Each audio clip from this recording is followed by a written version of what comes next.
Hey, welcome friends. Sorry about the slightly extra long title run. Oh, hold on, I gotta make an adjustment on the camera here. Hold on one second.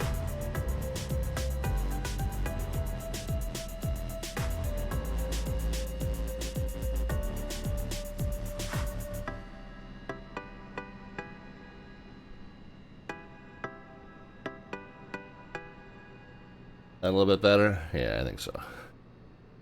Alright, well, good evening friends. Welcome. We're live from Studio 5 just outside of Ocean City, Maryland, and we are getting ready to embark upon another one of our Slant Alpha adventures. Glad that you could make it along, and we are getting ready to do our annual Valentine's Day pilgrimage down to Lover's Cove on Catalina Island in a flight that we have come affectionately to know over the years we've been doing this on stream as the Catalina Curse. And it's rearing its ugly head today again, and you can, if you look in the background, you can notice the weather that we're seeing back there. You can kind of see the problem. Weather has been a big story over the years in terms of the Catalina Curse, and today seems to be right on par with that. Now the Catalina Curse has mostly been weather related, but it has manifested in a variety of different ways. It has manifested with sim glitches and hardware issues and connectivity issues. It manifested once. There was one time, I think it was like the first time everything was going perfectly, and we were looking at getting in nice and easily with perfect weather. And in the middle of the stream, my wife called me from a shopping center out near where we lived at the time and said, "I'm stuck. My car won't start. I'm stuck. Can you come get me?" So yeah, this curse is not joking around. And tonight, back to the original story of the weather. Grab the sky vector over here. This is what the Pacific Coast weather looks like. Our plan is to start up here at Half Moon Bay, just outside of San Francisco. Here's our stopover point at Paso Robles, and then here's the island itself. Which one? This one here. Here's the island itself, and if you hover over that, you can see that it's reporting 1/4 statutes, worse than even when I started the pre-stream announcement. 1/4 statute mile visibility in fog with a vertical visibility of 200 feet. So that's our current situation. Now, it's going to be probably about 3.5 hours before we get down there. Maybe 4 hours until we get down there, so maybe the weather will improve. Weather on the west coast tends to kind of come off the water and go eastbound, so maybe it'll have moved off by the time we get there, but we will see. We've got our own issues with leg number 1 here. Anyway, we're definitely not doing this VFR. If I switch over to the world low, we've got an obstacle departure at Half Moon Bay that takes us out to this point Seams on Victor 27. We've got a holding pattern to fly in order to get the reoriented south and the eastbound on Victor 27. So first of all, we're in a single engine piston flying this route that goes off the water. That's issue number 1. Issue number 2 is we've got minimum altitudes on this airway of 6,000 feet. Yet if you click on the icing warning that is in this area, freezing level 5,000 to 10,000, moderate ice 21,000 and below, and we do not have any kind of anti-icing in the Cherokee, or Comanche rather.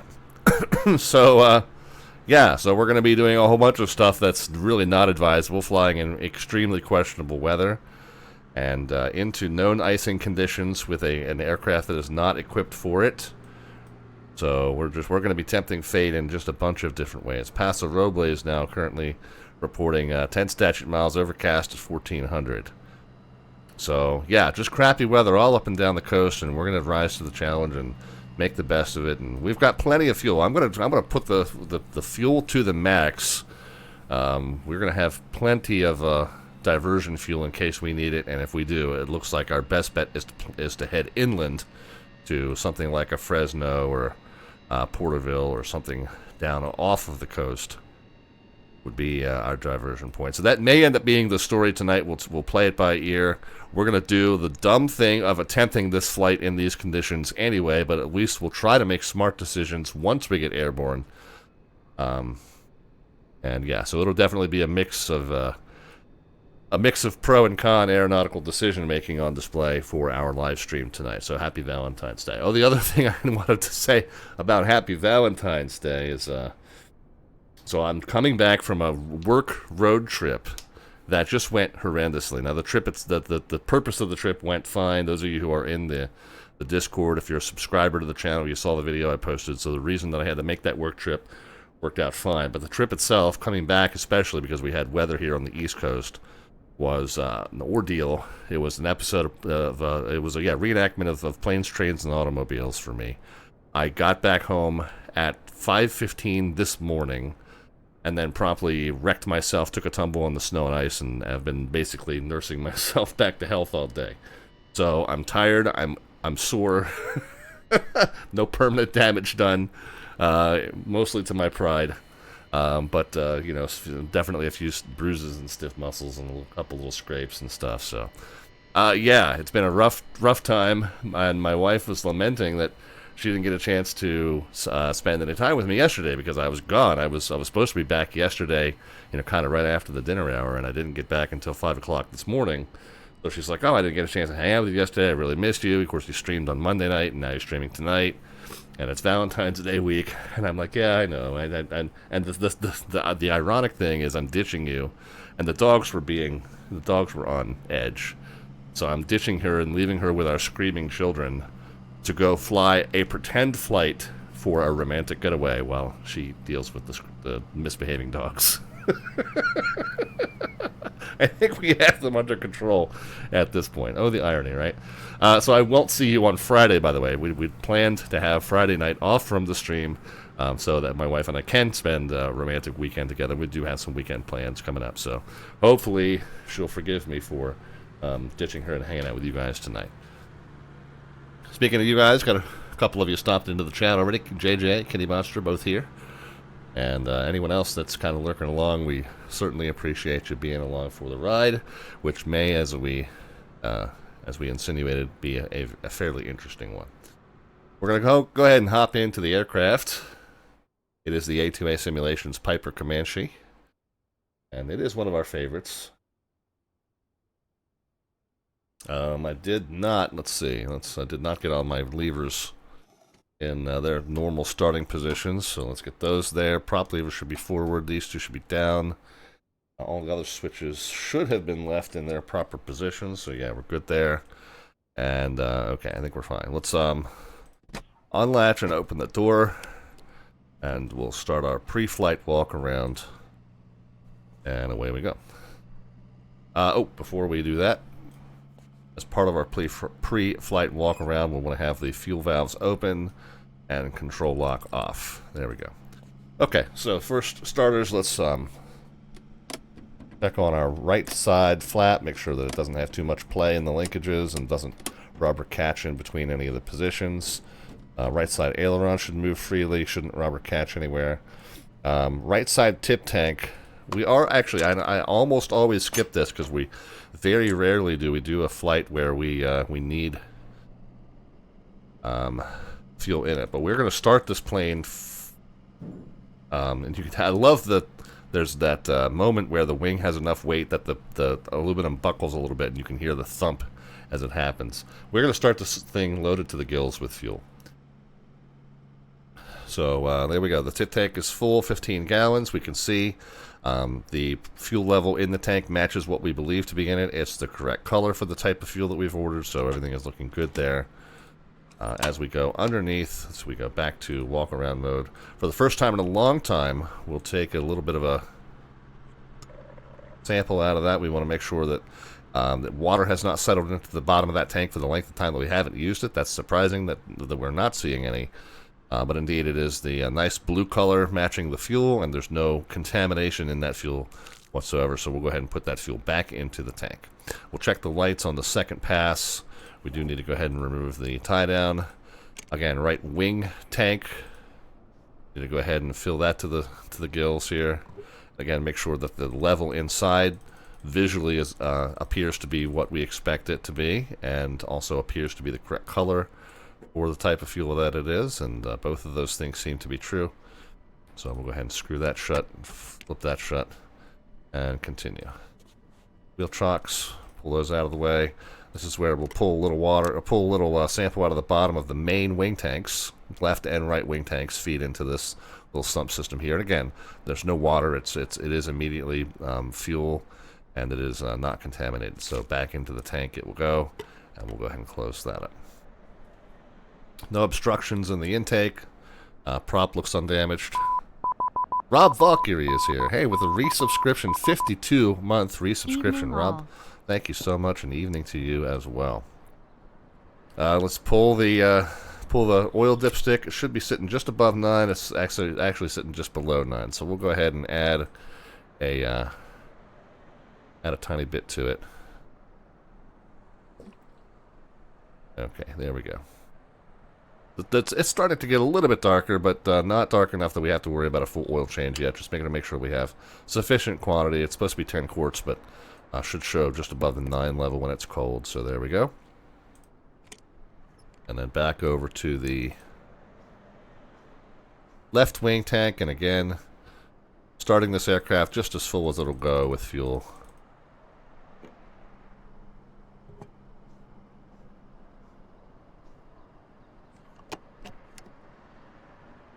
Continuing our walk around, we'll move the chocks, tie down pitot cover. Again, we'll check the lights on the second pass, and fourth and final fuel tank to fill. And again, you'll hear the thump as the skin warps just a little bit, buckles under the weight. But yeah, it does appear to be the level that we've put in it, and is the right type of fuel color-wise. And then we get down here and we'll take a little sampling. And it is indeed the right color. That's not clear, indicating any kind of water would have settled in the bottom of that tank, and it's not contaminated. Alright. Left aileron moves freely, doesn't rubber catch anywhere. Left flap, we want to make sure that the linkages don't have too much play in them. I think it's fine. Static port, not obstructed. Stabilator should move freely. Rudder should move, but not as freely. Move the rear tie down. Other static port looking good. And so this will be for my sweeties, myself. We don't need a duffel bag. We'll take my sweetie's purse, and we'll take my toolkit. Don't know whose duffel bag that is. Hopefully they will come claim it before we start firing the aircraft up. And in we go. And obviously we're not taking Charlie. I wonder if I reduce the weight of Charlie, will he turn into someone else? No, he'll just be a lighter version of Charlie. Okay, so we'll put him back at 170. We're going to take... we're not taking Charlie to Lover's Cove. Who's behind us? Is that... That's Oscar there. Who sits in that caddy corner? Okay, so there's Sierra. Of course, she looks a little young for me, but that's okay. That's Sierra. We're going to take her on a romantic getaway. We're ready to taxi with Sierra on board. Oh, we don't want to close the door yet. And I don't know why she's sitting in the back, by the way, rather than up front with me. She's looking like she's being punished. She looks like she's more like my kid than my partner. So, I don't know. Take for that what you will. Before we put the tablet away, though, we do want to go ahead and turn battery and all the lights on. And we do want to do a second run around here. Green light on the end. Landing light is lit. We can see from pretty much every position that the strobe's working. We'll see the left side landing light here in a bit. There we go. Red nav light is working. And then we get to the back of the plane. We'll see that the rotating beacon is both rotating and beaconing. Okay, so we're good. Alright, so now we can get the landing lights off, strobe light off. We'll leave the other two lights on. Now we can put that away. And now we can close that door. We'll latch it, but we'll pop the windows open.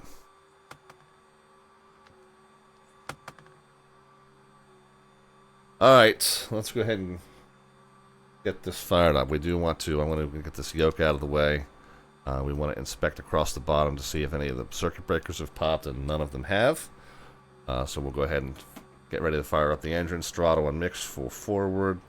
The fuel pump will come on just for a few seconds until the fuel pressure comes up and shows 5. Once it does, we'll go ahead and pull the primer about maybe 3 times. 1, 2, and 3. Lock that. Magneto goes to right, and then left, and then both. Clear, clear, clear, clear, clear, clear. Throttle comes back down, by the way.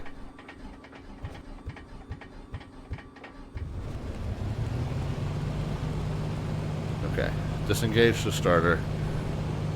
Got the throttle to 1,000. I had less when I started that process. I'd left the throttle wide open, which was bad. I got it pulled down while the engine was cranking. The oil pressure should have come up right away, and it has. Fuel pressure, I'm going to turn the electric fuel pump off. The engine should be supplying its own fuel pressure, and it is. But we'll go ahead and get the windows closed, and we'll go ahead and get the mix leaned out to the point. Well, hold on, let's get it 1,000 set. Then we'll get the mix leaned out right to the point where it starts to drop right there. We're running nice and lean on the ramp here. Rest of the avionics can come on. This engine monitor that I always ignore. We'll get the COM1 nav 1, COM2 nav 2.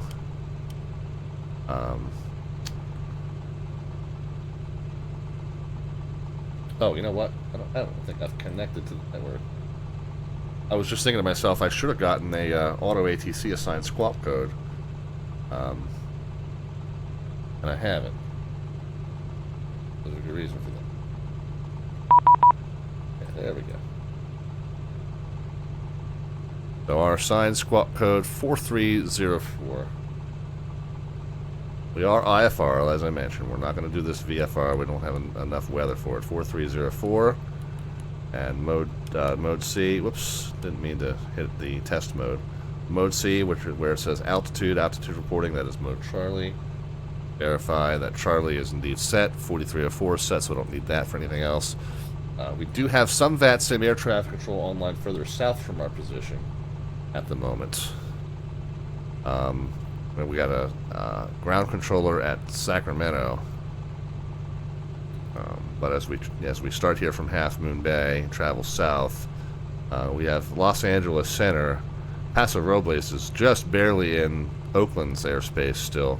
So unless we, once we depart from Paso Robles, if these guys are still on, we'll talk to them then.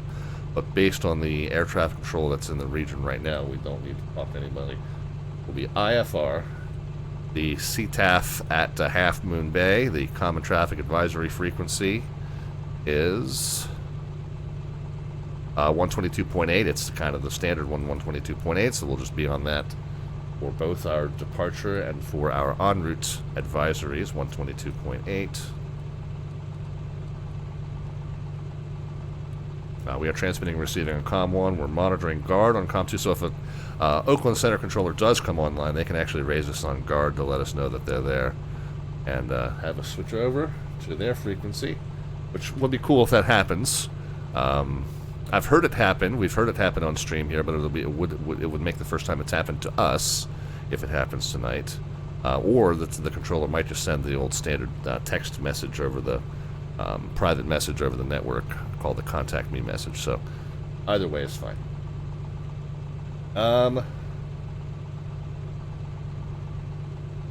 Let us... Okay, we've done all that.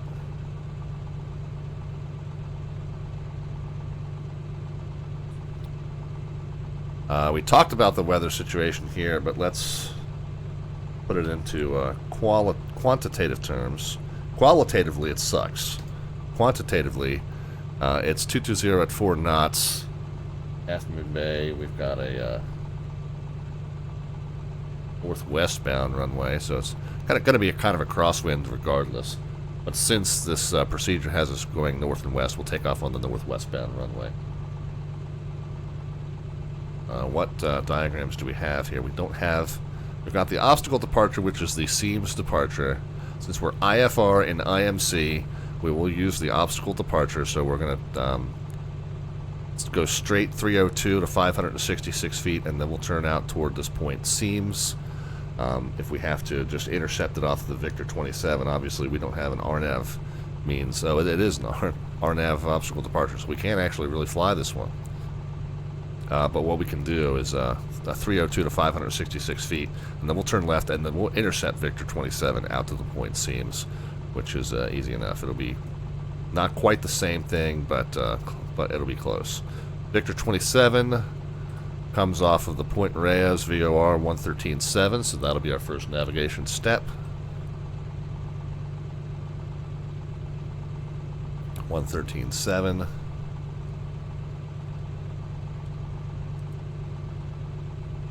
Put that over to distance 38.2, and it comes off of the 144 radial. So we'll get that set down here, 144.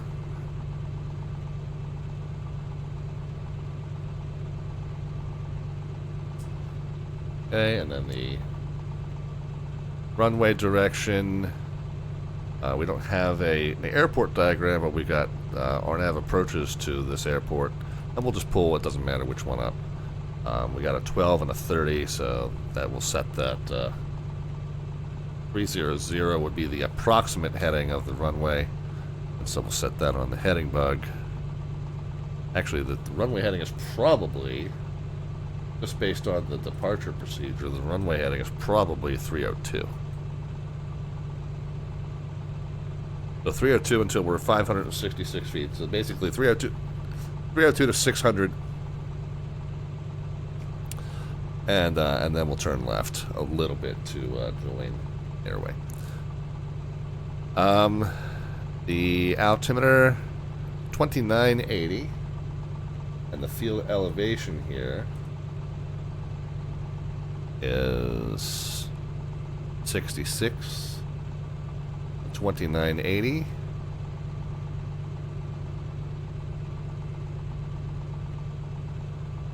And we're showing 40-ish feet rather than 60-ish feet, but when it's within about 75 feet, you got to figure you're probably fine. The airport's not completely level throughout the property, so there's a variation there. Plus, there's plus or minus a little bit of distant, a little bit between what's reported in the METAR and what's being simulated. So there's variations that are tolerable, and this is well within those. So we've got the comm radios. Oh yeah, comm radios set, altimeter and field elevation. Directional gyro would be one that we want to make sure. I am parked at about a 120, 110. We'll call it a 107-ish there. And yeah, this will kind of comes up in just whatever random orientation after it spins up from powered off. And 107, right? Okay. So we're going to be taxiing out kind of ahead of us to depart over our right shoulder.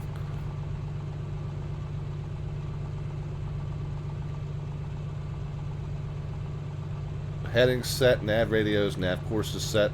Oh, what's the next navigation step? I guess I should get ahead of the game here. 113.7 south and eastbound, and then the next segment of Victor 27 comes off of Big Sur 114.0. So I'll get that set here.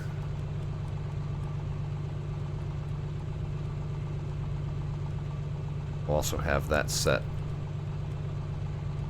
in the active of nav2, just so we can kind of get a preview of whether we're receiving it. I don't think I've got DME on that, but it should at least have an arrow that points to it. And then once we get down to 41 miles away from Big Sur, we're going to cut this way. So 117.3 Salinas will be our next navigation step. 117.3.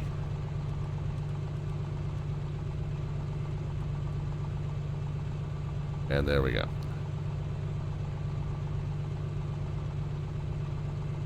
Transponder code and mode was set. Alright, we've checked the control surfaces from the outside. Now we'll check them from the inside, make sure they move as commanded. We can't see the rudder, but somebody out back will give us a thumbs up that the rudder moves the way we intend it to. We do have our life vests on the back there, because we are going to be doing some flying over water. Hopefully, I mean, if we had an engine issue, we're not going to be that far off the coast that we might be able to make it back to the shore and set the plane down on the beach if we had to. But we are going to be flying over water, single engine piston, in icing conditions. So we're definitely tempting fate here. Good thing that we're carrying the life preserver just in case. Let's go ahead and set our takeoff flaps and trim. First notch good, and then crank down the trim to trim neutral. There. And we're ready to go. Right on time. Hoping to be airborne by 7:45 Eastern time. And we're going to be a couple minutes ahead of the game here, I think. Half Moon Bay traffic, Comanche 514 Delta Victor, taxiing out to runway 30 for IFR. Initially a northwestbound departure, rather. Half Moon Bay. Yeah, I know, Psychic Taco. Perfect conditions for the Curse. We have discussed that extensively already, and yeah, par for the course, right? Those of you who have been around the stream for a while are not surprised to see this. And to reiterate, okay, we are flying into known icing conditions in an aircraft that is not rated for it. So we're going to start the stream by making some dumb aeronautical decision making on display, and then thereafter, like I said, we're going to, despite the fact that we are getting off on the wrong foot, we are going to try to make good aeronautical decisions with whatever we encounter once we do that. I know that sounds a little silly to say. We're going to start by making a really bad decision, and then we're going to try and make good decisions after that. But if you guys follow what I'm trying to say there, then you understand.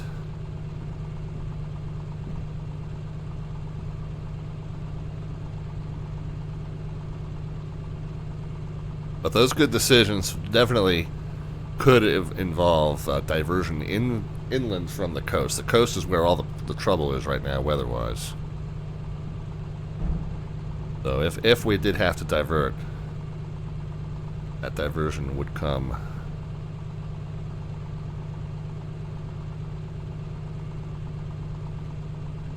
as an eastbound turn. We're much heavier than we're used to being in this aircraft in a while. We've got a passenger on board. This is our again, it looks more like daughter than partner. So you guys draw your own conclusions. So we've got that. We got some additional luggage for our romantic trip. We got full tanks on the wing tanks and full tanks on the tips. I guess, what do I have here? It's just, okay, yeah, it's one single gauge for both tips, but we're going to run it symmetrically, so it shouldn't be an issue. But that does mean we'll need to switch to tip tanks once we get up to cruise here. So is this the end of the runway here? It's kind of hard to tell. This is a slightly strange ground layout here. Probably going one more.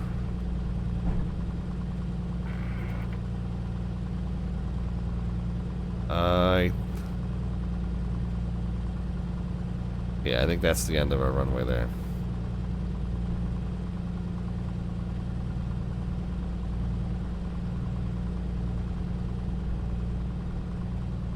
Alright, I'm going to pull off into the hold pad.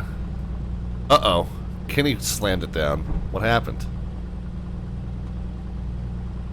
It's bad weather all over. I don't know where you were flying, but it's bad weather all over the country today.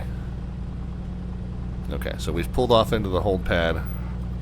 We're going to do a quick run-up. We'll set the RPMs to 2,000.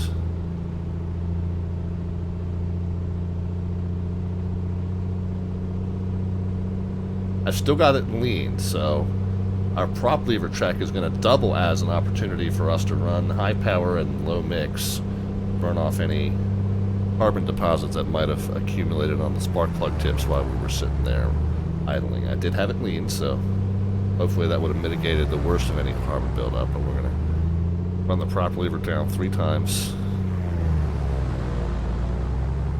Back. Now we'll go full rich. carb heat. We do want to make sure that carb heat engages, and we should see an RPM loss from that. Then we'll do a check of the left mags. Almost 100 RPM drop exactly, which is kind of the max. I think 150 is the max you want to see. Back to both, you should see it recover.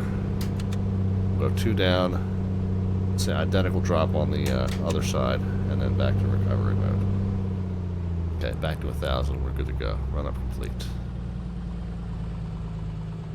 Half Moon Bay traffic, Comanche 514 Delta Victor. Run up complete. We're going to be departing runway 30. Northwest initially, IFR.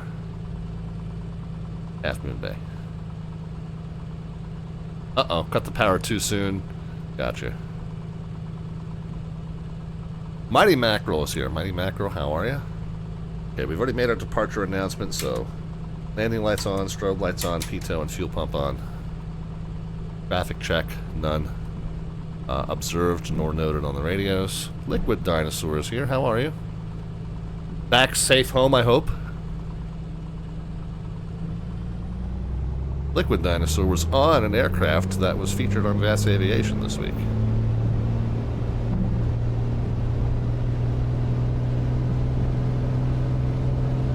Fortunately, it turned out to be it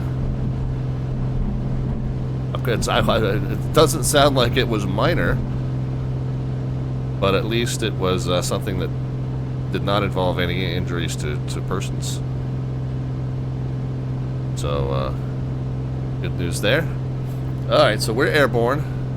I want to pitch to 105 is the best climb speed. We're out of pavement. We're definitely not going to need the rest of that pavement, so we'll go ahead and get the gear in. Pitch to 105, I'll get the flaps in. And as soon as we're through 600 feet, we want to go ahead and make a slight left turn to join this this airway. We're flying an obstacle departure that's technically an RNAV obstacle departure, but I'm going to kind of just approximate it using my non-RNAV navigation capabilities here. Alright, we're at 600, 105, I'll get the flaps in, and go ahead and get the fuel pump off with that. We're going to get the RPMs down to 24. Whoop. Yeah. Manifold down to 24.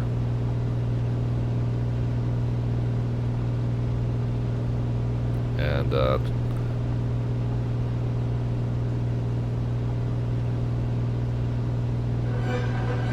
yeah, 285 seems good. I'll tell you what, we'll go ahead and bug that. The radio is starting to come in. Eisenberg is here, and who we got the raid coming in from 757 Spy. Holy cow, friends. We have just departed from Half Moon Bay in weather that is extremely questionable. And we are flying this obstacle departure procedure out to the Victor 27. We're going to catch that airway 3,500 or higher when we get to this point Seams, and then we're going to be sliding around, heading out on that Victor 27 airway. Seams, by the way, even though that's an RNAV departure, we're flying at non-RNAV. Seams is 31 miles distant from the VOR, so that's how we'll know we're at that point Seams. Greetings to everybody that came over from the Spy raid and 757 Spy. Thanks so much. I guess I need to figure out where the panel lights are, cockpit lights are. I've never used them in this aircraft, I don't think.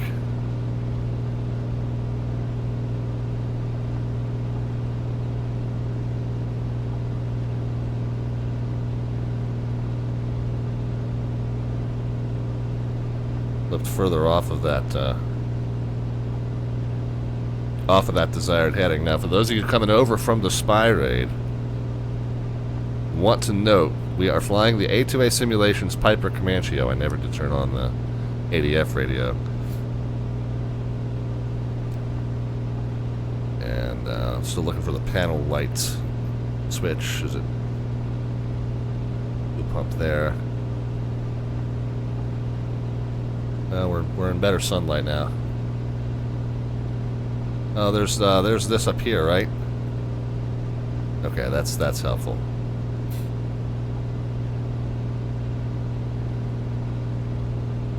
So we are flying the A2A Simulations Piper Comanche, and we are flying it into an area where there are known icing conditions in an aircraft that does not have anti-icing capability. So we're starting off the stream with some dumb aeronautical decision making. However, we're going to see how things go here. All right, 3,500 feet by the time we get to the point Seams. And we're passing that now, and Seams is 31 miles from the VOR, and we're 2 miles to go before we're there, and we're above the required altitude. So good. Oh, the manifold pressure has slipped from 24 to 22 in the climb. So I'm going to squeak it back up to 24. Still keeping a good 105 in the climb. And we're going to 7,000 feet. I'm going to go ahead and just bug the airway direction. However, I want to bug 30 degrees left of that, because that's going to be our teardrop entry for the hold.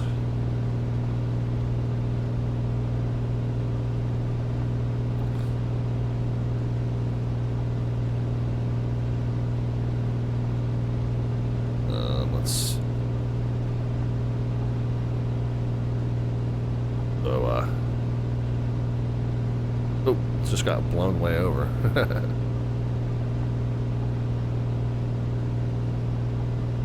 Alright, so 31.0. I pretty much want to turn left to that 30 degrees anyway.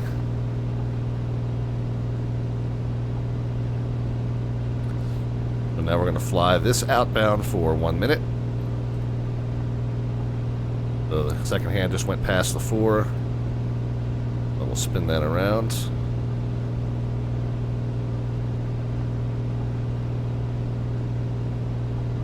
We'll do a 24 and 24.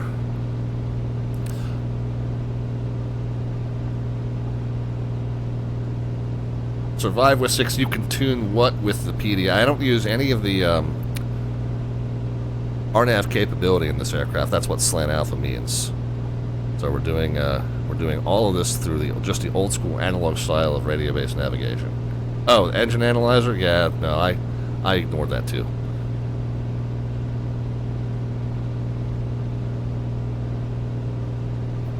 I ignored that too. Second hand coming up on the 4, we'll turn in. So everyone who came over from the Spy Raid, welcome guys. 757 Spy, we had X Booty, we got N Wolfie, Jesus Saves, Arte, Hydraspace, and Survive with 6 all joining us. We didn't get real far left of the radial with that turn. Of course, we are 30 miles away from it, so our turn here is not going to cause a whole bunch of turn in the needle. We do want to turn now back to our inbound 144. Hopefully we stay on the protected side of the hold.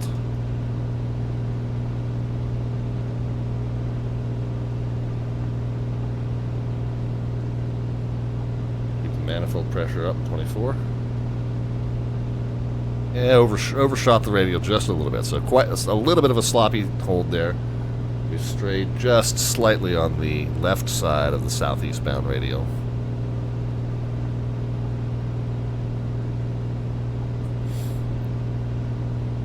But we're out over water, so not really in jeopardy of an obstacle issue here anyway, but technically speaking didn't do that quite right because we wound up on the wrong side of the airway. Again, trying to fly an RNAV procedure with non-RNAV equipment, but it's okay. Close enough. And coming up on our cruise of 7,000. This aircraft tends to continue to pick up altitude even after you level it out, because what's going to happen is we're going to reduce to 2,200 RPMs, 22 on the manifold. But as the speed comes up, the plane's going to want to continue to climb. Yeah, a little bit of throttle movement glitch. Plane's fine. My throttle just a little bit glitchy when I move it sometimes. So we're going to have to continue to trim down. While the speed comes up, we're going to continue to add down trim. And I am correcting right of our course to get back on this airway here.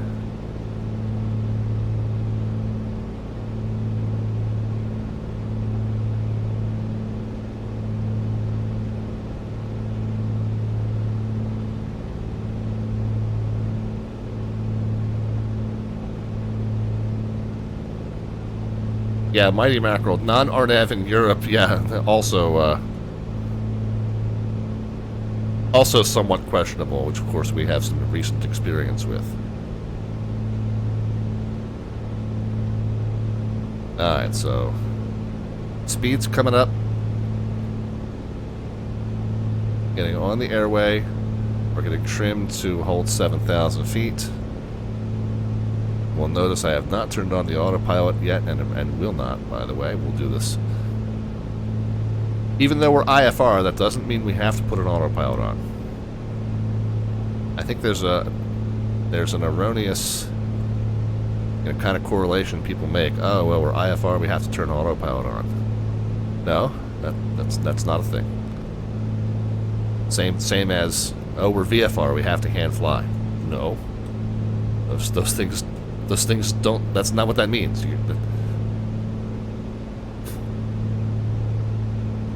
IFR and VFR have to do with how you're navigating, not with how you're aviating.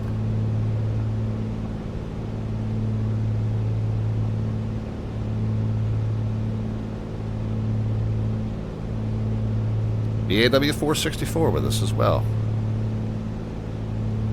Alright, so we're on the airway. It looks like we might need to correct a little bit to the right in order to, a little bit of a wind correction to stay on the airway, perhaps.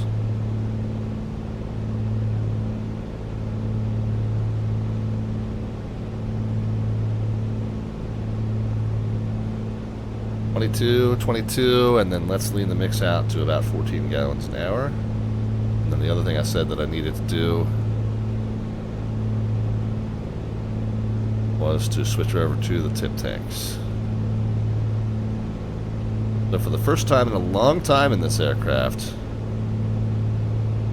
we're flying a long enough trip that we needed to put fuel into the tip tanks as well as the main tanks.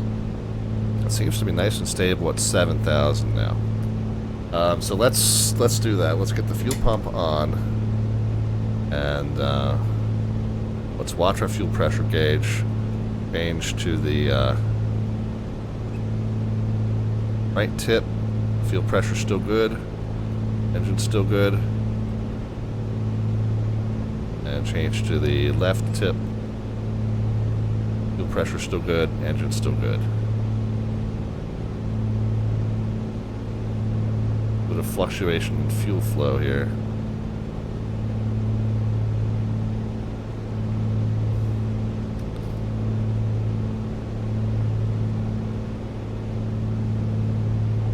Keep that right up at 14.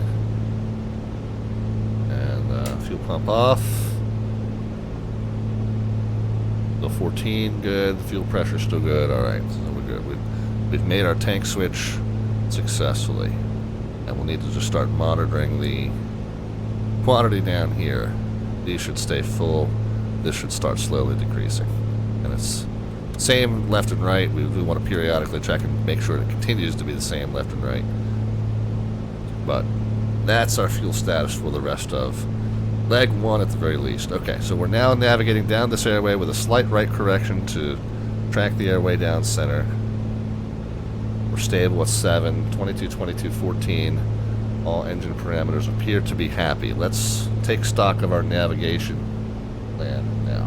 We don't need the airport diagram anymore. We don't need the Seams departure. We're now navigating south and east on this Victor 27 airway, which comes off of the Point Reyes 113.7 and 144 radial.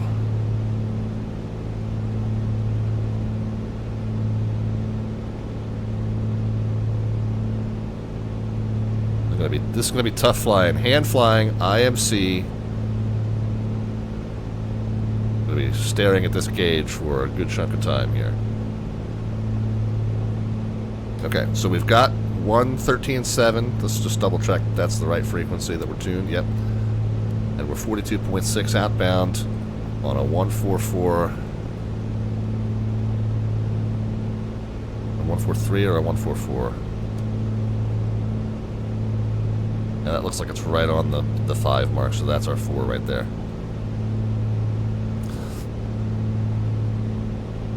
Drifting up slightly. And we'll trim down just a notch. We are navigating that outbound to this point, UGen, 62 miles. That's when we transition to the next navigation step. So we're 44, we're going out to 62.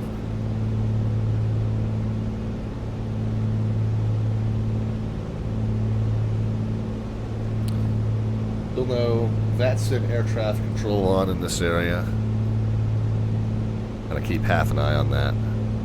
First destination is within Oakland Center's airspace. We don't have to worry about LA until we depart Paso Robles. But we'll keep an eye out just to see if somebody would hop on Oakland Center, or they may try to raise us on guard or with a contact me message. Alright, what did I say? 62?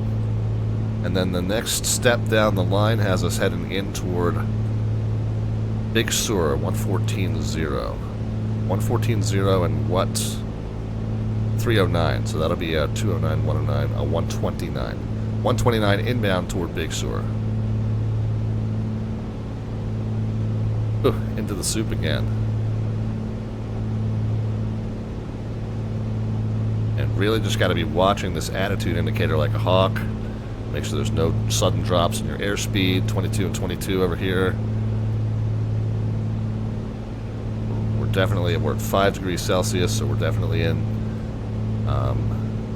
conditions which could be conducive to icing. Visible moisture, heck yeah, we're flying right through a big chunk of it. And we're drifting a little bit left of our airway. Again, we needed to have a slight right wind correction that I drifted back to navigating straight down the airway, and that wind has blown us off, so put in a little wind correction to get back on it. And trim slightly down to get back to our assigned altitude of 7,000 feet.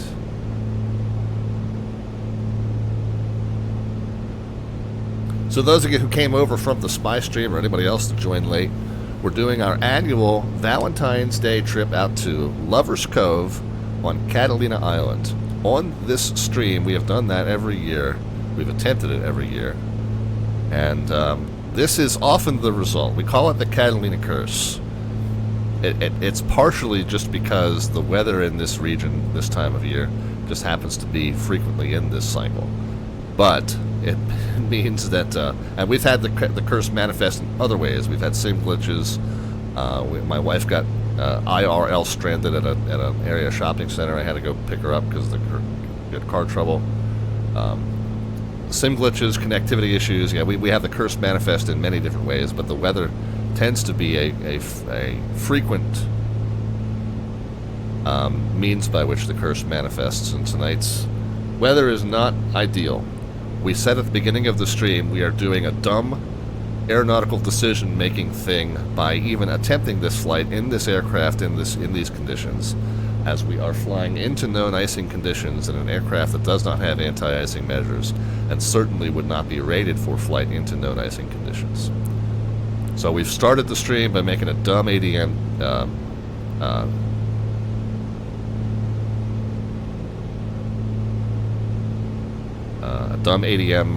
transgression. But for however that manifests in the cockpit with us, if we start to see ice buildup, if we start to see other problems develop, we're going to try and be smart aviators from that point forward.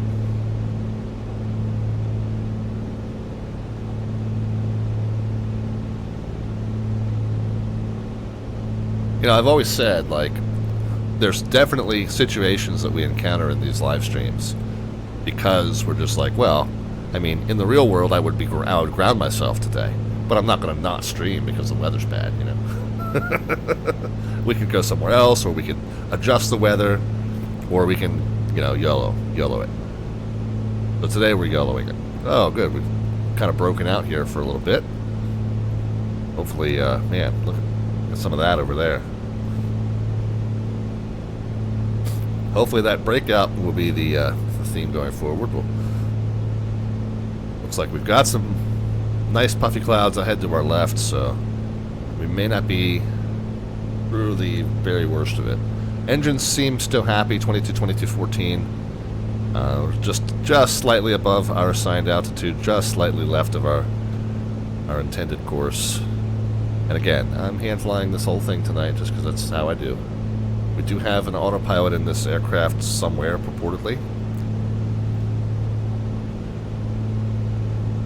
I've never messed with it. I've just kind of decided I didn't need it.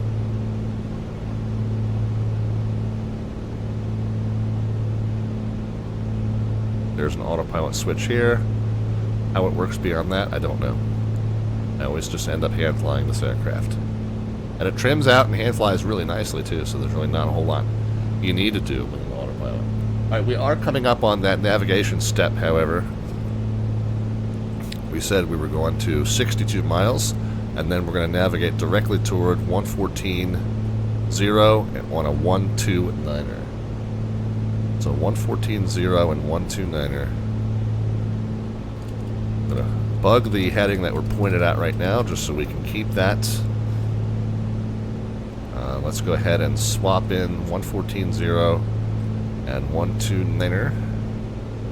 Ooh. So one complication is we're not yet receiving that.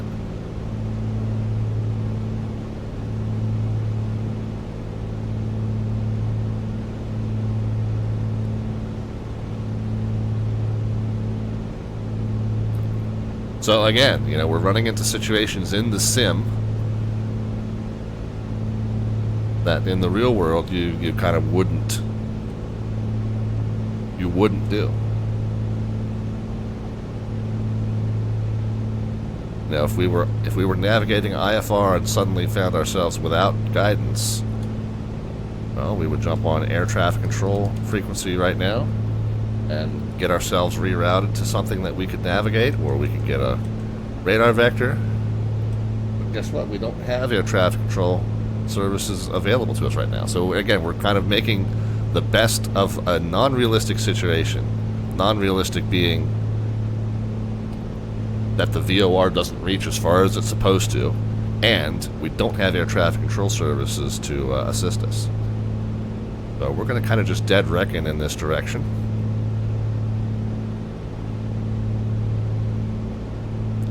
The idea is to trace this from 67 down to 41.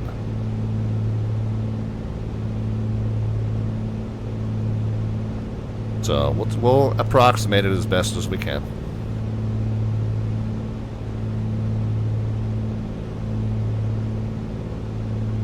So Heisenberg says the autopilot on the Comanche is not standard autopilot. It works in conjunction with the little lights on your turn coordinator. Oh, okay. I got you.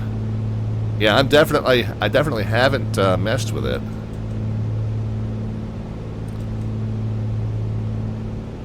But as I said, the plane hand flies so stably that I haven't had the need to.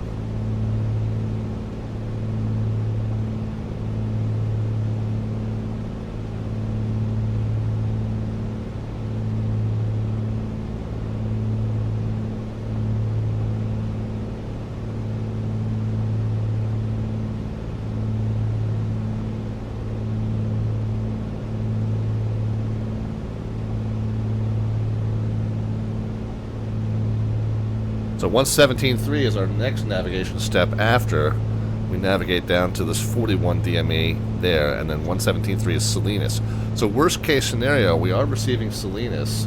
We could just reroute ourselves on a shortcut from our present position just direct to Salinas. We could. We could also, if we really wanted to, Salinas, we're going to be inbound on a 264, which would be a 084. So what I can do is I can set an 084 over here.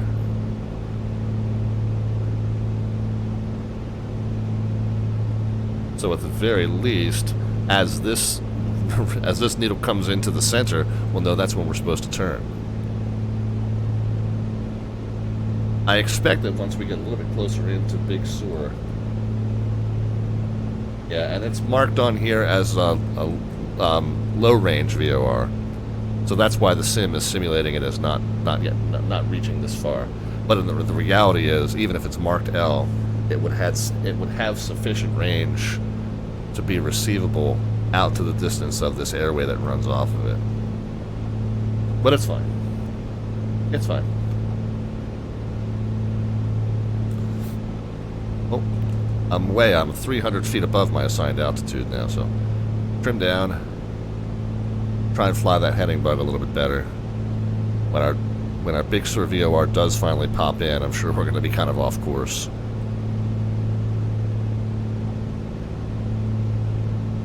I'm happy to say, knock on wood and fingers crossed, that the the singular engine, the one engine that we do have, does seem to be happy. Whoops. Still need to be trimming down a little bit. Does seem to be happy. We have not yet, knock on wood, encountered any problems with ice buildup, either on the windshield or barb or anything like that. So we still have plenty of fuel. Do a switch, yeah. Tank check. Everything's still good, left and right.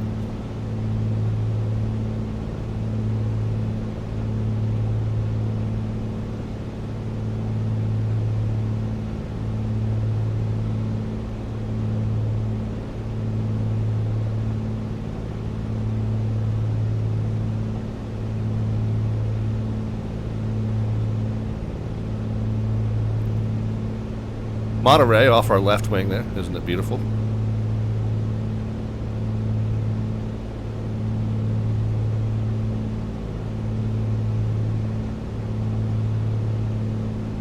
City Twitch is here. Says, hey good sir, how do us GA pilots keep up with different altimeters below 18,000? Well,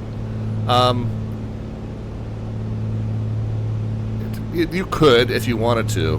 What I do is on SkyVector here, if you have the layers active, you'll have these little, and in layers you have the text weather. So these green dots, they're green or they're red if it's IMC, or blue if it's low, low VMC, purple if there's some other adverse condition there. So you can hover over any of those and you can get an altimeter for where you are. This is the METARs. After you got the 13/07, you got altimeter 2980 there, 82980. So that can help you as you go.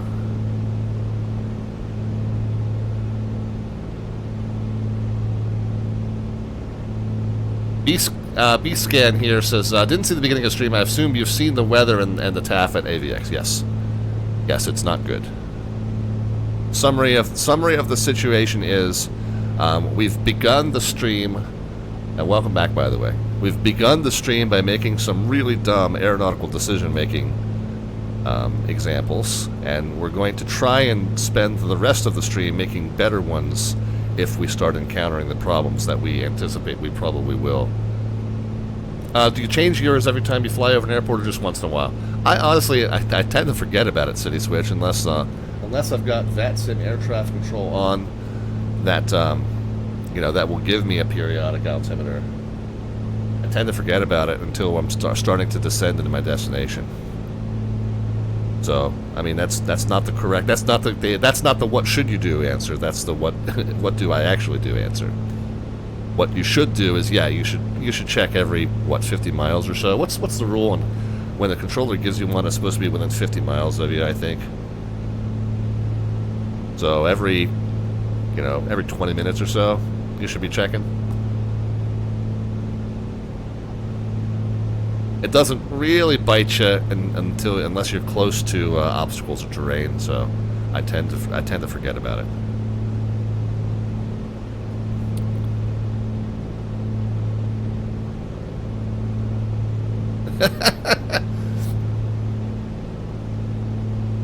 Yeah, B-scan. So we are flying. We're flying an aircraft that has no anti-icing capability other than pitot heat into an area with known and reported icing conditions. So we're doing a dumb pilot thing, just like before we even started the stream tonight. We're doing a dumb pilot thing.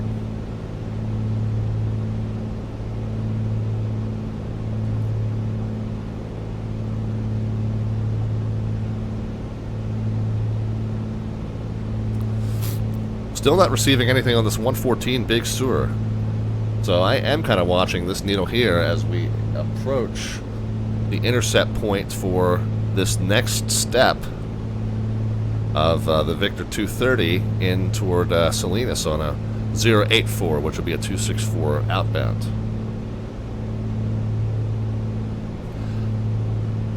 Yeah, Heisenberg is correct. So it's 1,000 feet per every inch of mercury, and you can test that.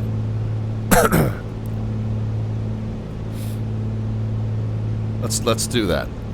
I'm at 72. I'm set to 2978.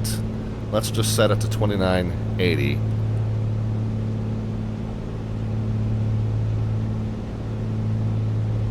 And let's get ready to make this turn onto Salinas, by the way. So it's set it to 2980, and we're at 7200, and I'm not climbing or descending. Now let's set it to 3080 and see what it sets at.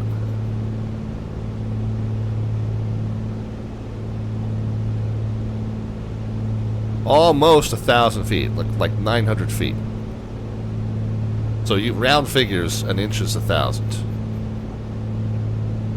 So for every notch off, for every 0.01 off, it's a 10-foot difference. So really, if it's like 2975 and it became 2980, you're still only talking a 50-foot difference. Oh, we finally did get Big Sur VOR, but we are supposed to turn once we're 41 miles away from it, and we're within that. 39 miles. So it is indeed time to turn towards Salinas.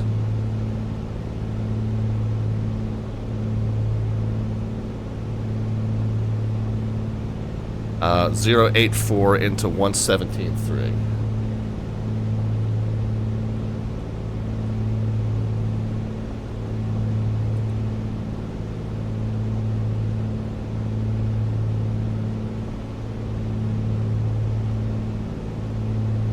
Okay, so we overshot it slightly, turned a little bit late. We knew we turned 2 miles late. Now for Salinas, we are flying all the way into that VOR, so 21.5 all the way down to 0. And speaking of which, altimeter 2978 there, so we'll go ahead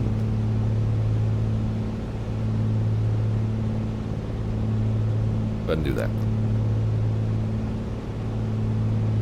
Alright, so we're direct into Salinas. We're back at 7,000. And from Salinas, we're going to turn on a 124 south and eastbound.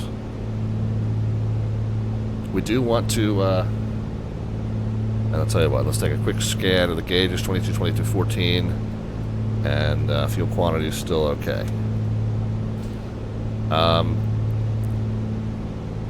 Let us start thinking about our top of descent plan here. When we get inbound to Paso Robles, now this last leg is going to kind of make it easy because we're going to be navigating this Victor 25 76 miles. The last half of that, first half of that's going to be outbound from Salinas. The second half is going to be inbound from inbound toward Paso Robles. So we're going to have a nice countdown of mileage to the airport. The VOR is located with our destination, so that makes it a little bit easier in terms of descent planning. So for starters, what's our weather situation at our initial PRB, our initial stop? 1603, broken at 13, overcast at 19, 2982. So here's the point where, okay, I've checked the METAR at my destination, it's 2982. Yeah, so that's 4 notches above where I'm at now. But again, it's such a marginal difference unless it's a radical change in pressure that it's close enough for VASTIM purposes for sure. And again, I keep needing to put in a correction to the right. Our outbound course, again, I got to remind myself, 124.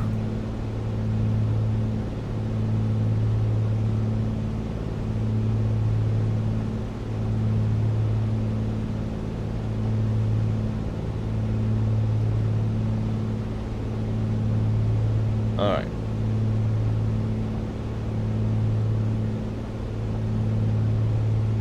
What did we say was the wind? 160 at 3, so 160 is our determining factor for runway selection. However, it's only 3 knots. So, worst case scenario, we can pretty much go anywhere. Airport diagram is...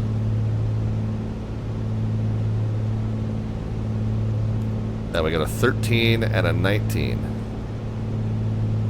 Looks like 19 might be the preferred runway. 19 is the runway that goes right past all the parking areas, and 19 is probably the preferred runway. And then the next question is, what do they have an instrument approach to that we can use? Again, we're non-RNAV for our purposes of our use of this aircraft. We're pretending that we are non-RNAV capable. We don't have a GPS. We've got a VOR approach to runway 19, so that'll be what we do here.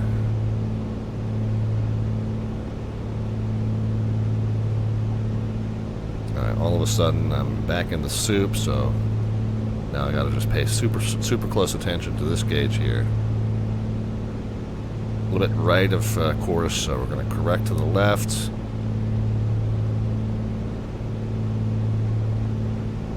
We're 9 miles from the VOR, so we need to be ready to make that outbound turn to the 124. Alright, we are going to be approaching the VOR on a 306 inbound.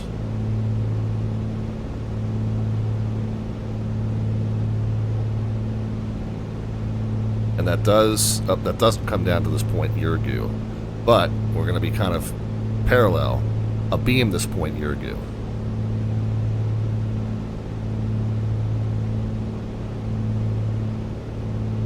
That engine sounds like it's suddenly started running a little rougher.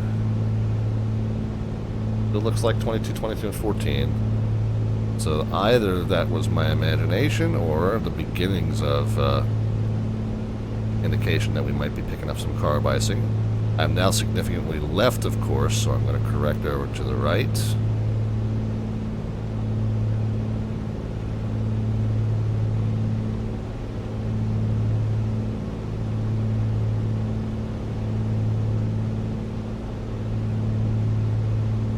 Just ever so slightly. Ooh, a little bit of vertigo there. But when we're abeam this point Yurgu, we're going to be at a 12.5 arc, and that is what we're going to take in to join that approach, the 12.5 arc. Oh, holy cow, we got some gift subs going out. Heisenberg got good and generous there.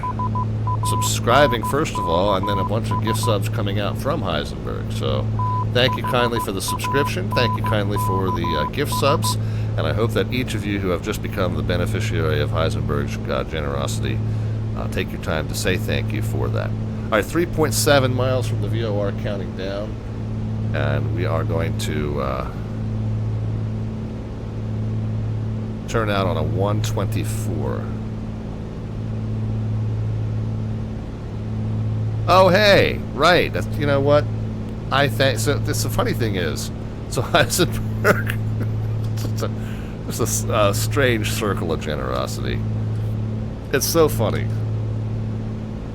When you hear me say this, you'll see how almost absurd it is, right? 1, 2, 3, 4. Okay, is that 125 right lined up with the marks? Yeah, so there's our 124. So Heisenberg said, well, hey, I won some money on the Super Bowl. What we did, guys, and for if those of you new to the stream, we have raffles that we do every month on this channel. Okay, there's our turn. Raffles that we do every month on this channel. One of the ones that we do is with our Alphabets points, the Twitch channel points there at the bottom of the chat panel. You can redeem those for an entry into our bi-monthly raffle. Well, we did our January one in the style of a Super Bowl pool. So we actually had 5 winners, actually had 6 winners come off of that because we did have a couple of squares that wound up double assigned just because of the number of entries. Heisenberg was one of our winners, and so now he's giving back by giving out some gift subs. Well, the funny thing is I always say that it's the subscriptions and the gift subs and the cheer bits and the donations that basically give us the seed money for those monthly giveaways. So you're saying you gave your generous gift back to me. Well, the whole reason I gave it out in the first place was because of the subs. So we're just basically handing it back and forth.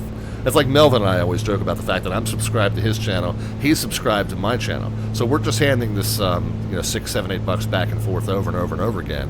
And every time we do, we're letting Amazon take half of it.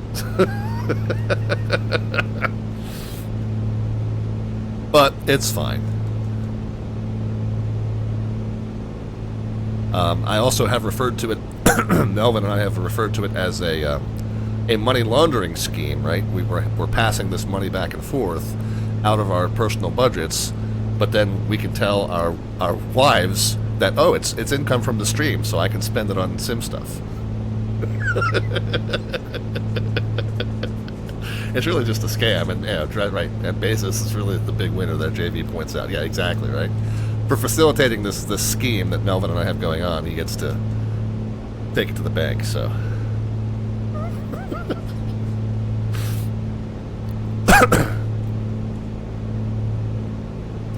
all right. So we've recorrected and gotten back on that 124. My wife knows, Heisenberg. My wife knows. Neither of us are horribly extravagant spenders, so we kind of, she has her fun money, I have mine. Fortunately, we're a good partnership. 22, 22, 14. Plenty of juice. Oop. I said I corrected, but then I overshot the correction. We still definitely have some good wind coming off of the off of our west. It's blowing us eastbound, so we got to correct by turning westbound. So we're 7.1 miles out. So I started to talk about this approach, right? So as we join this arc, we're going to be 4,400 to join. We're at 7 now. We really don't have that much altitude that we need to lose, therefore. Big JV, did we get any snow? Yeah, I wound up, so I had a road trip for work. Oh, and Mighty Mackerel hit the follow button as well. Thank you so kindly. Appreciate that. I had a road trip for work yesterday and got caught in it on the way back. So we had a whole big travel ordeal. And then when I got back here to the house, I wound up hurting myself. No permanent damage, fortunately, for myself. But yeah, that was a kind of a horrendous day in terms of travel and then injury. Yeah, we did get a few inches, which is rare down here for the shore. But then it turned to rain today, and a lot of it's already gone.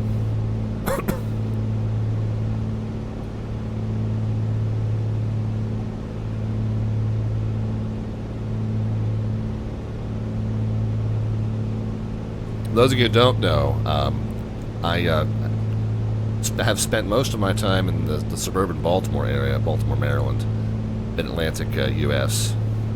And just in the last, coming up on the 3rd-year anniversary of me and the wife having moved down here to Maryland's Eastern Shore.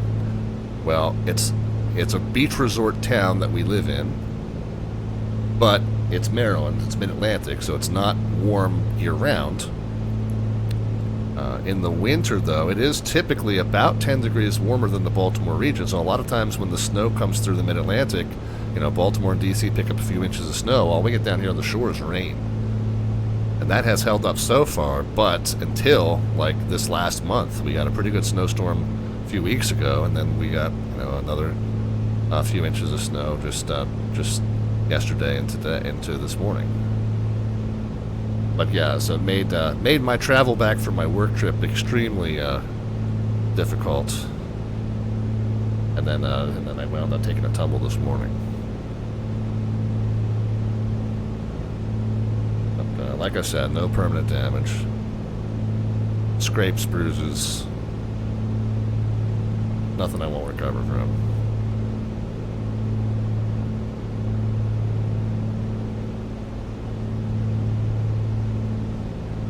$22.14. Plenty of fuel. Well, that right one is, the needle's twitching when I move it, but not too much.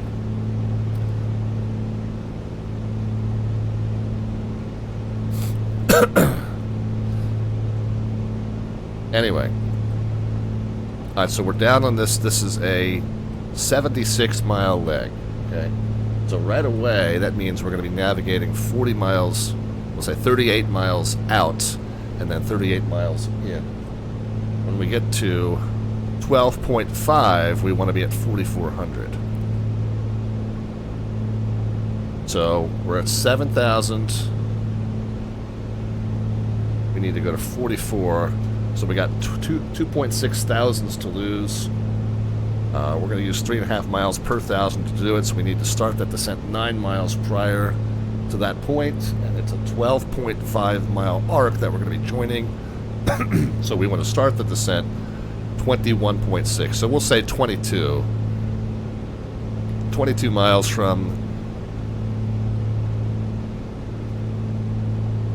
the Paso Robles VOR is when we'll cut over and join this arc, and then join this approach.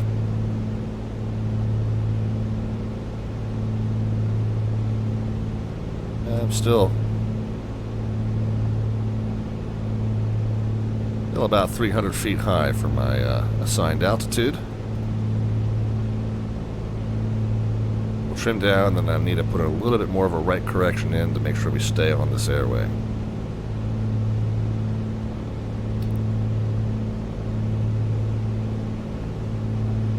Alright, so the VOR into Paso Robles. 12.5 mile arc, and then we'll turn in on a 172. So it is an offset. We're going to be coming in at an angle. 172 for a 19er runway. So it's not going to bring us straight onto the center line. We'll need to be ready for that. It's a non-precision approach. Our altitudes, our vertical profile is going to be based. We're not going to have a glide slope indication. Our altitudes, vertical profile is going to be based on getting the right altitudes for the right distances. So we're going to have to be paying special attention to that. Minimums 1460 for straight into runway 19. 1460, and the field elevation is 800 feet basically. So about 600 feet above ground level is the minimums.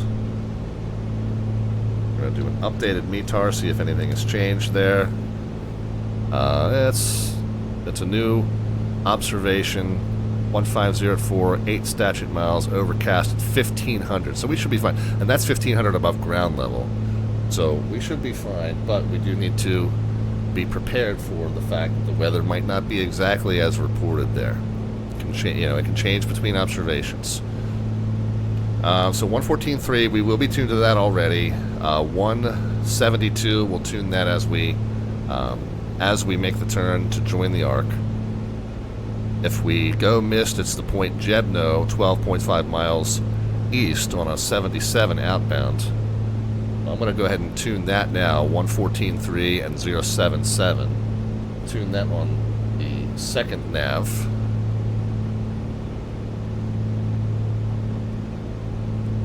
$14.3. By the way, we'll get that into standby on nav 1 because we're going to need it here in just a few minutes.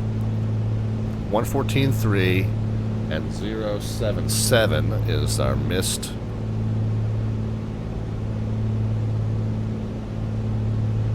There's 80. There's 77.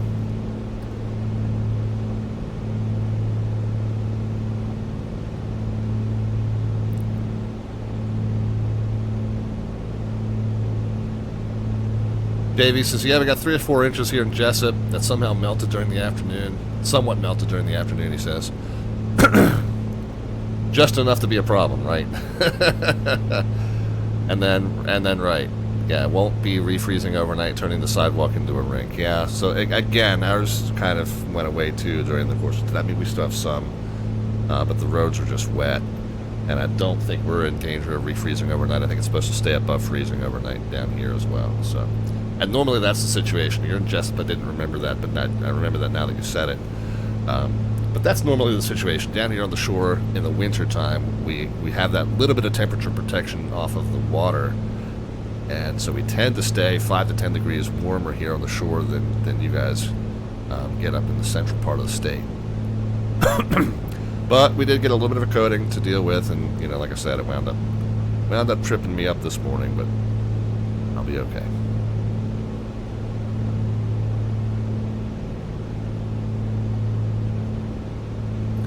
Got an airport that we're passing right over top of here, 30 miles south and east. Excuse me, I'm sorry that I didn't get a chance to mute that. 30 miles south and east from Salinas. Is that Clark or King City?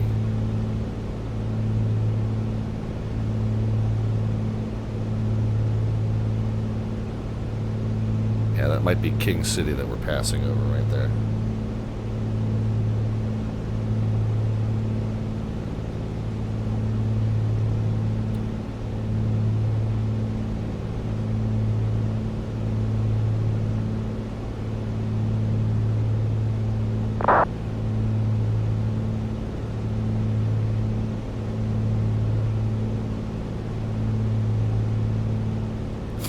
Alright, I'm going to go ahead and switch where we're navigating inbound to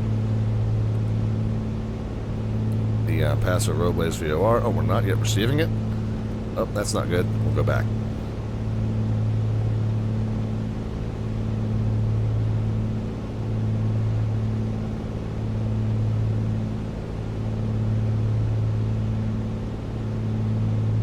It's an L, so we might not receive it until a little closer in. I guess when we see this needle pegged to one side, we'll know that we are indeed receiving it.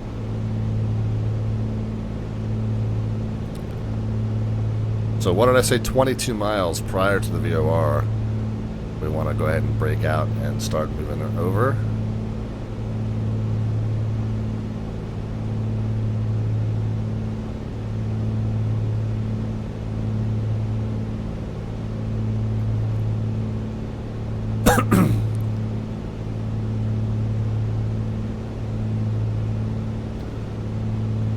And it is going to be a right hand, so we're landing 19. It'll be the right hand turn off if we make it down successfully, and then a climbing left. 13 straight, 4,500 left. If we go missed. So now I'm 100 feet low and drifted way left, of course, here. Oh, and we do have that next VOR, so let's go ahead and swap over.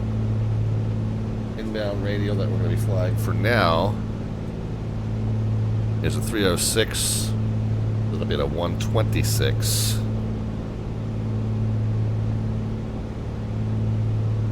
So a couple degrees up from where we were. Still need to correct right to get back on course. 37 counting down.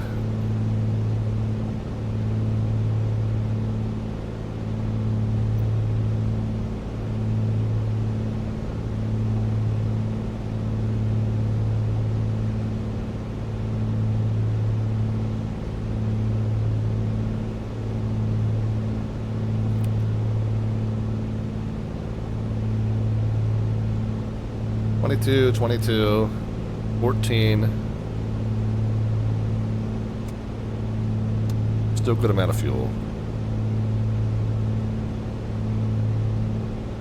I'll tell you what, since we're just about to start the descent, I am going to switch back to the main tanks for our arrival.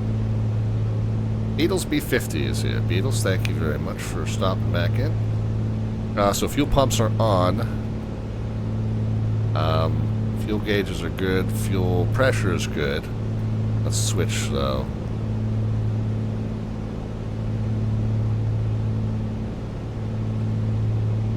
Oops. Yeah, main.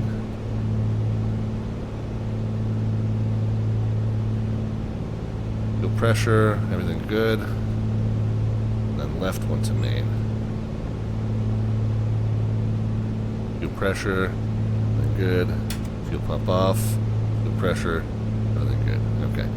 So we're going to be back onto the main tanks for our arrival. And plenty of fuel on those, and still plenty of fuel on the tips also. So we're okay fuel-wise. We brought a lot of extra today because we knew we were going to be into some questionable weather. Matter of fact, those of you who joined late, we have said all evening we are flying the A2A Simulations Piper Comanche, and we're flying it into known icing conditions without any kind of anti-icing capability. Freezing level 4,000 to 10,000, and moderate ice between the freezing level and 21,000. So, yeah, we're kind of tempting fate here. It's our annual trip to Lover's Cove, our annual Valentine's trip to Lover's Cove, Catalina Island. And it typically brings challenges, sometimes sim glitches, sometimes weather issues, sometimes connectivity problems, sometimes mechanical issues.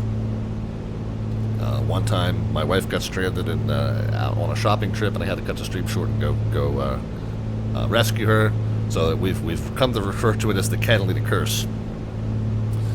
But the weather is the story again tonight, and so we're going to do our best here to combat it, rise to the challenge it provides.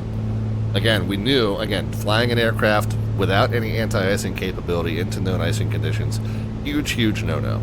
So we started the stream by making a very, very dumb decision-making, ADM, aeronautical decision-making, pretty dumb example of poor ADM there to start the stream. We knew that going in. We were like, okay, this is the situation. In reality, we would ground ourselves. We would decide not to do this trip today. But obviously, that makes for a pretty boring stream. So, so for purposes of entertainment, we're pressing ahead anyway. However, our charge has been, our self-imposed charge has been, despite starting off with a dumb decision, we are going to try and be smart from here on in. Okay, we are getting to the point where we want to start that descent. I think we said 20... I've forgotten the math. Go through it again. We're at 7,000. We need to go to 44. So 2.6 thousand to lose, and 3.5 miles. So 9.1 plus 12.5. Whoops, not times. Plus 12.5. So 21.6. So 22 miles is where we need to start our descent.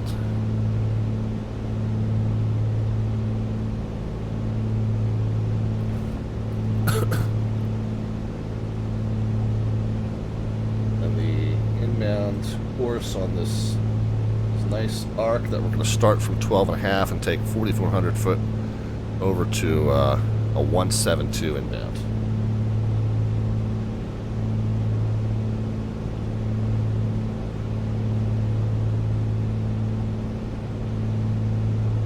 I haven't done a DME arc on the stream in a long time.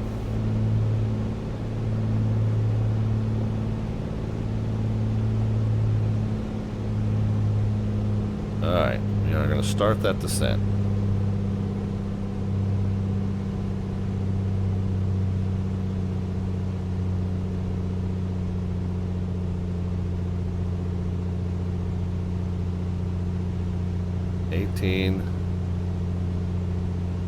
We'll put a little mix back in.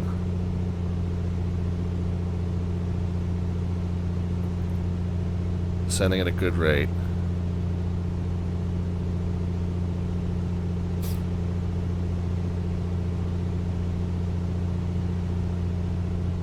I'm now a little bit right, of course, so now I'm going to correct back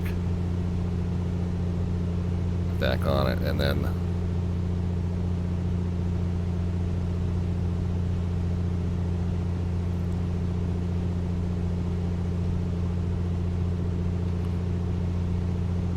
at 12.5 we'll join the arc.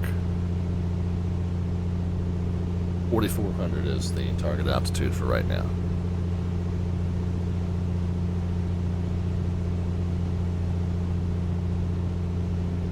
The manifold pressure down in the descent.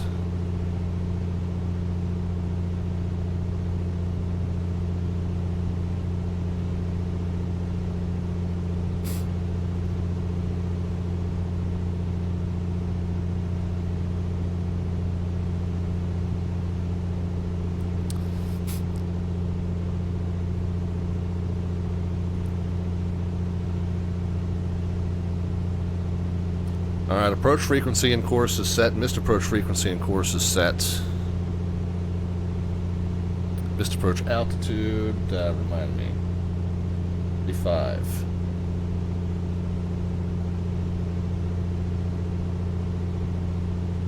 Straight to 13, left to 30 to 45 rather. Right hand turn off if we make it down successfully. Minimum is 1460, which we'll call 1500. Round figures. And a very, very slight left to right crosswind. Runway is slightly offset, so it's a slight right turn onto center line once we break out. Right, back on course, 4,400 is the intended altitude, and then we'll keep 4,400 in the arc, which is 12.5. Alright guys, apologies if I am not real attentive to the stream chat here for what's going to be a lot of concentration for the moment.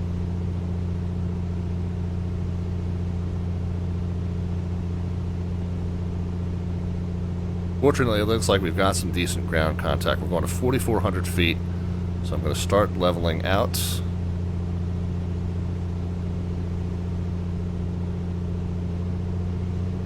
Start adding power back in.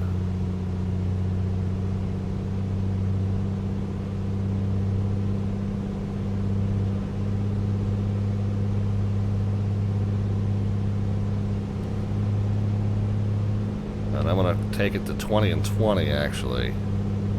Reduced power so we can actually start getting some speed down.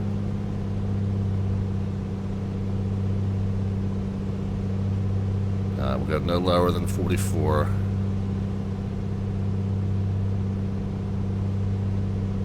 Shading to the right just to try and get back on course.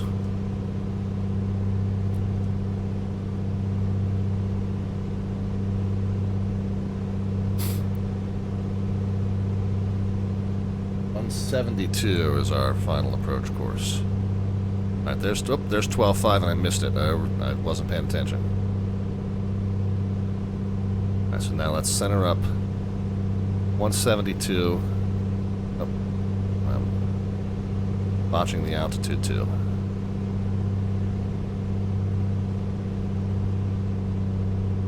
The 172.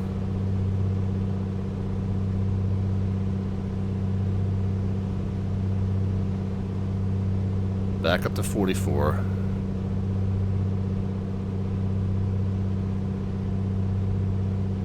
And we'll keep edging the, we're way in. We gotta come back out to 12.5 here.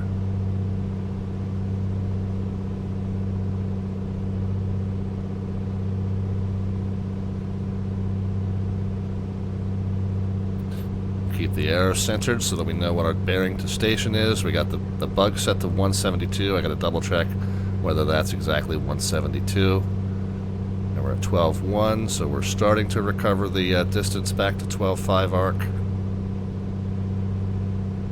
Speed's coming off nicely. go 19 and 19.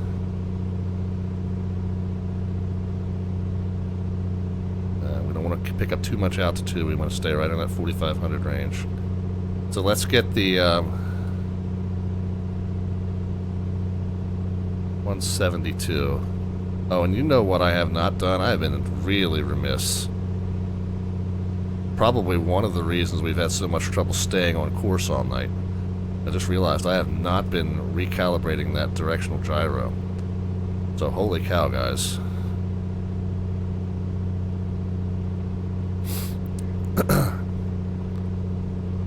Let's steer the gyro. Well, first of all, we're now outside of that 12.5, so let's turn to where we're reducing the mileage.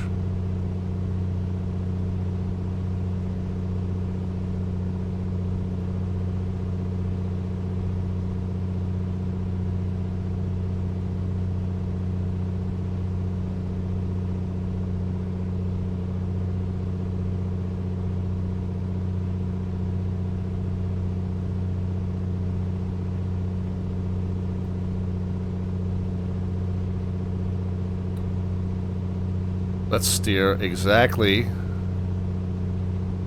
080 on the gyro, and then we'll see what that translates to in the magnetic. Here, I kept saying wind correction.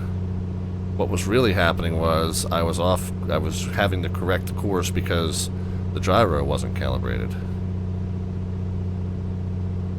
Okay, so we're steering 080, wings level. Bounced around a little bit. I gotta hold that steady course. 080. See, that's really more of a 068 right now. 065 almost.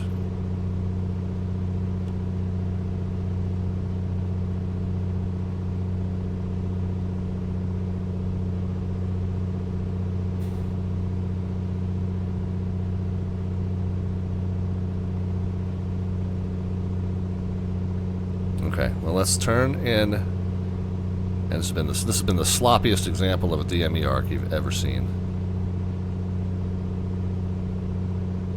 Yeah, completely botched that in terms of having that gyro calibrated.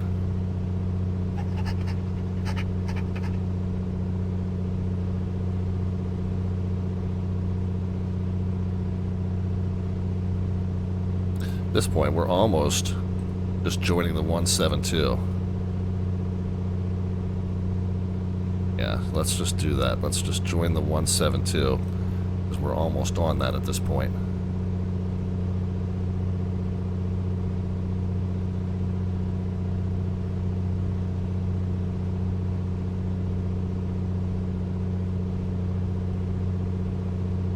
.5, we should be at 44. 10.5, we should be at 41.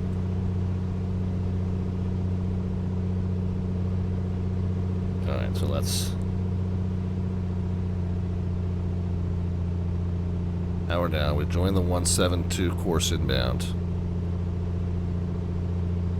The channel descent going with speed reduction as we're able.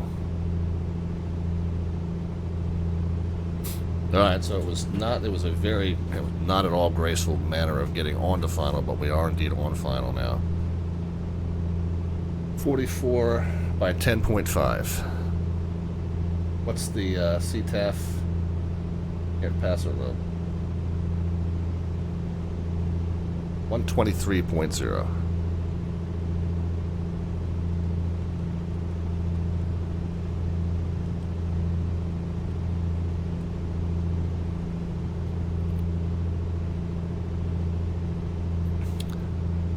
Paso Robles traffic, Comanche 514 Delta Victor, 11 miles on the VOR 19er, full stop, Paso Robles.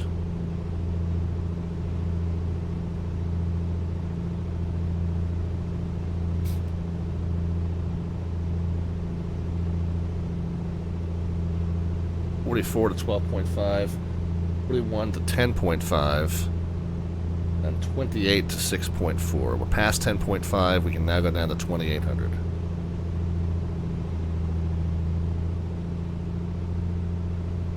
I'll get the speed down. I'm going to actually start spinning the props back up while we're reducing power. 28 to 6.4.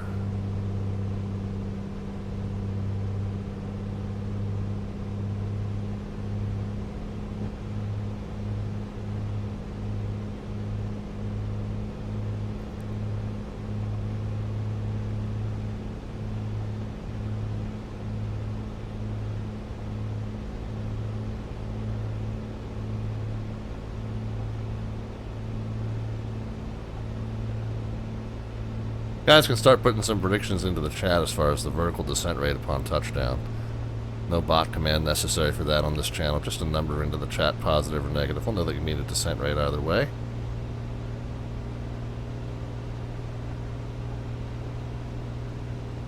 And the closest predictor gets an automatic entry into our monthly landing rate, or bi-monthly rather, landing rate raffle. The next one will be toward the end of this very month of February.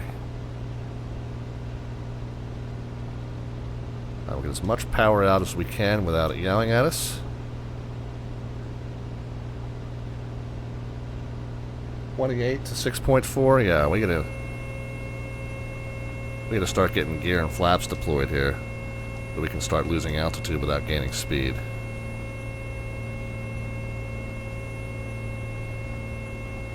All right, it's 125. There's gear and flaps one. A little bit of power coming back in. That's 6.8, 6.4 to 28 rather. 21 to 4.4.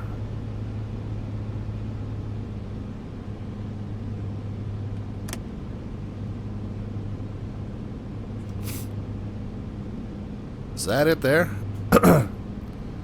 Said it was going to be a right turn on the final, but good gracious.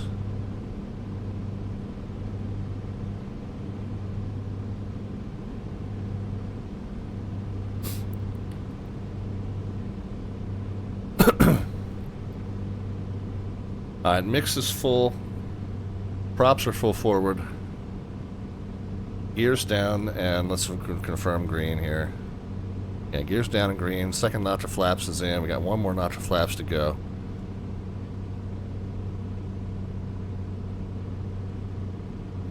Paso Robles traffic. Comanche 514 Delta Victor is now visual with the runway on a short right, or 2 mile right base to runway 19er. Paso Robles.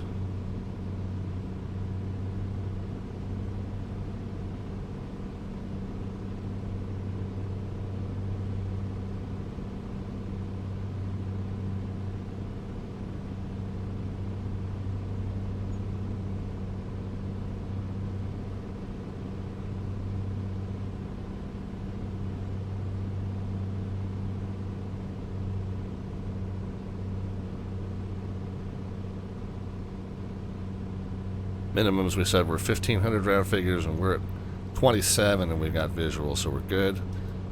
And field elevation there, just about 500 feet, 800 feet rather.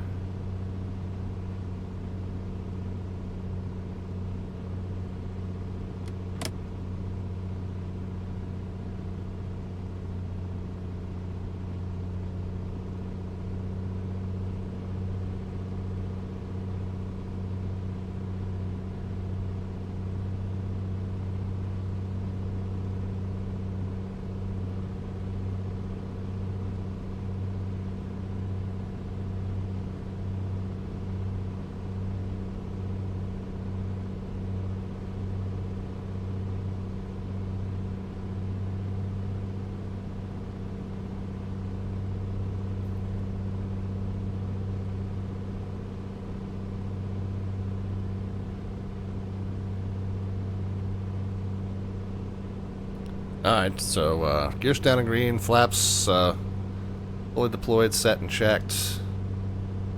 Right hand turn off if we make it down, straight to 13 and left to 45 if we go missed.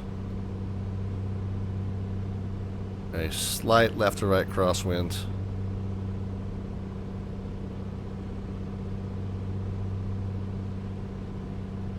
And looks like we got just a slight bit of altitude to lose yet.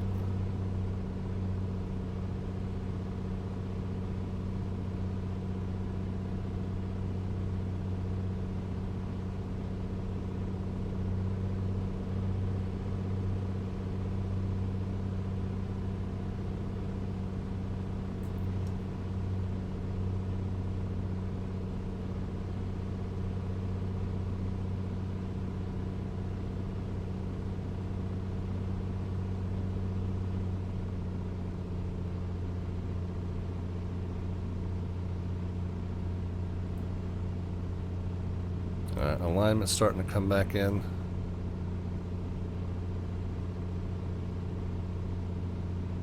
Still showing that we're high.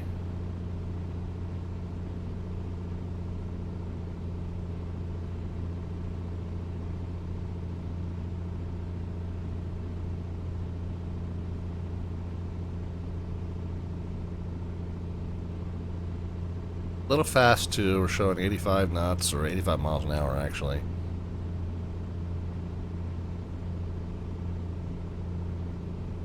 But as soon as we get down onto our glide, we'll pull the nose up, and that speed will bleed off.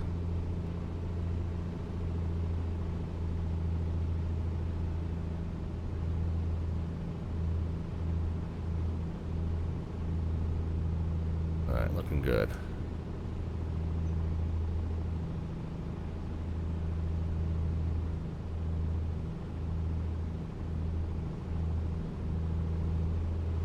There we go.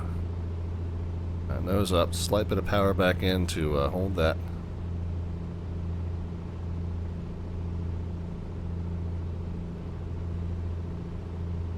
Hold that glide.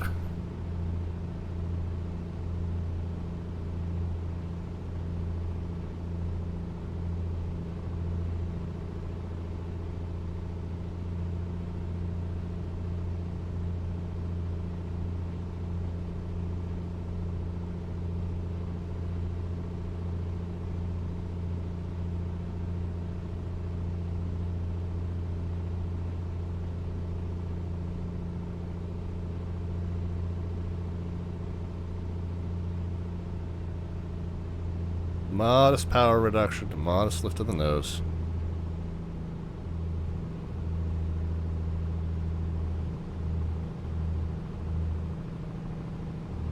Let her settle on.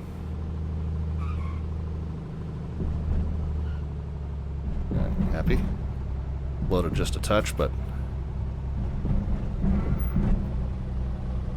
good.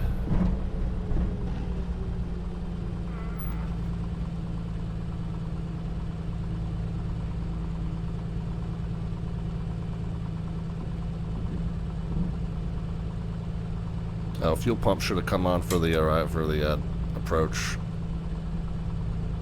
I always forget that at non-towered fields. Clean the flaps, strobe, pitot landing fuel pump, and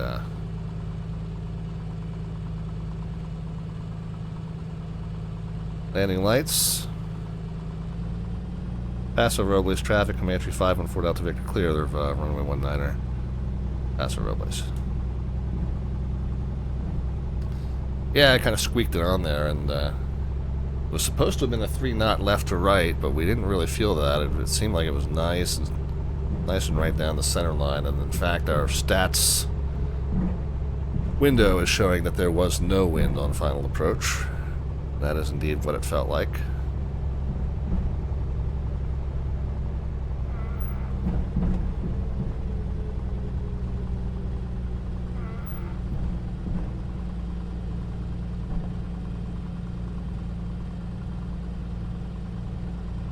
Guess that's not a taxiway, that's like some sort of service lane.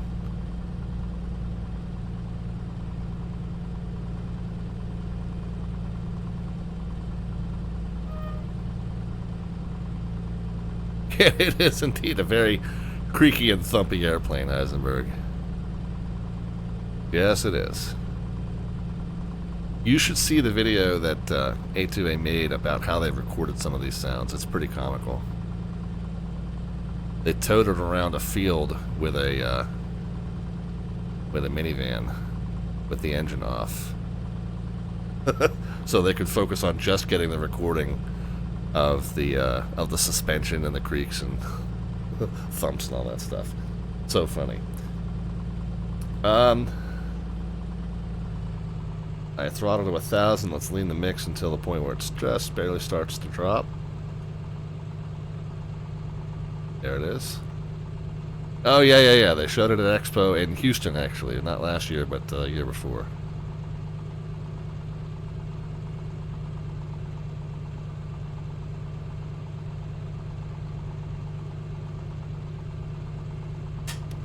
Alright, parking brake is off. Parking brake is on, rather. Obviously, we would shut down the airplane to take a break. I'm just going to go ahead and leave it running.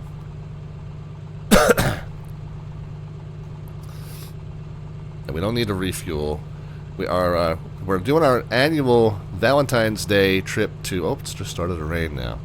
The annual Valentine's Day trip to Lovers Cove, Catalina Island, and we are indeed suffering from the Catalina Curse. We're going to see if the weather is going to let us do this second part of the trip. We went from Half Moon Bay to Paso Robles. We do have and this looks more like a kid than a partner in terms of how old I am versus how old this person appears. So we say we got Sierra on board, but I didn't want to do the Lovers Cove trip with Charlie. He's not my type. Now, like I said, I'm not sure I can say that she is either, but but anyway, there she is. And so yeah, we're in the A2A Simulations Comanche. We've made our first half of our journey. We are going to continue the poor aeronautical decision making in terms of making this trip with known icing conditions in a plane that's not rated for it. However, so far so good. Fingers crossed we're not jinxing ourselves. Even more platonic, says Kenny Monster. Yeah, right, I think she has to be. Well, hope you guys guessed low. Definitely did kind of squeak it on there. Not that that's always the best thing to do, but in this case it was a nice little squeak to make it to the runway. 110, 73, 75, 173. Another 110 came in. So who's the lowest? Was it the 73 from Iowa Scotsman? B-Scan had the 245. B-Scan was expecting me to slam it down.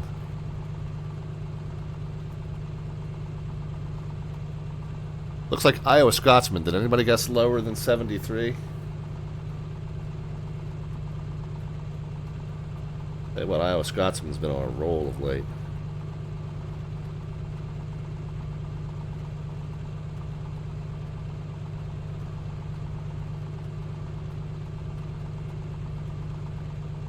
Alright, Iowa Scotsman has the entry into the next landing rate raffle.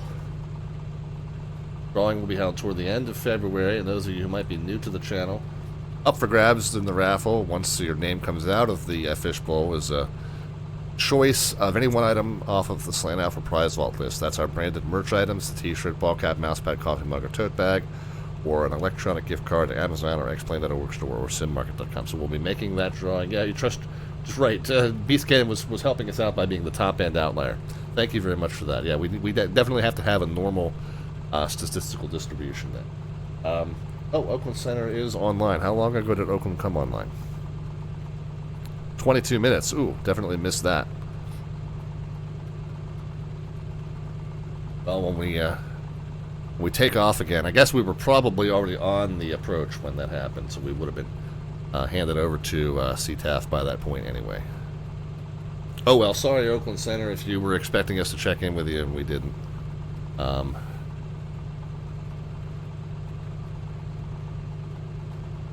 But anyway, alright, so flaps, pitot, fuel pump, landing lights, and strobes, and mix leaned. Okay, yeah, we're good. Alright, I am going to file the second flight plan on the network. And then I'll take a break out of the cockpit. Little liquid recycling has to happen. No, we don't want to edit a flight plan. We want to file an entirely new one here. We'll file our flight plan. We'll check in with Oakland Center. KPRB. Off block time, we're expecting to be 02:35. That's half an hour away. Yeah, we'll be fine there. We'll get airborne probably a little earlier than that. 7,000 at 150 knots. We're going to try to make it to KAVX. Alternate. I've filed L35 Big Bear just because I wanted to file something with a nice long distance. Realistically, we would probably divert just right across on the mainland side of Catalina to someplace like either Long Beach or John Wayne or something like that. But I've put in L35s just because it's further inland, further away from the bad weather, and so that's more distance that we planned for, and we actually really are carrying much more fuel than even that suggests. Oh, I didn't check. I got to check my predictions here as far as the timing and fuel.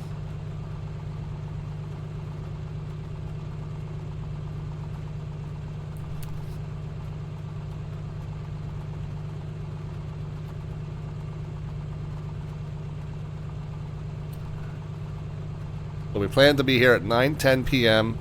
and we're 9:07, so we did get in a little bit early. And 412 is 412 pounds is what I'm expecting to have. What do we have left? We've got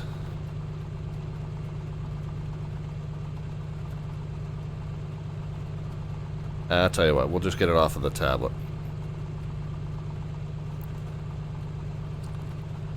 Oops. Not what I meant to do.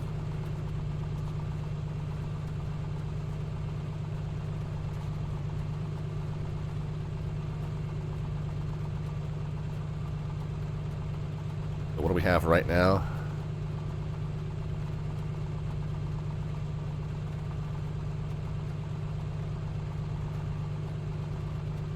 $423. Nice.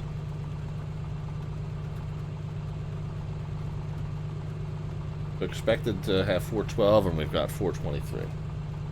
So that's good. Timing and fuel estimates worked out really well. And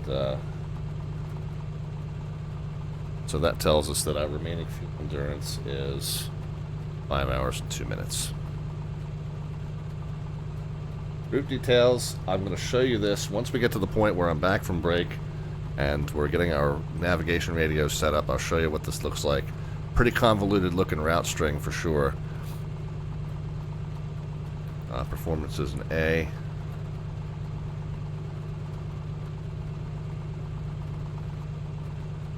Adventures. Yes, I have seen the weather forecast for Catalina.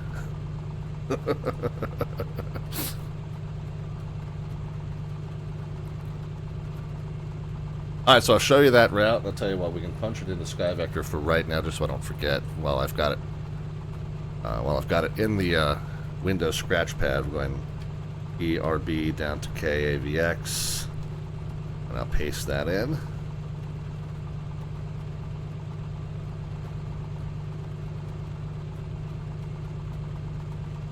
So we got an obstacle departure that takes us to Jeji and then Morro Bay. From there, we're on the Victor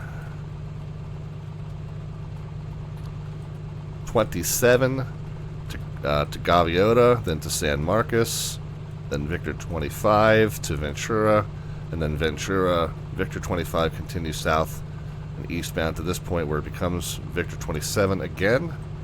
Or does it just stay? Yeah, okay, Victor 25, and then Victor 27 south and east of Ventura to Santa Catalina. Weather there still, oh, it's a little better now, 3/4 of a statute mile, so it's 3 times as good as it was when we talked at the beginning of the stream. However, vertical visibility now 100 feet rather than 200, so visibility 3 times as good, ceiling half as good. Anyway, so yeah, we'll make our decision about what we're doing there. We may end up diverting. If we divert, I mean, we're starting to see some green dots here. So we could divert to Long Beach, maybe. I mean, John Wayne's showing blue. Visibility 4 statute miles, light rain and mist, broken 1100. So we got a nice, you know, easy ILS approach at John Wayne we could follow. So, so yeah, we'll have some options there, and we'll discuss them with the controller, assuming Los Angeles is going to be still online when we get down there. Right now, Oakland just hopped online within the last half hour. Los Angeles has been online for a while, but who knows, maybe if it's one controller. Oh, just as I said it. Just as I said it, they've now hopped off. So we do have SoCal Approach working that area. He's been on for 3.5 hours, though, so who knows whether he's staying. Maybe we'll get somebody to come in and take their place. But that is us. And we'll at least get it filed and cleared with the Oakland Center controller prior to us. Double check. Oh, we got a nice, let's say, some sort of a group flight coming in from Denver to LAX. These guys, oh, Las Vegas. Guys are all headed to Las Vegas together.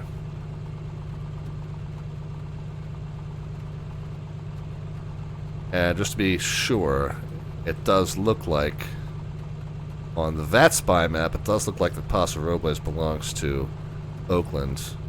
Yeah, it appears. Even this can be deceiving, but if you right-click, open link in new tab, it is part of the Oakland ARTC. Okay. So we'll check in with Oakland Center and get our IFR clearance sorted out. Looks like we will be back on our own with LA unless an LA Center controller comes in to relieve the one that just left. So we'll see what happens. Looks like the precipitation's kind of moved off. Maybe if we're lucky, the cloud layer will follow it. But yeah, looking not too favorable weather here. Let's take a quick break out of the cockpit for a little liquid recycling. Got plenty of liquid around us here, but I do need to expel and refill some here personally, so we'll take a moment to do that. And we'll be back with you with lots more flying left to go on tonight's edition of Slant Alpha Adventures as we challenge, once again, the Catalina Curse. Back in a few, friends.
Alright, back with you. And why did my plane shut down?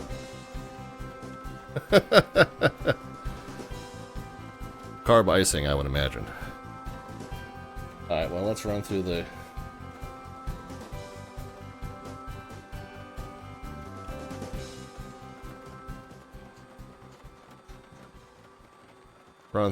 shutdown checklist.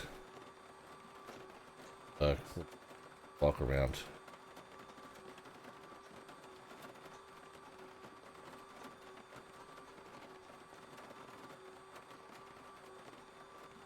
Alright, so ideally we would have turned the avionics off before you shut everything down. That didn't happen, but...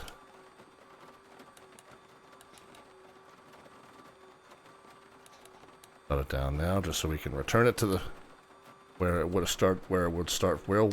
will start it from in like 2. Throttle down, cut off.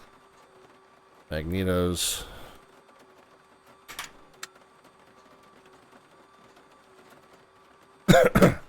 Lights.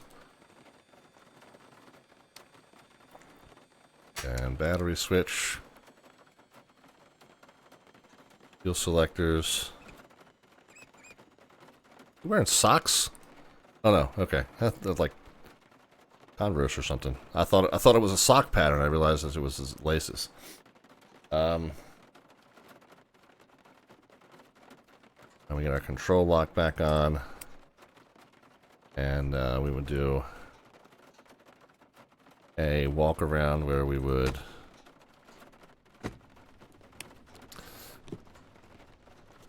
set up the static elements, you know, tie the aircraft down. So we won't we won't do that because we're not parking here for more than a few minutes. So we won't put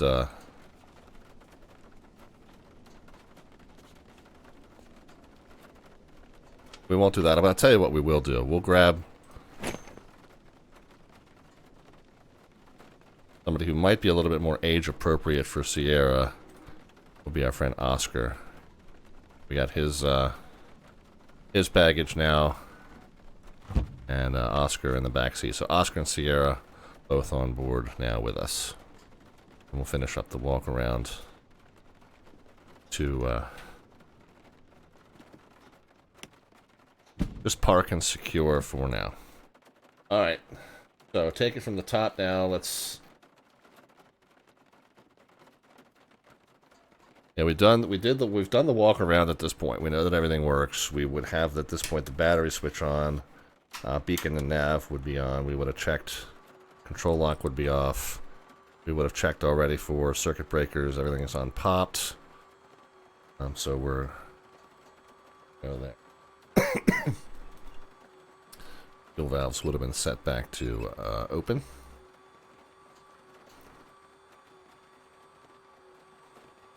Let's go ahead and get mix and prop full forward. I'm sorry, mix and throttle forward.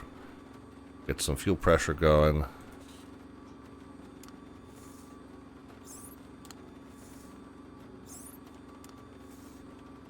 Engage carb heat. I have a feeling we're going to need it.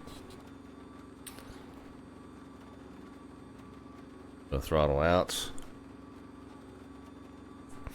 We got fuel pressure.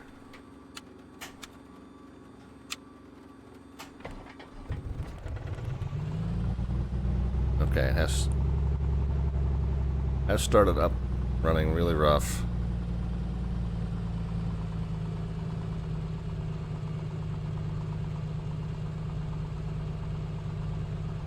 And we got the carb heat on though.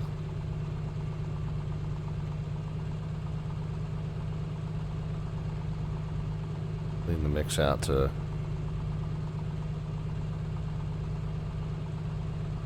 where it starts to drop, right there. Avionics back on. Altitude mode.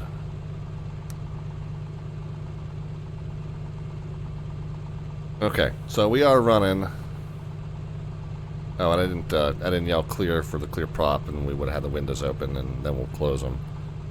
Looks like we probably need some windshield defogging as well, so we'll get all that going. And now we've got, at least we're taking Oscar and Sierra out to their date at Lover's Cove. So now it seems a little less creepy that I'm like carting this very young woman around myself.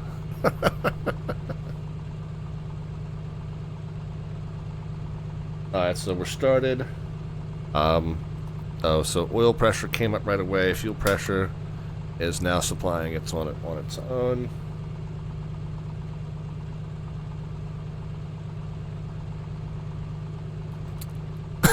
The CTAF is still 123. Oakland Center is on 132.2. So we can jump in and get a clearance from them.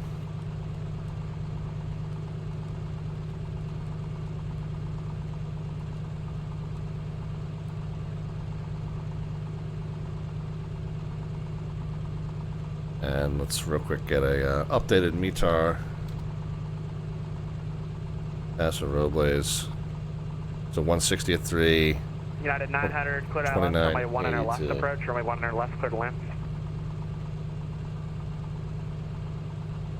2982, field elevation there was right around 800, which is exactly what we said on the way in. So everything's looking good there. We'll get our nav and stuff set up as soon as we get our clearance.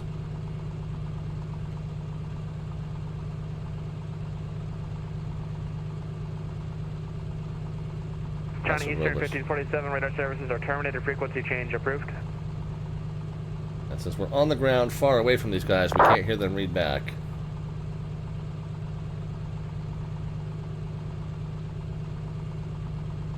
Oakland Center Comanche 514 Delta Victor on the ground at Paso Robles with the weather IFR to Catalina. Number 514 Papa Victor, Oakland Center, clearance request. Delta Victor, close enough. Oakland Center, UPS 144 Heavy with you, flight level 410. I'm 20 miles east, Sierra Whiskey Room. Alright, so while we're waiting on our clearance, comm radios are set. We got the center frequency, we got the CTAF, we're monitoring guard on comm 2. Loud and clear, number 197er standby.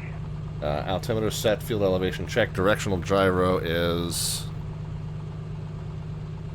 163.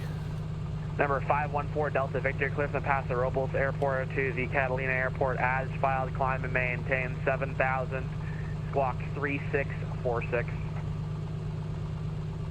Alright, we're cleared as filed, 7,000, 3646, 514 Delta Victor. Number 514 Delta Victor, reback correct. Hold for release, advise number 1 for departure, frequency change approved. Alright, frequency change approved, and we'll call you for departure at number 1, off of 514 Delta Victor. Number 197er, go ahead with your request.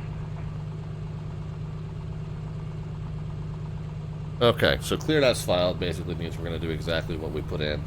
Number 197er, cleared from Visalia Airport to the Greenleaf Airport via Intel, direct so we're going Handa. to depart 19. Then as filed, climb maintain 10,000. It's the Jeji 2.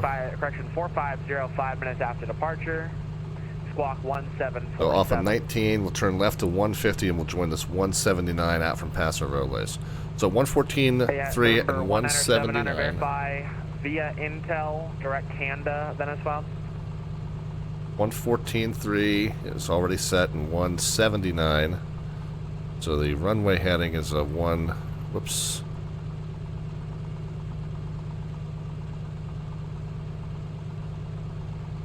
Runway headings of 190. Aircraft calling out John Wayne. I do not control LA Center's airspace. Frequency change approved.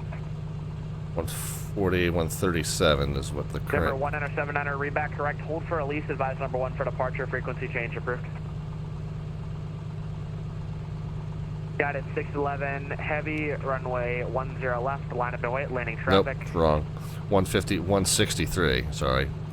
Spun it the wrong, read it the wrong way.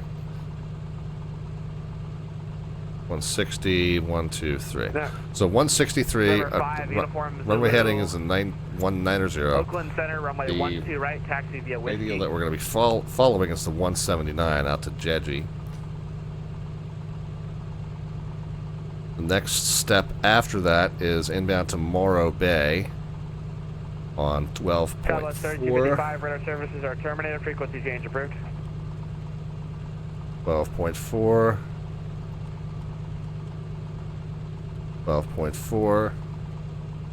And then the next one down the line after that is Gaviota 13.8.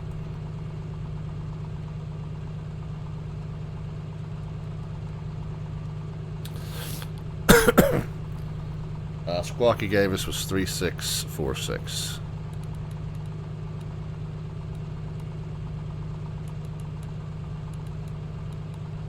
And mode Charlie. And mode Charlie is on. Alright.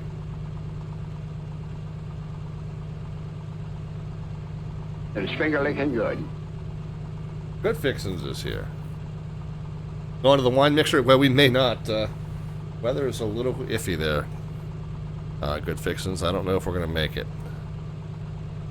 3/4 stature miles missed. Vertical visibility 100 feet. We're best.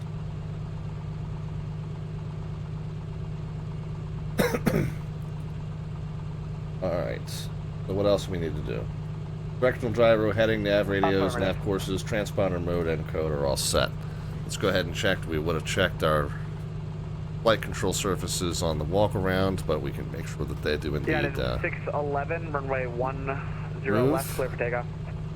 We should be used to that weather at Catalina by now. Yeah, you've been around the stream long enough to know. Runway 19 We've been kind of talking about that all night. Bravo to the ramp. Good day. Flaps and trim set for departure.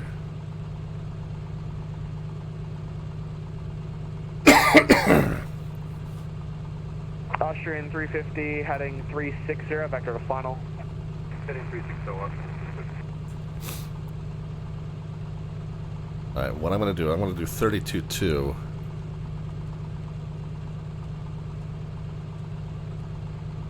On COM 2, which we're still going to be monitoring, but we're going to be transmitting and receiving on the CTAF here at Paso Robles 123. So we'll still hear center, but we won't be talking over him during our taxi yet.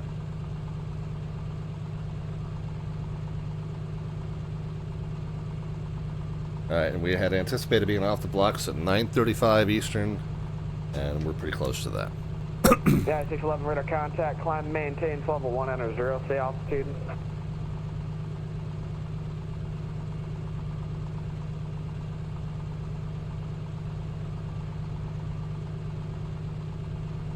Paso Robles traffic, Comanche 514 Delta Victor taxiing out to runway 19er for a IFR southbound departure, Paso Robles.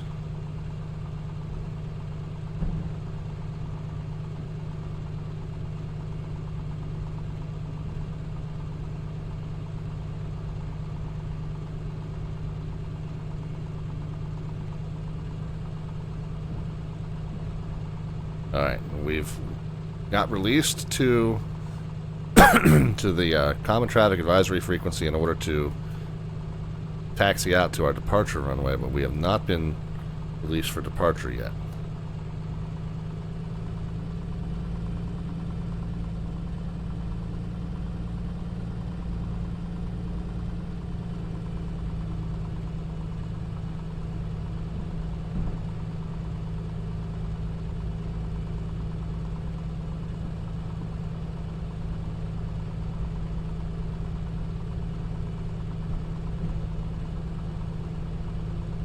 So now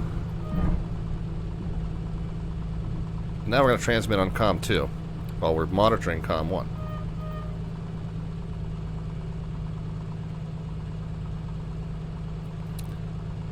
Center Comanche 514 Delta Victor, word number 1 at Paso Robles. Number 514 Delta Victor, roger, release departure, clearance, deployed up and off in 5 minutes. If on 5 minutes, advise Oakland Center, this frequency within 10 minutes of intentions, frequency change approved. Alright, release for departure, and we'll advise if not airborne off in 514 Delta Victor, frequency change approved. Okay, I wasn't quite at the end of the runway yet, whoops. That's okay, we can be so in 5 minutes.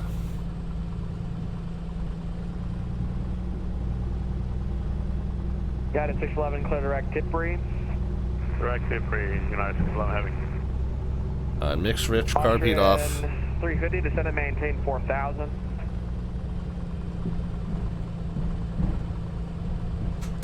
Strobes, landing.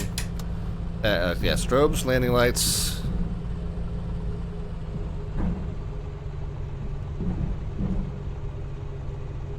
Fuel pump and Ito heat on.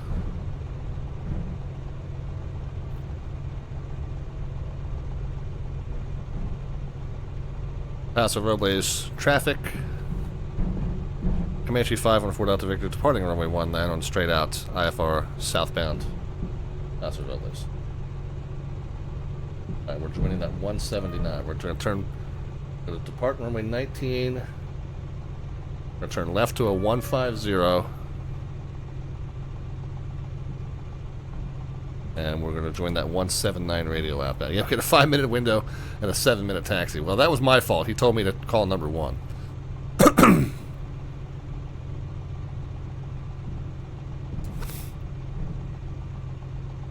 Alright. No traffic heard on the CTAF, no traffic observed in the area.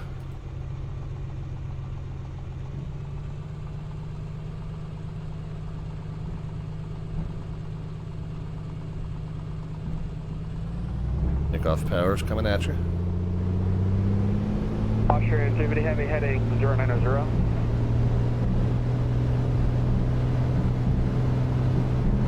United 611, climb maintain, follow 370. I'm at follow 370, United 611 heavy. 80, we'll rotate. Take it away.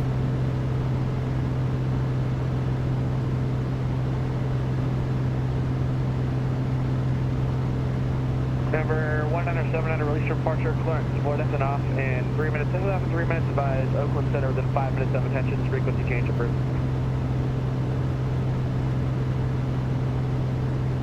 Okay, we're not going to need the pavement anymore. Gear's coming in.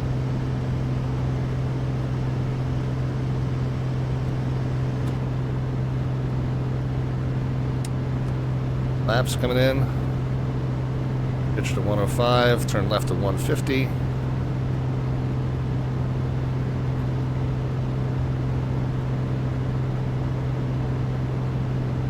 Get that rudder input out gently.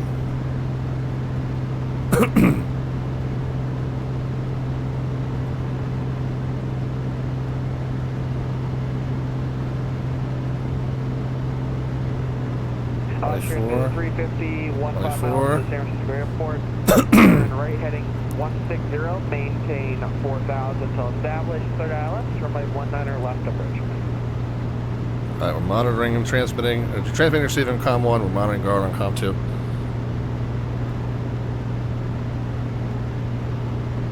Southwest 3255, radar services are terminated, frequency change approved. Overshot the radial. But we'll join it. And we were cleared straight up to 7,000.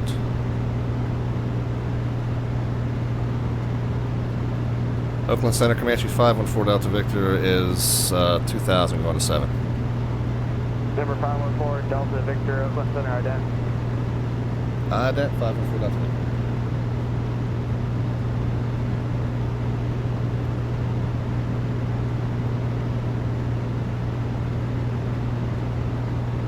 Number 514 Delta Victor, radar contact 3 miles south of Paso Robles Airport, climb maintain 7,000.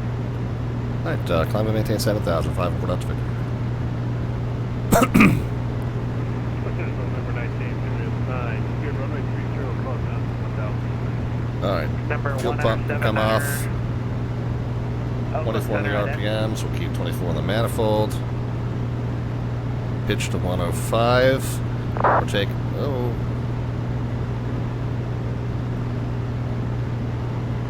taking this 179 radio out. 13 miles for the departure, but we're taking it 19 miles out for en route path. 390 then.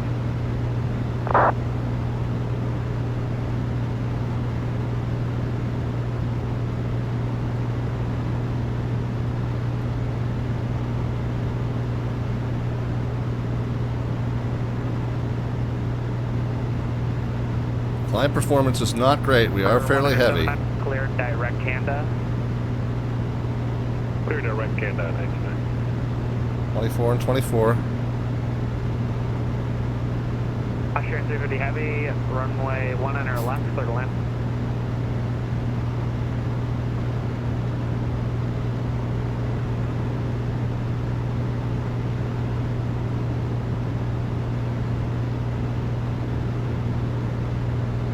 Number 5, uniform Zulu, runway 12 right, cleared for takeoff.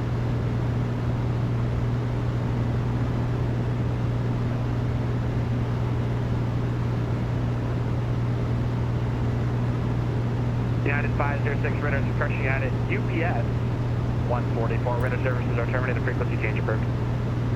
I experienced this once before. Flaps are Number up. 514 Delta Victor, radar services are terminated, frequency change approved. Alright, frequency change approved, 5 Delta Victor, we'll see it. UPS 144 radar services are terminated, frequency change approved, good day. Alright, 22. Over to Unicom, have a good day. 8. So we'll transmit and receive on 22.8, but we'll continue to listen to Oakland Center on Comp 2 just for the funsies. I've experienced this once before in this aircraft where it seemed to me like, made it almost feels like that door wasn't latched. There's some sort of more of a wind sound than I'm used to. Gears definitely showing up, and flaps are up. And it just seems like this plane's louder than I'm used to it being. I wonder, there's no, I don't know if there's any kind of airframe icing. There's no icing on the windshield. Ah, that's what it was. I had the vents open. That's where that's coming in. No wonder it's so freaking loud.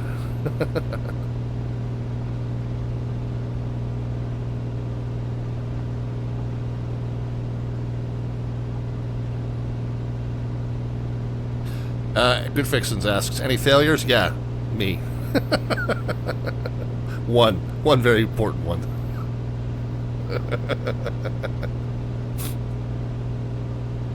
Everything seems to be okay with the airplane, though.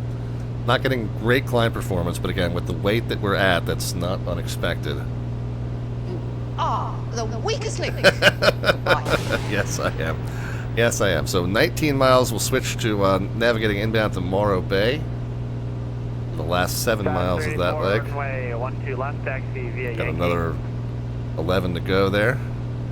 We're going to 7,000. And the reason Oakland cut us off, by the way, is because Number we are 5, uniform Zulu radar contact, climb coming down into, so level yeah, so LA Center's gone, SoCal in this area is gone, SoCal down in this area does not cover where we're going.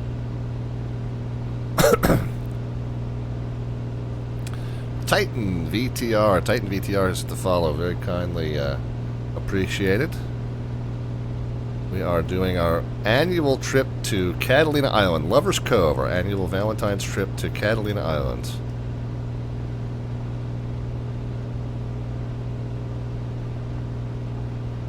So we can, I know I said climb performance is not great. I can pitch 105 as usually our best climb rate. By the way, our manifold pressure has really dipped off, barely getting 20. I have a feeling that's a carb icing issue. I'm going to ease in a little bit carb heat. Austrian 350, cross Okay. runway 1 There we go. taxi Hotel Alpha to the Alpha gate. Easing in a little carb heat has got our manifold pressure back up to 24, so we're good there. That should help our climb performance.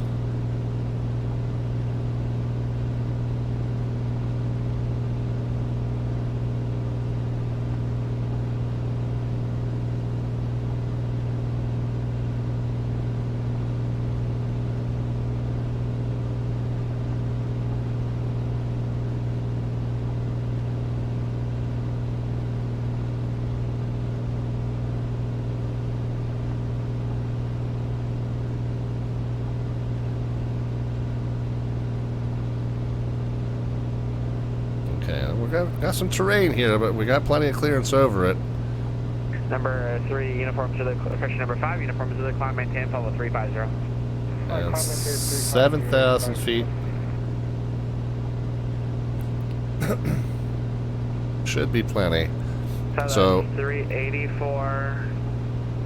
Roger, So 19, yeah, 5,000 is the minimum en route on this airway, so we're above that now. We're at 65, so we're good in terms of obstacle clearance. We're going to take this out to 19 miles, and then the last 7 we'll be navigating inbound to Morro Bay VOR. And those that get new to the channel, we do all this. I pretend that this, we got a, oh, in this aircraft we don't even have the GPS. I don't even have to pretend it's not there. So, and I think this, there's an option for it, but we do the version of the panel without it.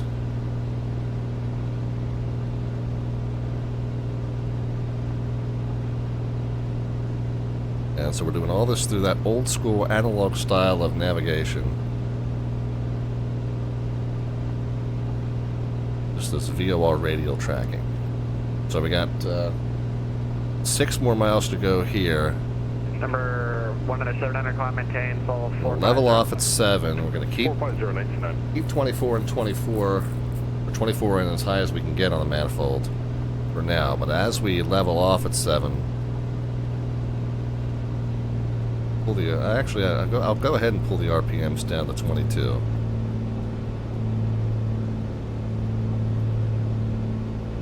Manifold to 22.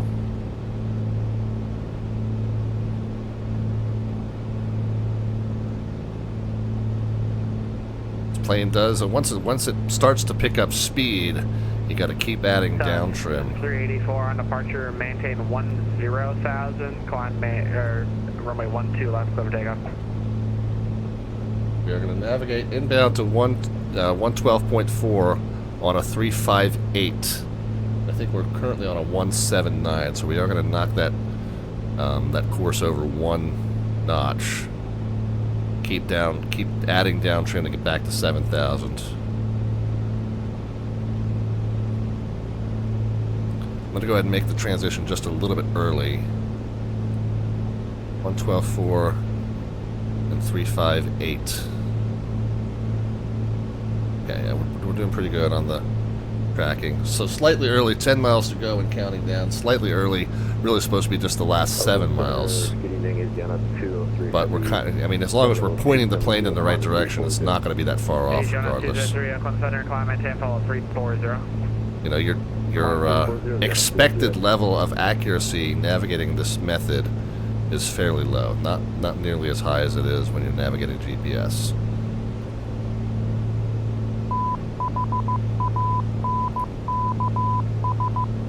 So we're plenty fine. What day is it, Mike? Jet Pilot Cinnamon is here with the resub. 56 months of a resubscription. 4 months shy of 5 years. Wow, Mike. Good to see you. How are you?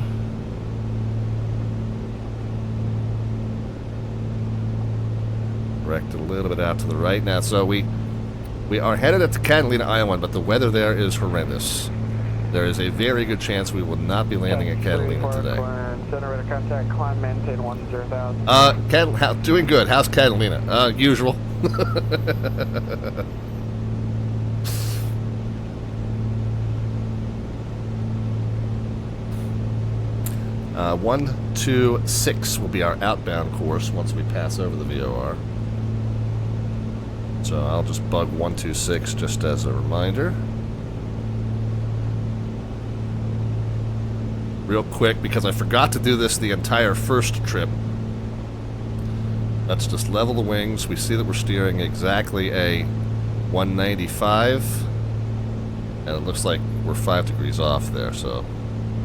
Got it, 611, connect Salt Lake Center, 125.57. Okay, so now we're steering exactly a 190. 4557 United, 611 Heavy, thanks for the Okay, and our gauges now match. Yeah, I forgot to do that gyro correction the entire first trip, and it wasn't until I started the DME arc into our VOR approach into Paso Robles that I suddenly realized, oh crap, I haven't been updating the gyro this entire time. So because I was focusing on that, my adherence to the arc was just all over the place. I haven't done one on stream in a good while, and that did not end up being a very good example of it. Oh, the other thing we want to do, 2222, let's lean the Lean the mix out until we're 14 gallons an hour.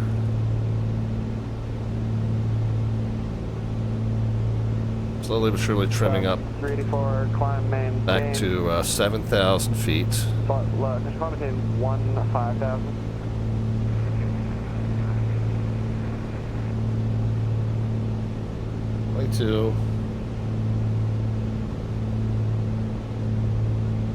Having trouble maintaining 22. Let's throw a little carb heat back in. There we are.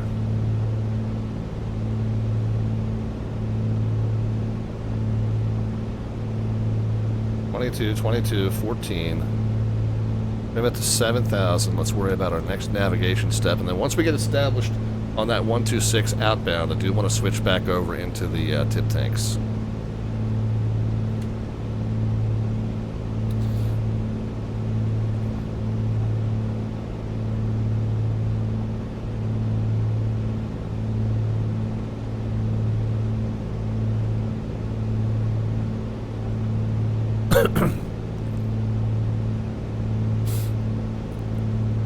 Kind of a lazy turn. I undercut the turn a little bit. We've still got to get up to 7,000 here.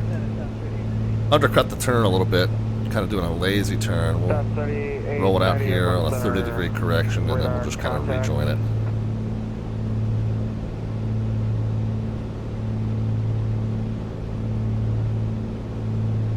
Meanwhile, trying to get the altitude sorted out. Oh, there's our radio coming back in.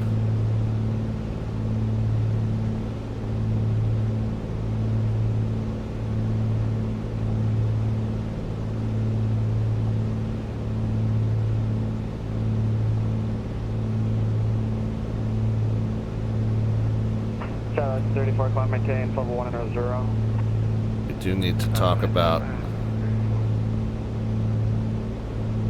Alright, 22, 22, 14 on the mix. Just a touch of carb heat added to be able to keep the 22 manifold. And chasing the outbound radial just a little bit, but we're fine. We'll get there. Small corrections will get us there. And then looks like we're pretty close to 7,000. So we're good. Everything's hunky-dory. Let's go ahead and get the fuel pump on. And then fuel pressure and fuel flow looking good. Let's switch right side to side tank. And again, fuel pressure. A little bit of down trim here. Down trim in right correction.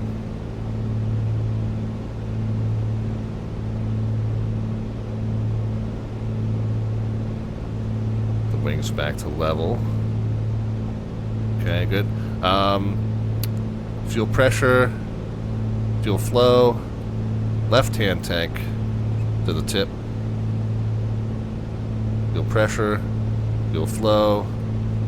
Okay, fuel pump off. Fuel pressure, fuel flow. Okay, good. So we have 25 gallons or 20 gallons left in the mains. And plenty in the tips, and we're going to be monitoring this for our fuel quantity as we go. Okay, still kind of chasing the new radial and the altitude just a little bit. We're trying to make minor corrections to stay on the airway and minor corrections to stay on our assigned altitude. You need to be kind of monitoring for... Hold on. We need to be monitoring for air traffic control, but we just passed somebody, but he's at 32,000 feet, so we're fine. I just think, oh my gosh, we just go nose to nose with somebody? No, but he's well above us.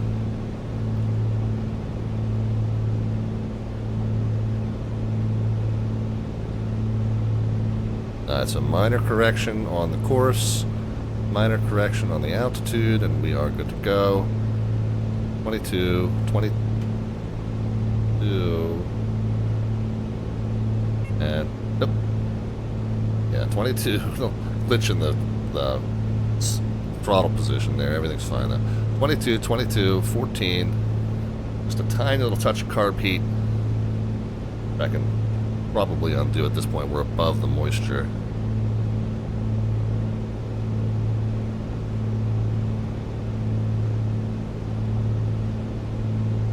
Alright, we're back on the airway. This tiny little turn might get us back on our altitude as well.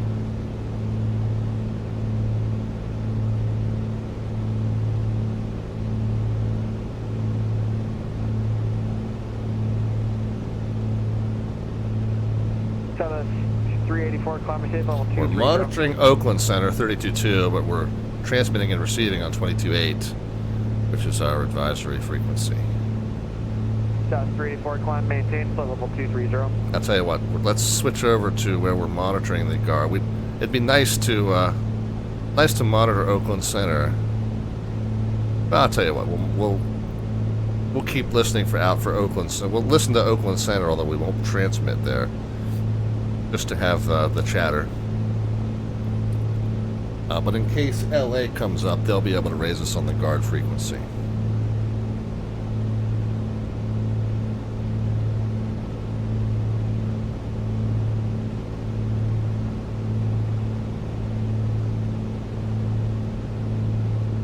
I am going to steer a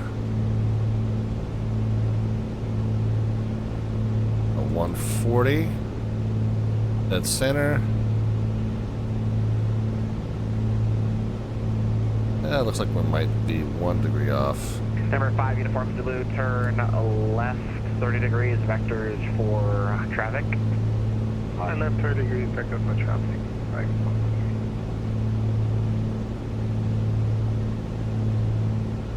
If I steer... 34, climb and maintain, level 250. Let's steer a 120 exactly on the...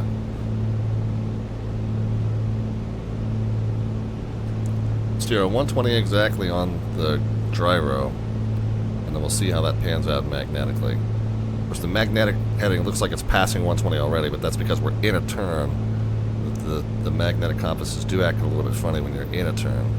That's why you have to be ultra sure that your wings are level when you try to check those calibrations.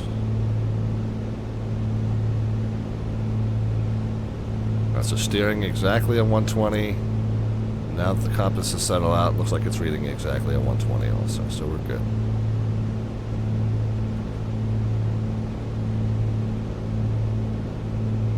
Do know that the winds are blowing us west to east. We do need to put in a slight correction west in order to stay on course, but we'll try this. We'll see how that does for us. Alright, so trimmed out, pretty much on altitude, pretty much on airway. Now let's figure out what are we supposed to be navigating here. 126 outbound. South 34, climb maintained, level 410. 34 miles. And then we'll be 20 miles into the next one down the line, which is 113.8. So 113.8's the next step down.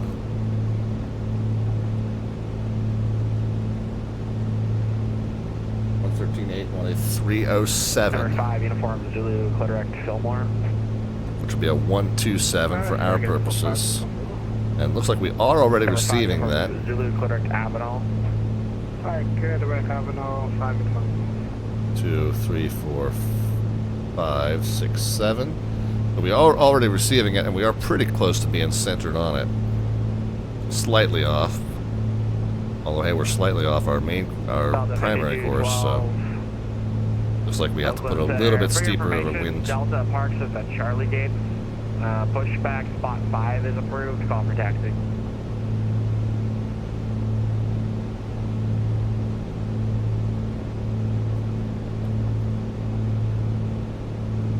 Alright, how far down did I say we were navigating? 34 out. And then 20 in. And then 13.8 is our next step, and then 14.9 is our next one after that. So we'll get that kind of ahead of the game here. 14.9.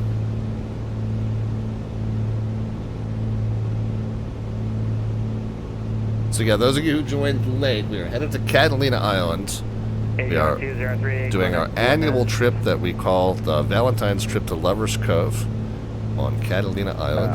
And every year that we do this, we encounter some sort of a challenge, whether it's sim issues, simulated aircraft issues, weather issues, a lot of them. This year, no exception. And in some cases, like internet connectivity issues. And then one year, my wife literally got stranded at a shopping center midstream. I had to cut the stream short and go get her.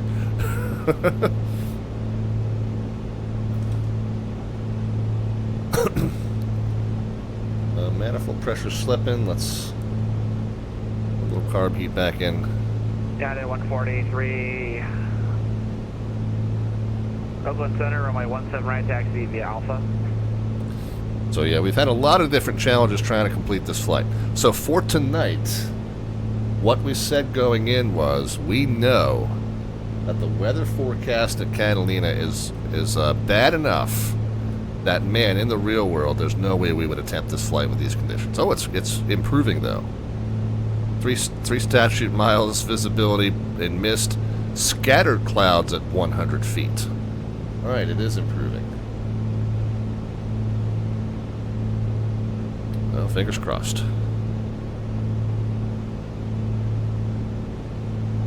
But knowing that with the weather that was showing there, we would not have attempted this flight in the real world at all. Secondly, knowing that we are in an area of known icing conditions and an aircraft that does not have sufficient means of combating that. So we knew we were starting off the stream by making a couple of really dumb aeronautical decision-making examples. However, with that in mind, we set ourselves the charge that whatever we do encounter when we get up there, you know, if we find that it would be smart to change the plan and divert, we will do that. So far, the weather has been just barely good enough to cooperate and let us do. Of course, we're battling a little bit of carb icing here, as you guys have seen. But so far, everything seems to be... Number 384, radar services are terminated, frequency change approved. Everything seems to be manageable. Yep, indeed. Gonna have to crack one open, then I spilled some on my leg. Southwest 384, radar services are terminated, frequency change approved. Terminated, 34. Number 5, uniform Zilla, radar services are terminated, frequency change approved. Good day. Unicom 5, Unicom 2. Steer over to the right a little bit to stay on course.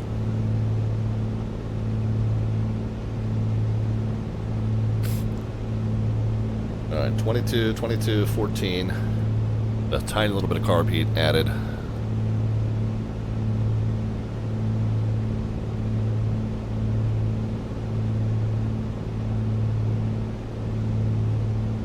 Delta 5212, runway 10 left, taxi via Alpha Echo Bravo Zulu Sierra. But anyway, we'll see what happens when we get up there in terms of the weather at Catalina. It is starting to get a little bit better. It went from purple to blue. It's Alpha Echo Bravo Zulu Sierra. And what did we say the distance was we're navigating out? Which one are we on right now? 34 and then 20. And we're 34 now. Okay, good. So we'll switch and switch. Navigating inbounds now to Gaviota 113.8, 20 and counting down. 307 is the radial that we're navigating inbound on.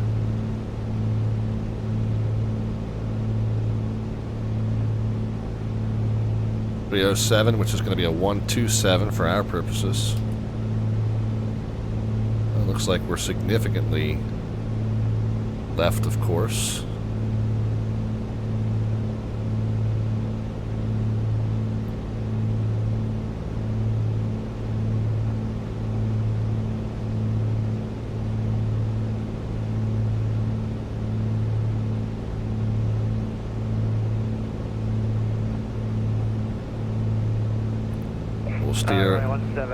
Steer exactly at 150. Looks like we reading exactly that 150, so we'll bring the course back in. After we pass it, we're going to go outbound on a 079er, so I'm going to bug that just... 3898 descending to via the Silicon 6 arrival.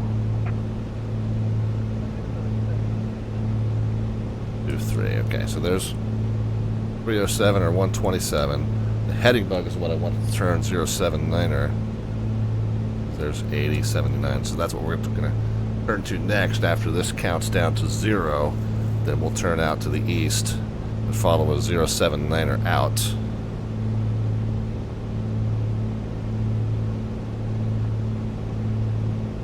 $22, $22, $14. Plenty of fuel.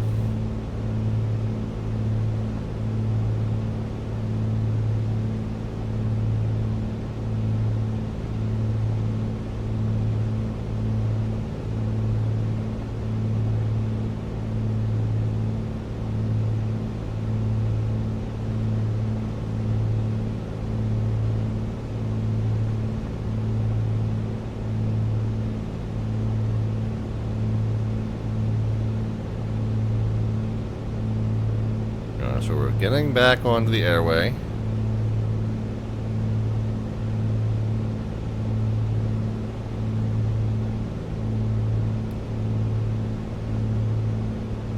So a touch high, about 160 feet above assigned altitude. American 1210, runway 10 right, taxi Okay, via... we've overcorrected slightly, so I'll get back. Echo, Bravo, Zulu, Sierra. Going to factor in a slight wind correction, however, it looks like we've overdoing that. And now we're a little bit right of course. So I'll turn, just line the arrow up dead center. We'll let the wind kind of move us right to left and get us back on center. Of course, there. Just a nice, just very slightly below neutral climb. Bring this needle back down to 7,000.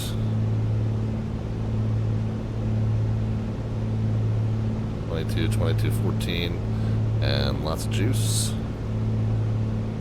Oh, it was a nice sudden weather change there. Gotcha, 143 radar contact, climb, maintain, level 1 into 0. Alright, so our next navigation step is to 14.9. After we turn east, this is only a 16-mile leg. So 14.9 needs to be in our standby.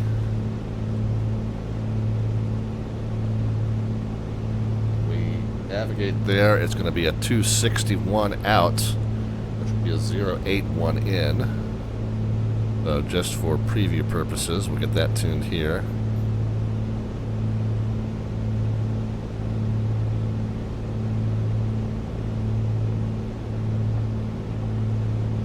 That should start moving to center when we get to the point where we need to make that turn toward it. Tango, Bravo, Zulu, Sierra.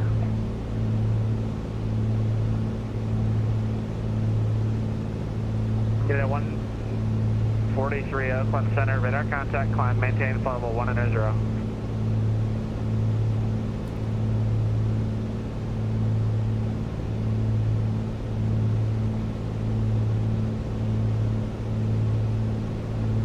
No sign of anybody on LA Center.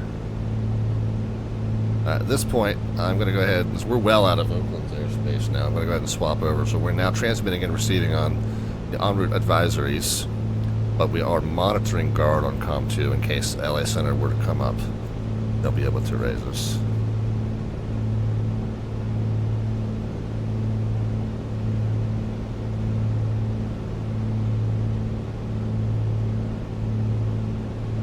As we enter these clouds, the key stat to watch is this manifold pressure here. It starts to drop. I'll have to add a little bit more carb heat in, so we can keep the throttle intake nice and clear.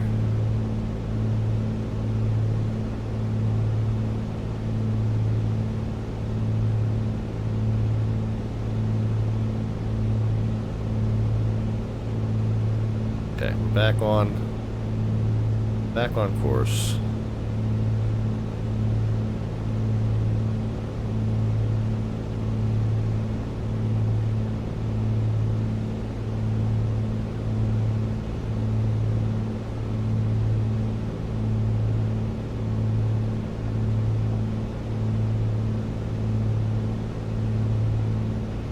On course, on assigned altitude.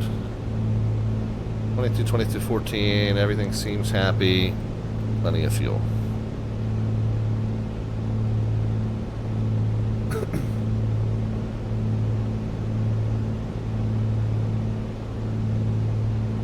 Got a couple of navigation steps to do before we have to worry about descent planning in the Catalina. But we'll talk about that once I get established. This is actually a short little zigzag. East to San Marcos and then south and east from San Marcos. South and east from San Marcos, we'll start looking at our descent planning. Like our VOR is just about getting past us here. Let's just go ahead and set the 079er and we'll be prepared to turn to that.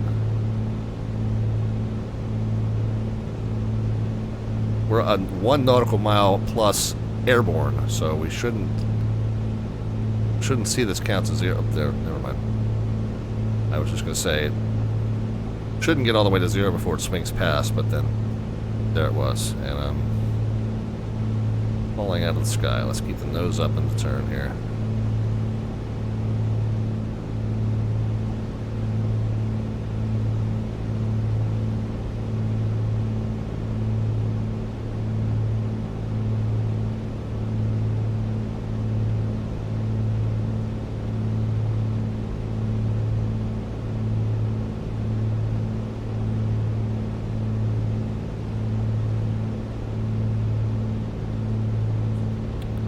Roll out onto a correction heading left of the airway.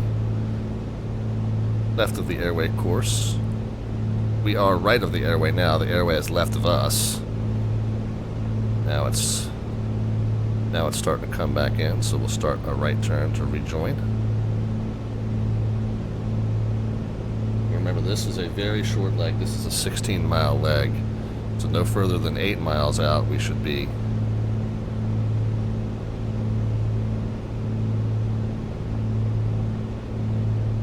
Transitioning to where we're navigating inbound to San Marcos on 14.9.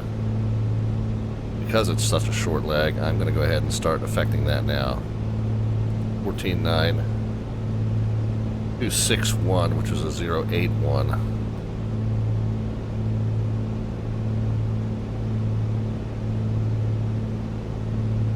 Any Monsters heading in for the night? Very good.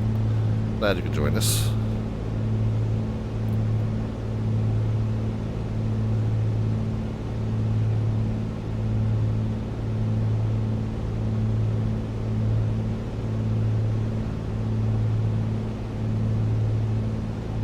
So a little bit of a right correction to get back on course.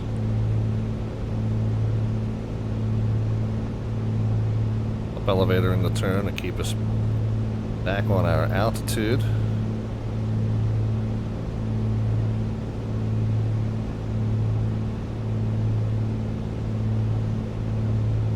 Okay, there we are, back on course, back on altitude. Let's let the plane settle into both.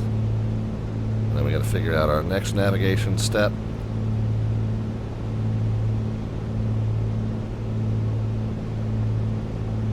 Turdog here. Turdog, welcome. How are you?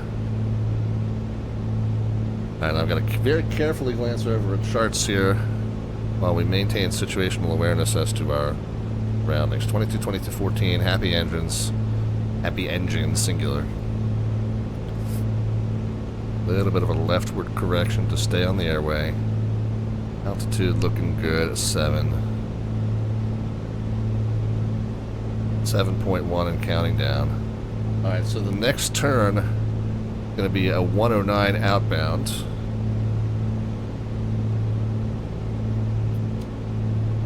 Oh crap, I moved the wrong thing. What are we supposed to be on now? 261, so a 081.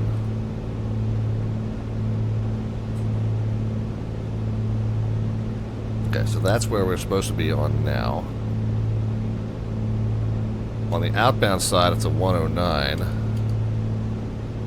So there.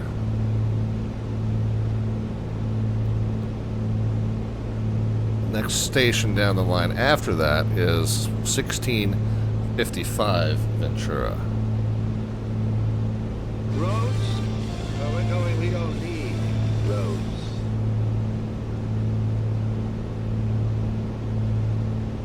The 1655.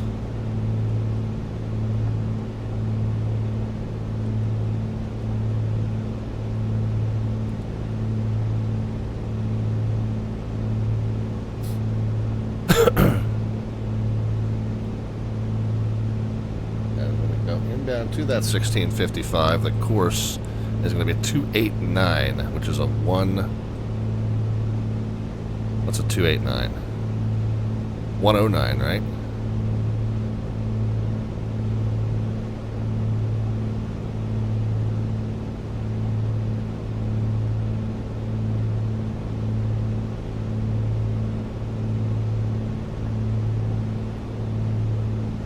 All right.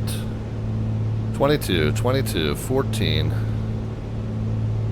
A little bit above altitude and a little bit left, of course. We'll correct both of those things. Oh, we're just about passing over. They're getting, excuse me, getting ready to pass over that VOR too. So we'll be ready to turn out to the 109. Is that right? Yeah, 109.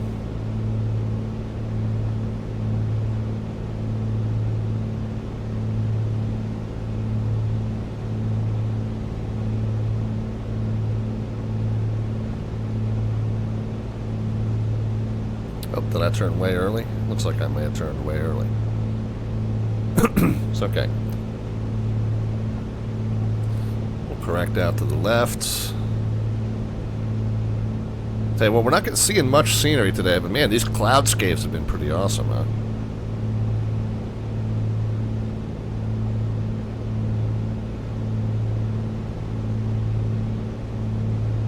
Alright, there's that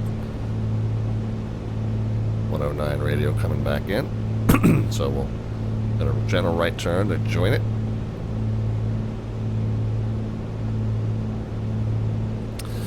Yeah, weather along the Pacific coast here has been pretty horrendous all day, and our intended destination of Catalina Island, it's starting to improve slightly, but the weather indications there are not good. And are we starting to see a little bit of windshield icing now here too? Yeah, it looks like we are.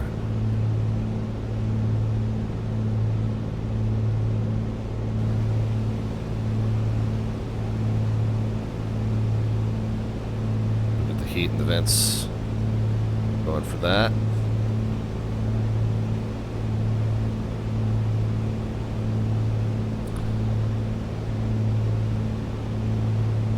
A little bit of a right correction.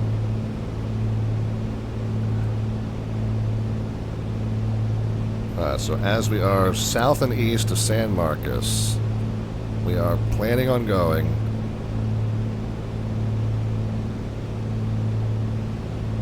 the 43-mile leg. So it's not that long, 20 miles, 20 miles.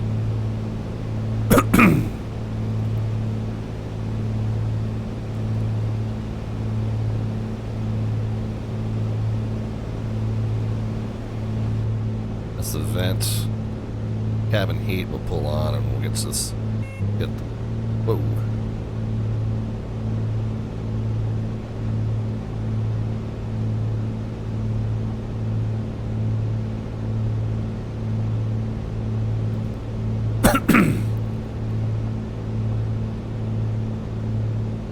Yeah, we just passed over.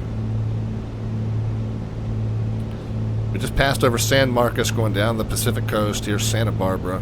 So we're north and west of Los Angeles, and Catalina Island is just south of LAX.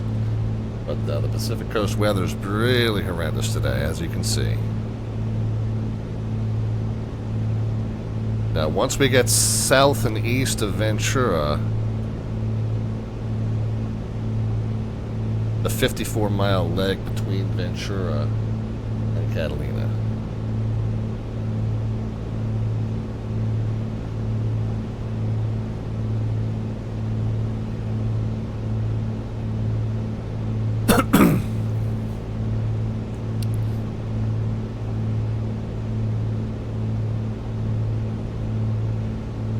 Yeah, we're rolling the dice big time by taking this trip in an aircraft that is not truly equipped to combat icing conditions in weather that it is known to exist. So we've started off the stream knowing that we've made some dumb aeronautical decisions just by doing this trip. Secondly, whether there's up now, it's back to back to the purple dot and showing what it was originally. 3 statute miles visibility and mist, scattered cloud base at 100 feet.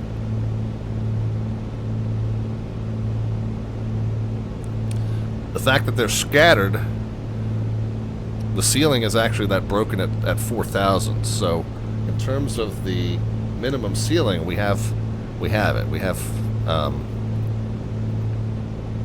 have sufficient minimums. We have a sufficient ceiling to perform an approach there, but we don't have sufficient visibility. You know, we got 3/4 of a mile visibility. Just for preview purposes, what do we need there? We got a VOR DME Alpha and Bravo. We do have DME, so we can do the Bravo.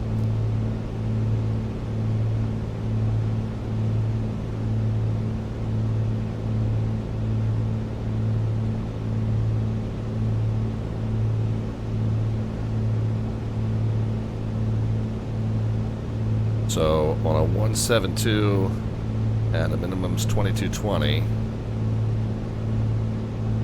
or if we're doing the Alpha,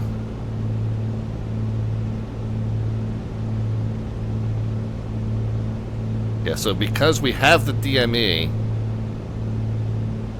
we can do it this one with the 172 and the minimums of 2220. The field elevation there is 1620, so that's 600 feet.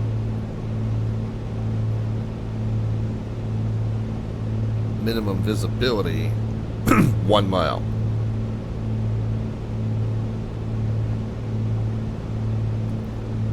So we're borderline whether we can make this approach when we get there.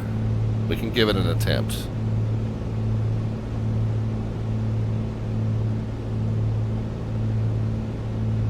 Slightly above altitude. Airway tracking's not bad. What did I say our distance was right now? Come back up. South and east of San Marcos. 43-mile leg, so about 20 and 20. Coming up on that now, so let's just go ahead and switch over. Navigating inbound to Ventura on 116.55.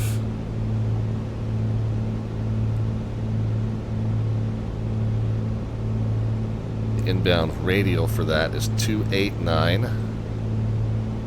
So that's a 109. I think that might be what we've already selected on, a 109. Yeah, that looks to be the case.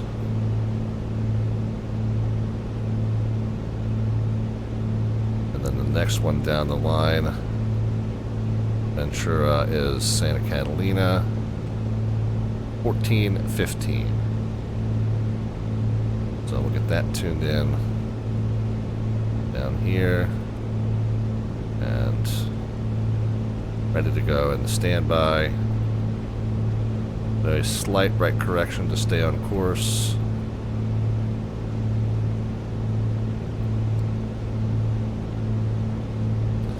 Tell you what, haven't done this in a while, so let's flying exactly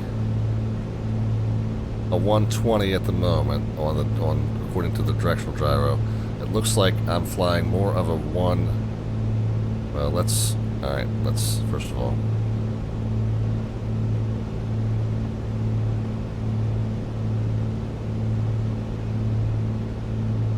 let's get it to where we actually are tracking that 120 and not turning. And according to this, we're doing more of a 118 or thereabouts. actually, now that it's settled in, it looks like we're doing more of a 115.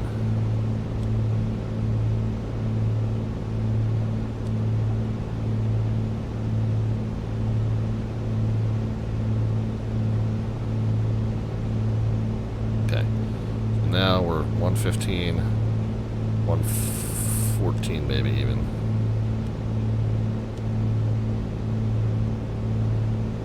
Okay. I forgot to do that the entire first trip, and our DME arc onto our VOR approach did not work out very well because I was fiddling with correcting that as I discovered it. Turdog says, yeah, it could have been dumber. Could take this plane up into the weather we've got up here in Alberta. Well, yeah, so this is a stream tradition, this annual trip out to Catalina Island. Lover's Cove is a little spot out on Catalina Island, so we do this Valentine's Day tradition, and it's been something that I've done since literally the first year that the stream existed. So we've done this every single year, and every year there's something that makes it a challenge, and weather is frequently one of them, but not always the only thing.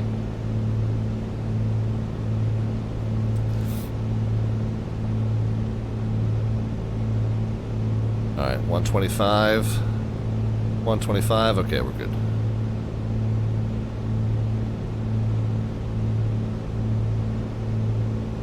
$22, 14. Happy gauges.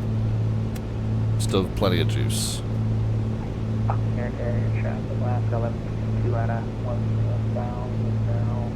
Okay, starting to hear some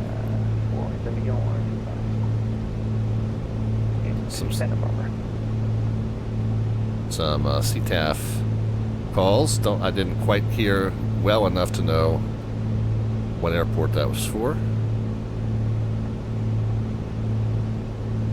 But just a CTAF call. Oh, by the way, what is our CTAF at Catalina? Get there.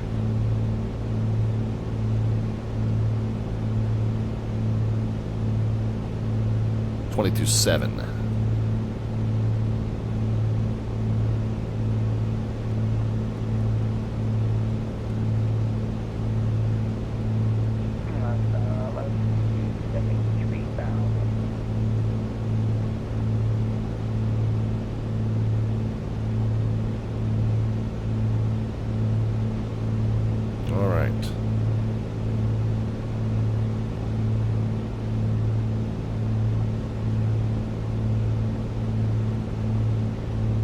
Good tracking of the airway, so turning right to stay on it.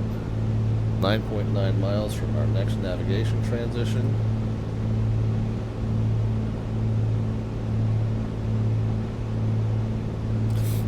And we haven't really talked descent planning.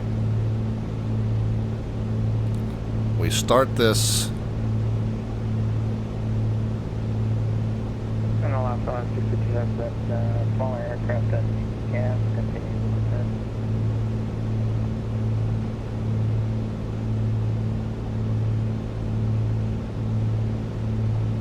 Through 7,000.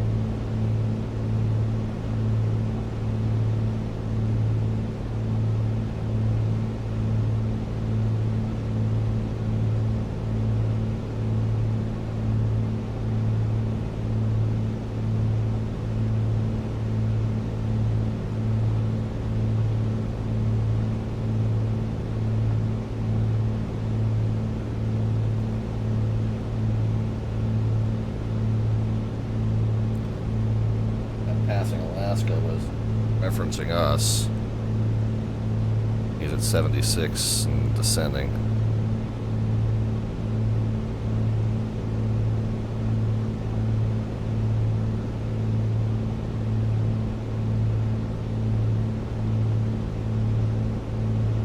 So that passing Alaska, it's a 514 Delta Victor's a Piper Comanche south and eastbound on Victor 25 at 7,000.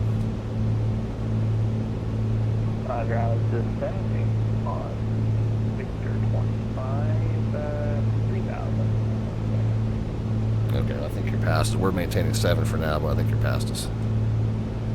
Oh yeah, we were off of Victor 25 from Ventura towards McLean.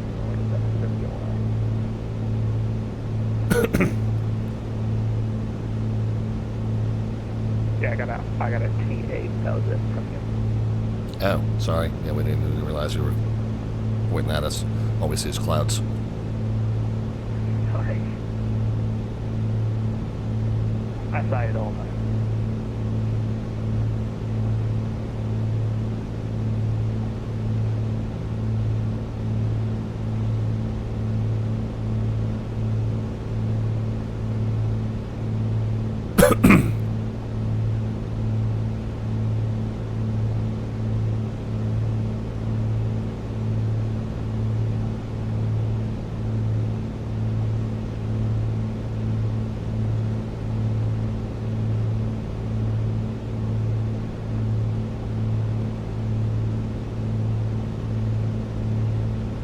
Alright. Crisis averted. We're monitoring 22.8. Our CTAF at our destination is 22.7. Monitoring guard on COM2 just in case LA Center comes up. We're just about passing over Ventura now. We need to be outbound on a 129 radial.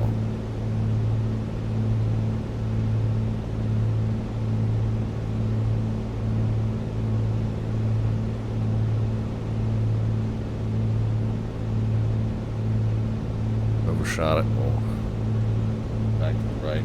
Now.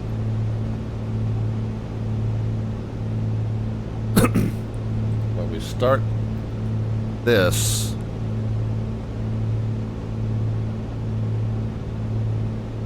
$3,400.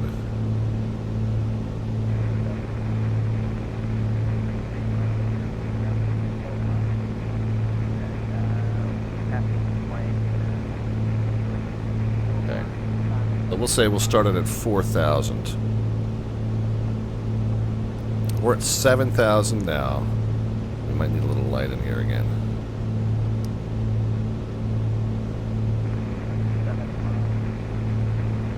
We're 7,000 now. We want to be 4,000 by the time we pass over Catalina Island, so that's going to need 10 miles to descend, basically.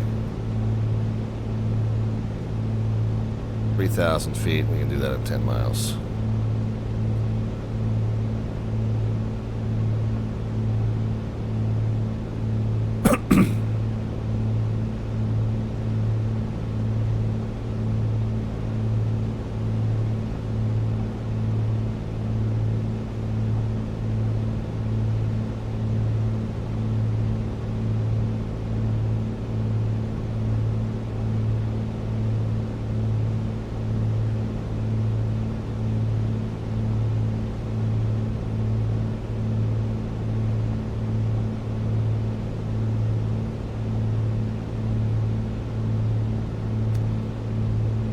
Alright.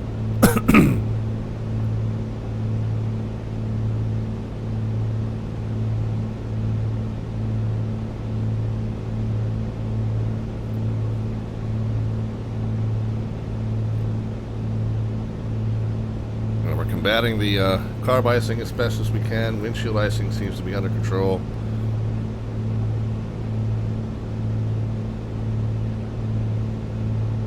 $54-mile leg. And 28 of that will be outbound from Ventura VOR. 28 of that will be inbound to Catalina VOR.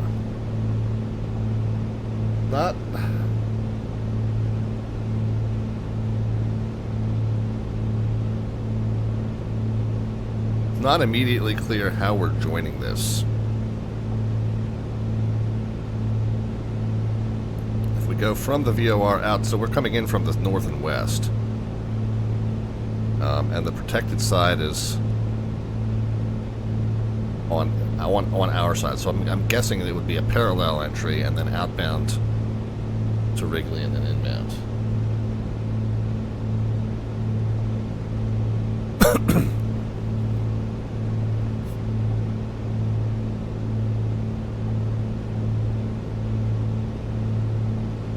Man, I'm going to have to think about that chart while I'm focusing on flying in the soup.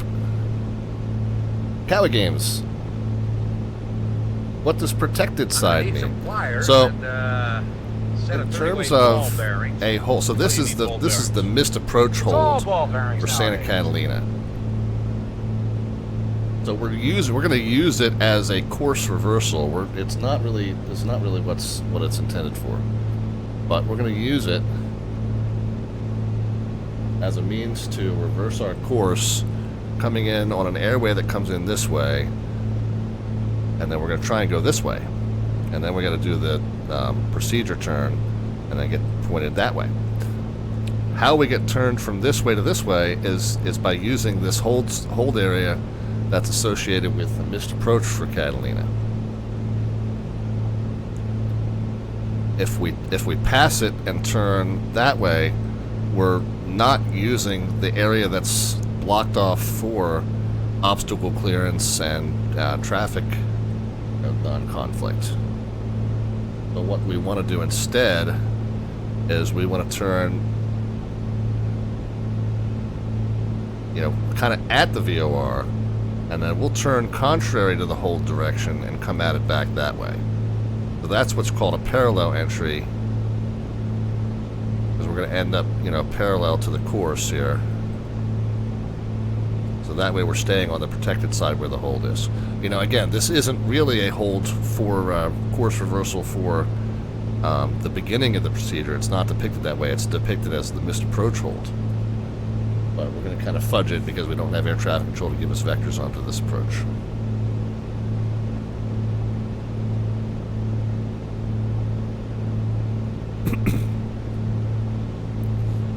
Yeah, Melvin, we've been talking about the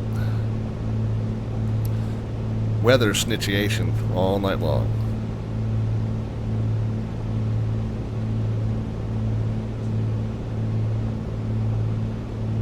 As of this moment, we're back to red dot now. 2 statute miles broken, overcast at 41. That's doable. We need 1 mile visibility, and we need 600 feet, 600 foot ceiling. So this is actually just turned doable. In theory. In theory. We do not know exactly what weather conditions we will encounter. Both in the sim and in the real world, it is possible that the weather conditions you encounter will be slightly different than what the last observation was. Melvin says, I think you have a couple hours before the heavy stuff starts coming in. Yeah, it was worse at the beginning of the stream. We were like, oh, there's no way we're getting in, based on what it's reporting now. So it's actually cleared up just a little bit. Just enough to be doable, which is kind of how we get teased every year. So the protected side is the side that the hold pattern is on. Yes, 100% correct. Because of the direction you're coming from, you go opposite direction of the right. You would think you would be making left turns in that hold. We're going to have to make a right turn to enter that hold. Now, if we were entering that hold, what we call a parallel entry. Oh, okay. I missed the Caddyshack reference there, Melvin.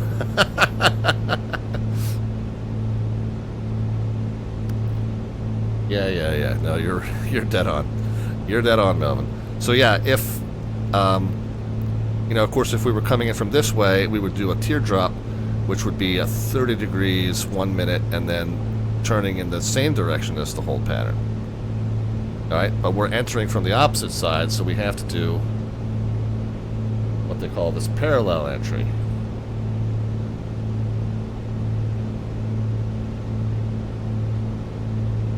So yeah, it should be left turns, but in order to enter it, we are going to have to fly a right turn and then join it. However, if from that point we were going to remain in that hold, at that point we would remain in the hold by making left turns as depicted. So it's really only that entry procedure that ends up kind of being contrary to the depicted hold direction.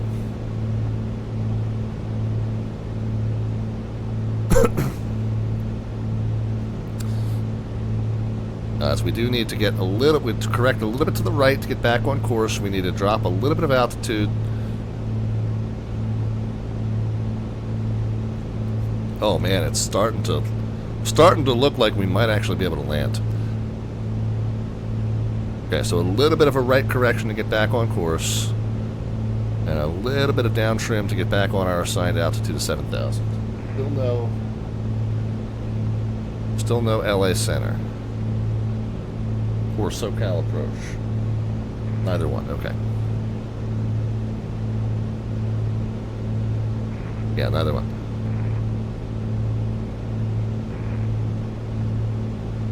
Alright, so let's start navigating inbound to 1415, and what's the inbound radial? 310, so that's a 130 on the inbound side.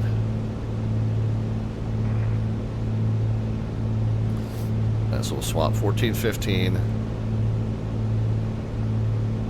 In case we do go missed, it's 1415 and a 015 inbound. So I'll set the inbound hold course over here. Hello. Just so we have a reference to it. Question 5 for clearance to the Gulf. Ready to copy.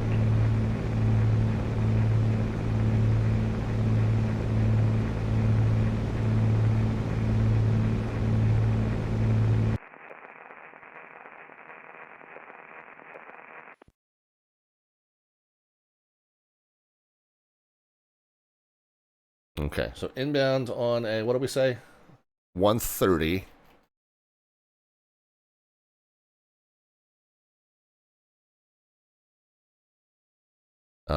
Let's go ahead and turn to a 140 here, and we'll do a last minute calibration of the directional gyro.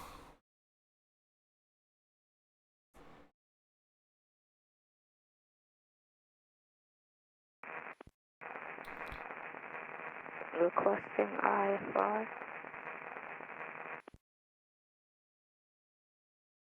One 140.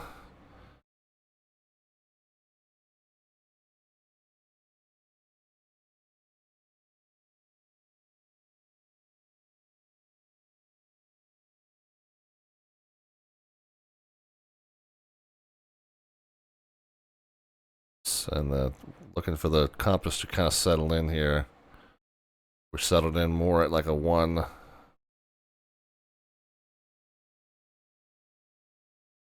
And it's moving. Trying to hold as steady as I can here. Maybe a 138.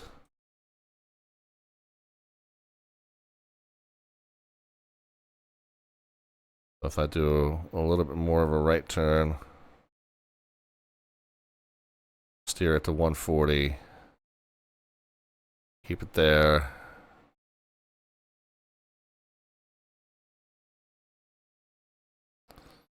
Okay, so 140, 140, we're good.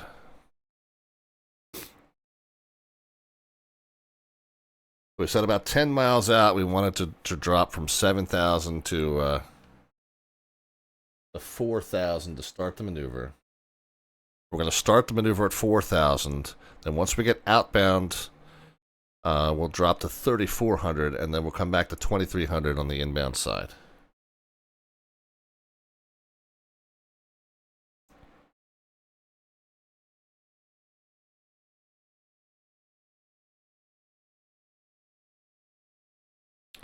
I'm going to go ahead and just switch over to Catalina's CTAF. Are they transmitting on that? Oh, no.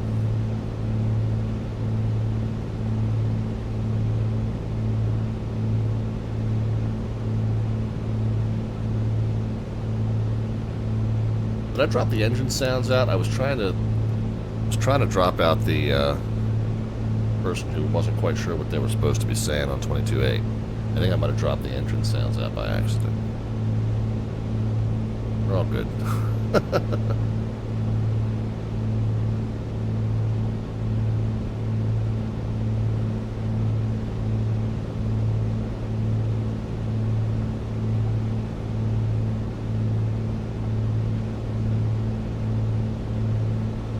Sounded like there was somebody who wasn't quite sure what the function of advisories was. It sounded like they were requesting IFR clearance. I'm not sure who they thought they were requesting it from? Oh, so I did. I metered the wrong channel.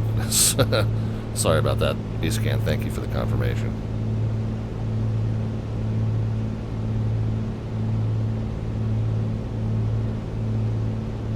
The good news is the engine was humming along quite happily while you guys were not hearing that. 22, 22, 14.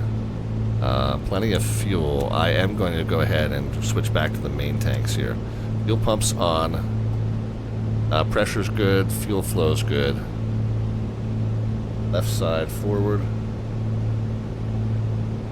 Pressure's good. Fuel flow's good. Right side forward. Pressure's good. Fuel flow's good. Yeah, pump off. Pressure's good. Fuel flow's good. All right, so we got plenty in the mains, and a good chunk left in the auxes as well.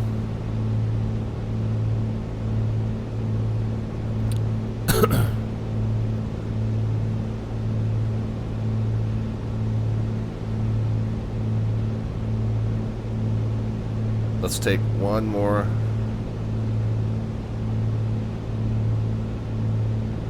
peak. 2 statute miles and missed 41. Okay. If the sim is rendering anything close to that, we can actually do this, guys. 12 miles out. Let's go ahead and start.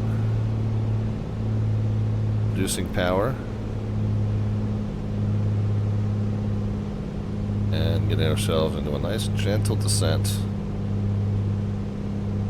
3,400 is minimum safe. Around that VOR, we'll keep it at 4,000.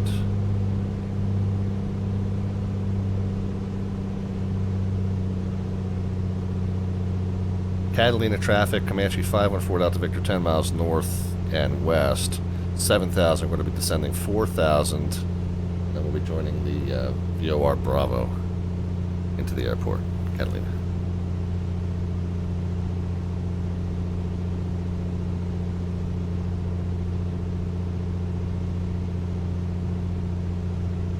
So 18 and 18.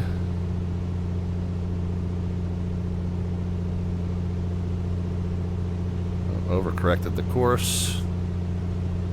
Now we got sunset is another application.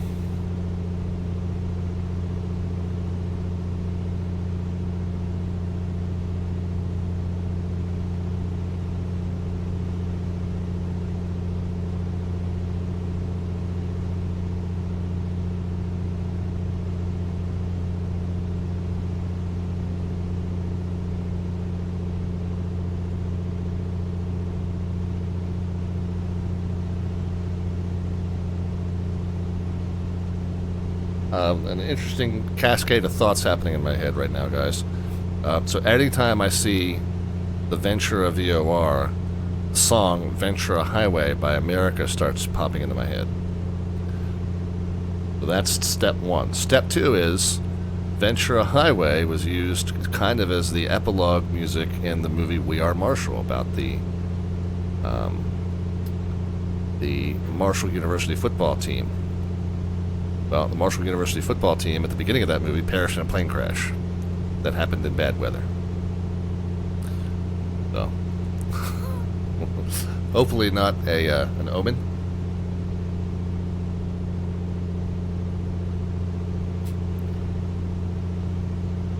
So when we hit the VOR, we want to be turning south on a 195.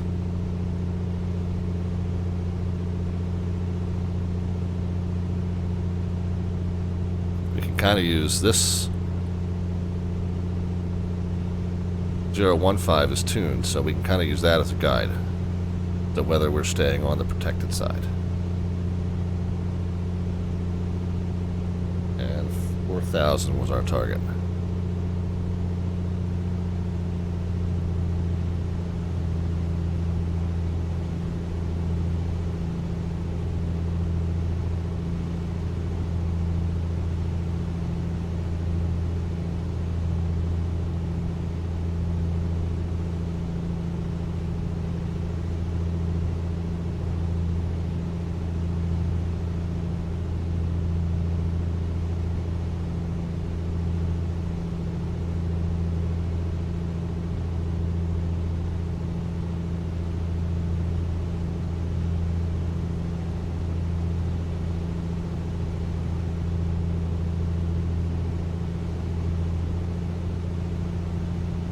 And I'm going to put a little bit of power back in, but we do want the speed to come off. All right, so there's 4,000. We're a mile and a half from the VOR. Whoop, whoop, whoop, whoop.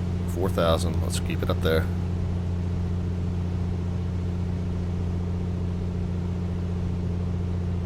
One mile. Let's go ahead and start the turn.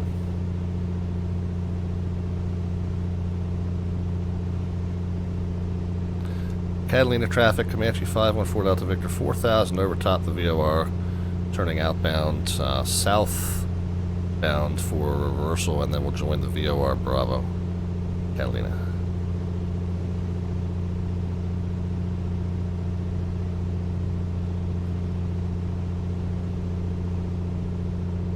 Okay, overshot the outbound turn,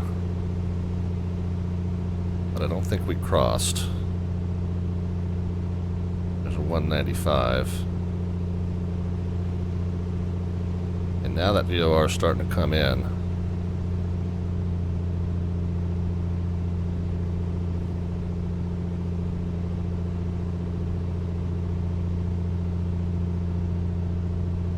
Put a little power back in before we fall out of the sky here.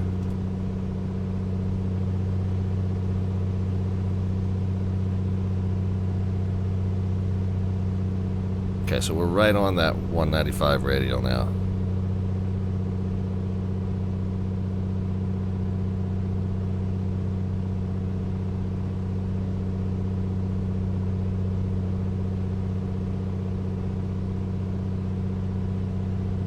Trying to stabilize it at 4,000.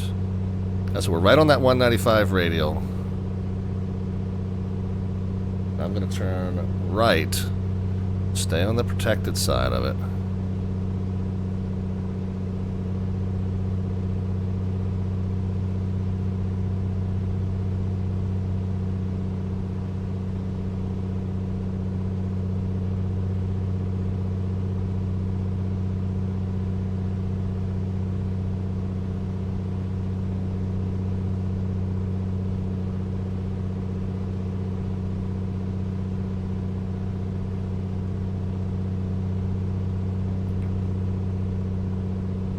I'm watching the VOR 2 gauge, by the way, those of you playing along at home. Watching the VOR 2 gauge to note my adherence to the protected side.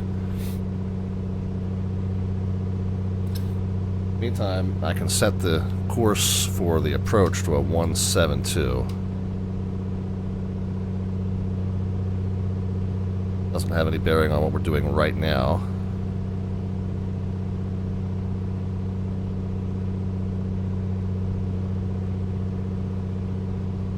Right now we want to be turning back over towards kind of like on a 040 and rejoin that course inbound.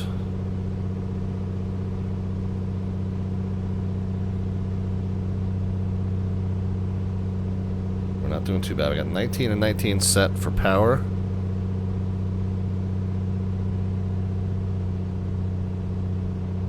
And get the mix back to being full rich.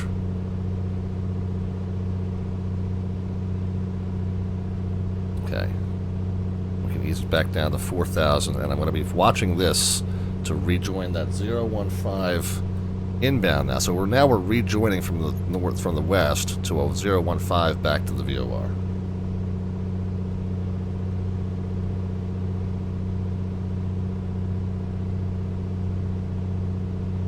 And we'll be outbound the 172 outbound on this course here.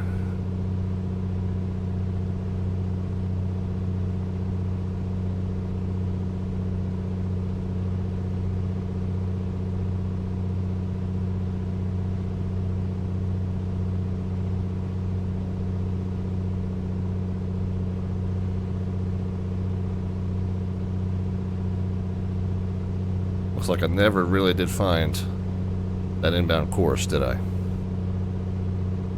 But yeah, now we're over top of it.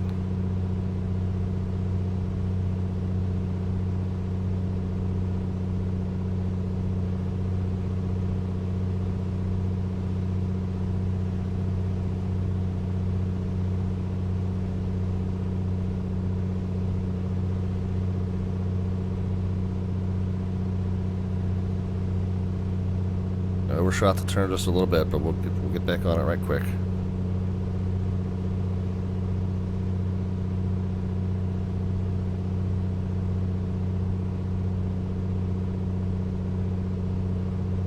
Catalina traffic, Comanche 514 Delta Victor is 4,300 descending right over top of the VOR. Now on the outbound VOR Bravo course, Catalina.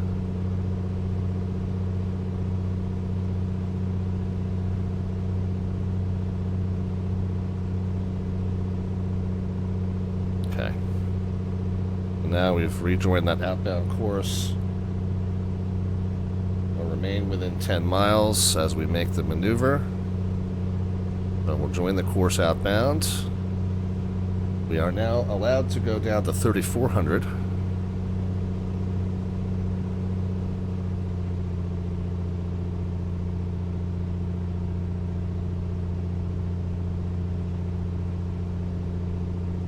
And we want to remain within 10 miles. So we want to start the procedure turn by about 6.5, no later than.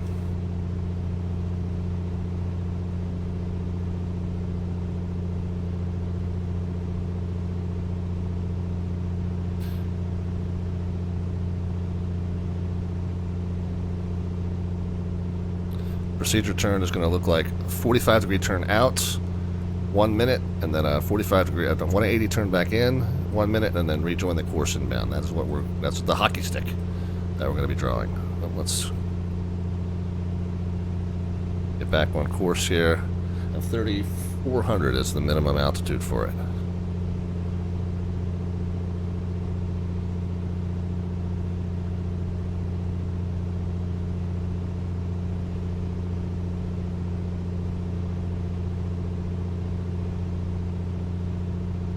Okay, we're 5 miles out, 3,500. I'm going to keep that extra 100 feet.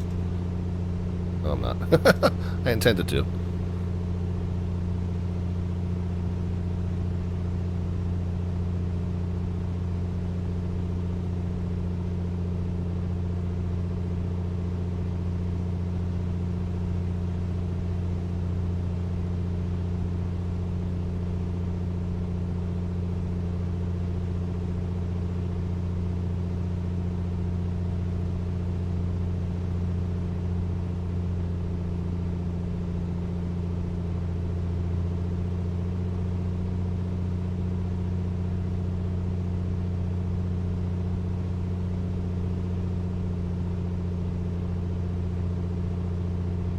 Okay, 7 miles out on the course.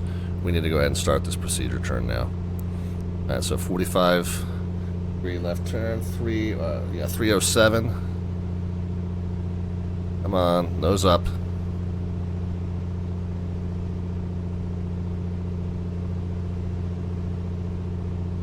.307.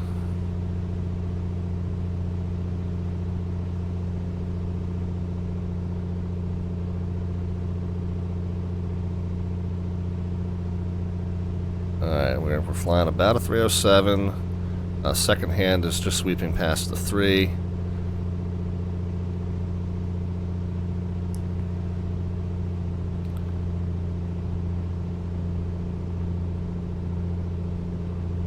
CB Flyer popped into the chat. Yeah, I'm not able to read that right now. I'm kind of hand flying in the soup, this sort of complex instrument approaching the Catalina. So you'll pardon me if I don't read that right away. That's 30 seconds outbound on the procedure turn. We're at 8.5 DME, so we're still within 10.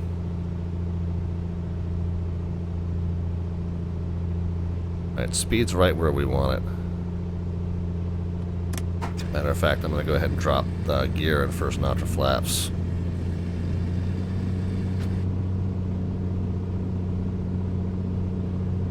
Oops, supposed to be holding a 307 on that.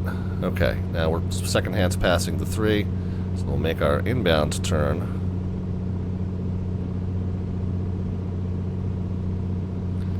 Catalina traffic, Comanche 514 Delta Victor's 9 miles north on the VOR Bravo on the inbound procedure turn, Catalina. Nose up, keep the 3,400.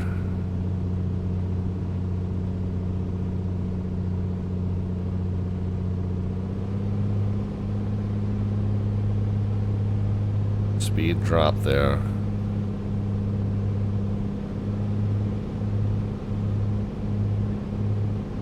Yeah, we're not really able to descend to 2300 until we're established on that inbound course.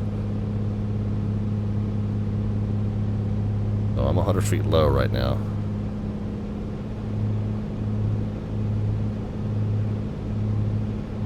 And struggling to keep the nose up.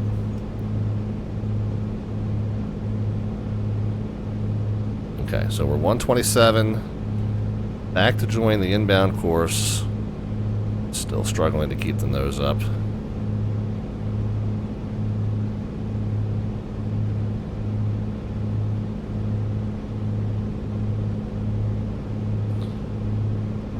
Course is starting to come back in. So I do want to get back up to 3400, but as soon as I get back on the inbound course, we can start descending to 23. I'm just going to need to make sure that I do that stably.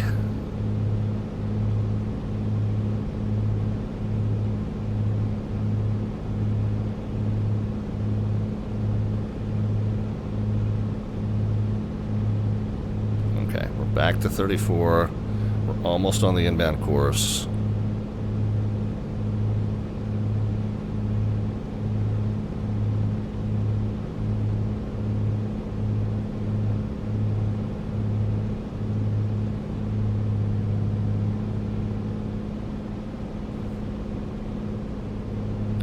Catalina traffic, Comanche 514 Delta Victor, 7.5 mile final on the inbound VOR Bravo, runway 22, Catalina. Okay, now we can drop to 23.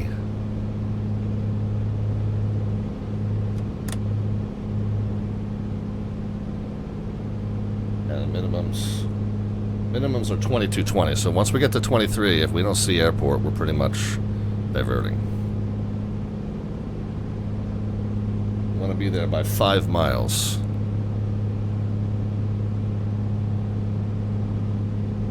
We're 6.4 now. We need a descent.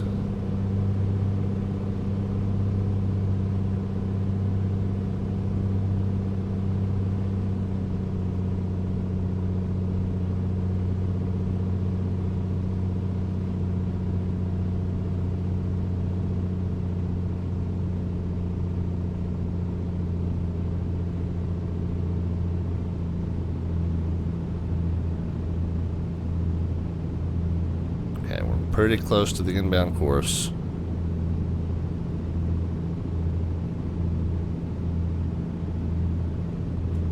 Got another 700 feet to go and 0.3 miles.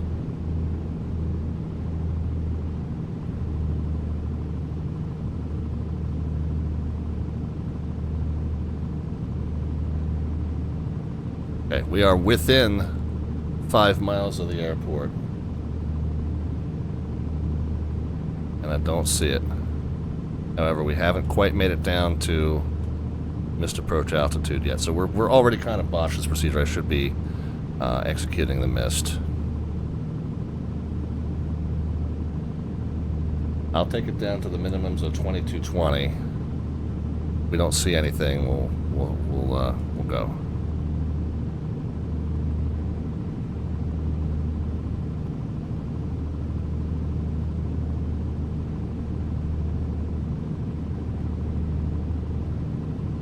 There's 22.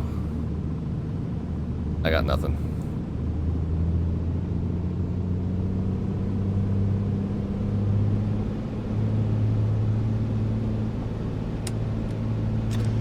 Gear coming up. 1 knot for flaps in.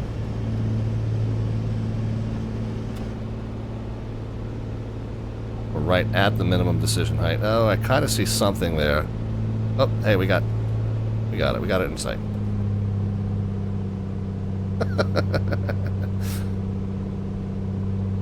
Yep, no way we're going to make that work.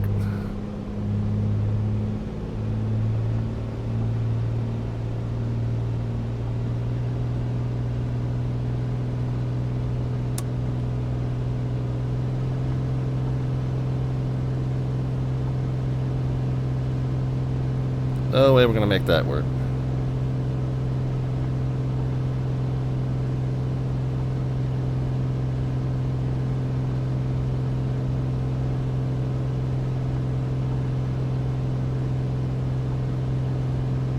Catalina traffic, Comanche 514 Delta Victor's on the go around. Let's see, we're going to climb to 3,400. We'll be back at the Catalina VOR holding on the hold course. Catalina.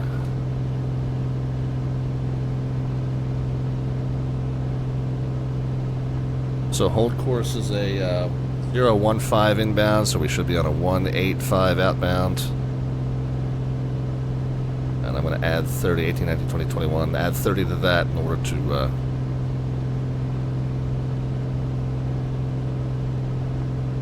allow us some, basically doing the teardrop maneuver. Yeah, no sense in putting a landing prediction in B-scan. Ain't no way we're gonna make it.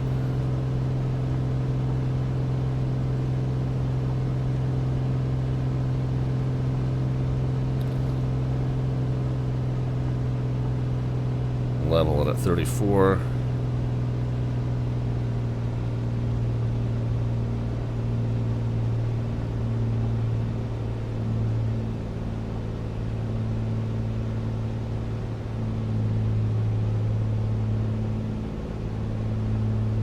I said.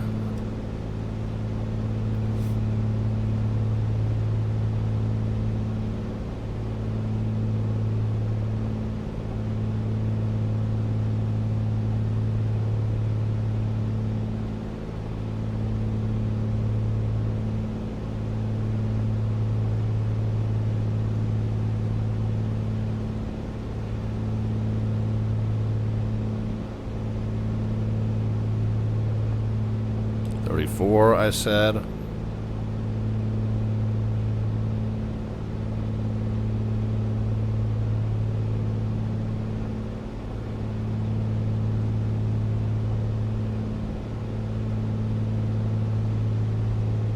Flaps and gear came up.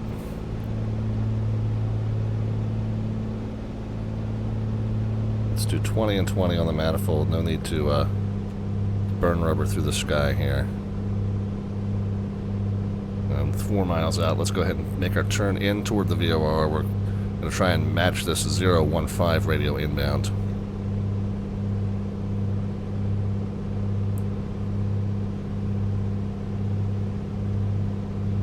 Yeah, well, I don't know why you guys are putting predictions in. There's no chance we're landing right now.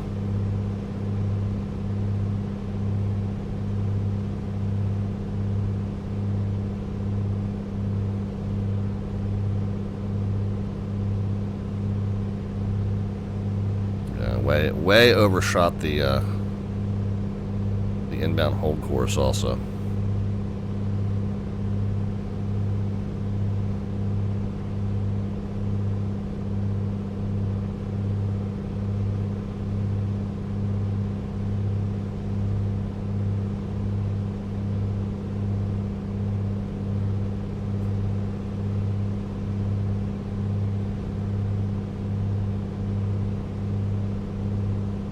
Way overshot the whole course.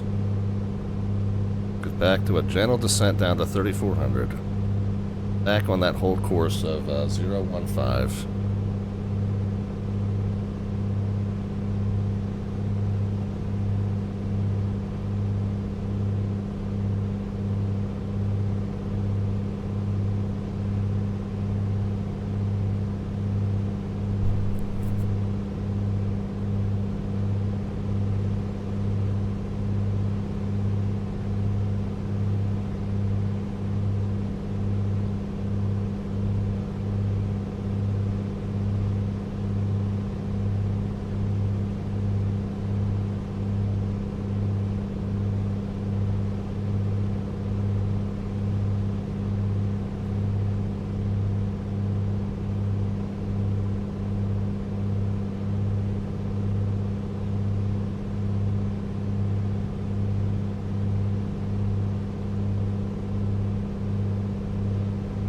So 1.8 miles from the VOR, kind of trying to make our way back to this 015 inbound course.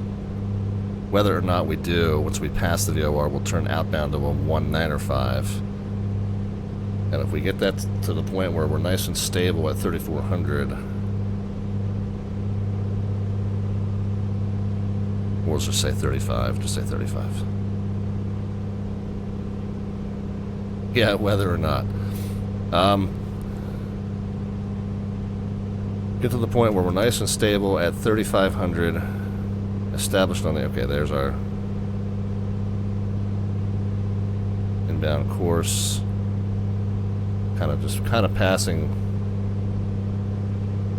Oh, beast canning. I got you.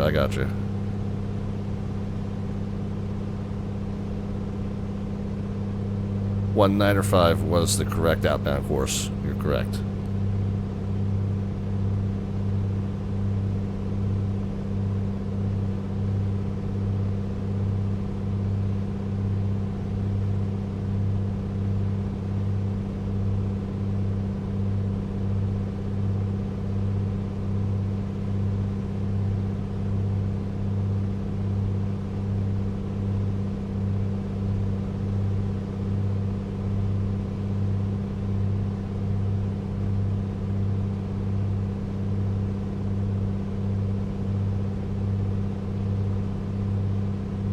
Alright, 195. Let the altitude kind of drift back down to 3,500. Catalina traffic, Comanche 514 Delta Victor's establishing a hold. 015 inbound course to Catalina, 3,700 now, descending 3,500. We're going to do a couple turns in the hold, Catalina traffic.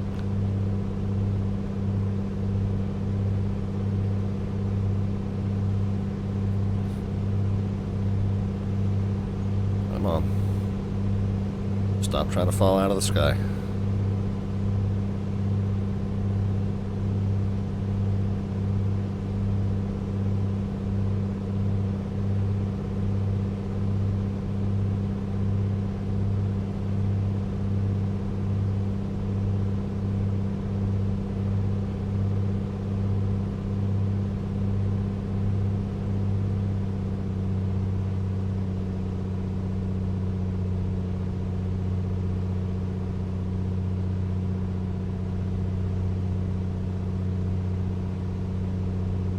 On that 195, I keep drifting back into the the inbound course.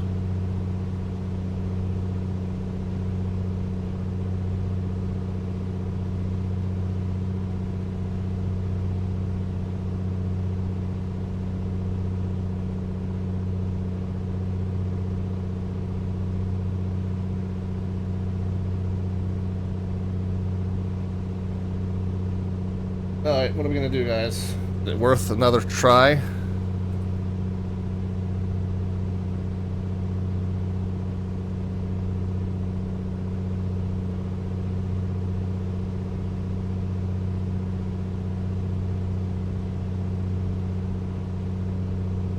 It looks like it's getting better. 10 statute miles, broken at 42. Let's give it another try.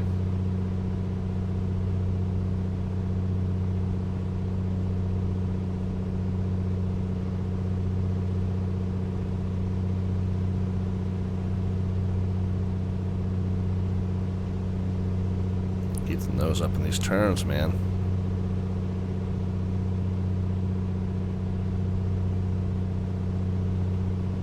Alright, 015 inbound.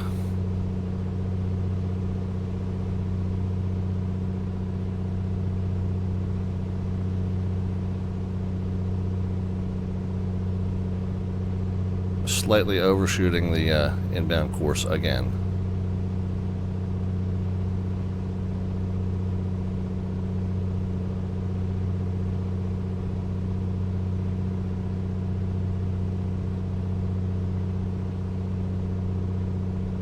Alright, let's give it one more attempt, guys. The latest METAR observation is that the situation there should be rapidly improving. Give it one more attempt. If it's not successful, regardless of what the METAR says, we will divert. We'll probably just go to John Wayne.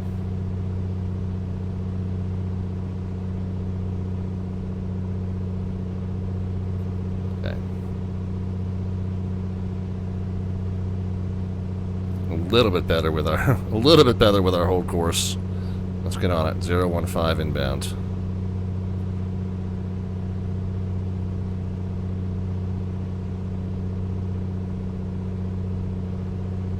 Catalina traffic, Comanche 514 Delta Victor's 3,400, 4 miles south of Catalina. We're going to join the VOR Bravo outbound course for the approach to runway 22, Catalina.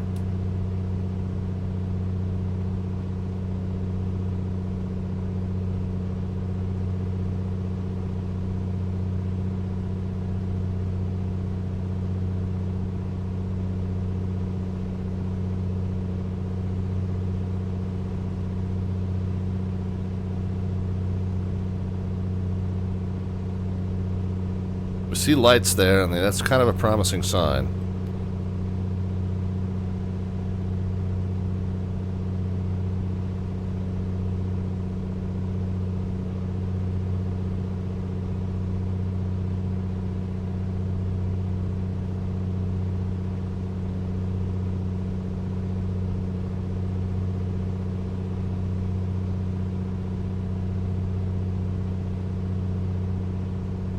Make sure we keep 3,400.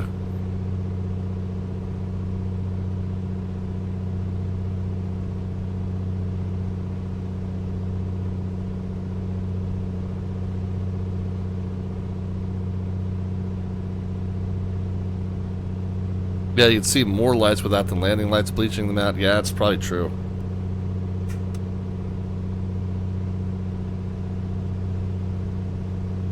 Or not.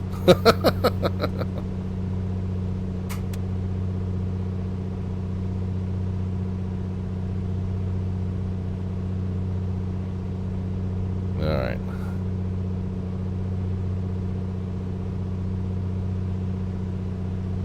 Passing over the VOR. Get established on our outbound course.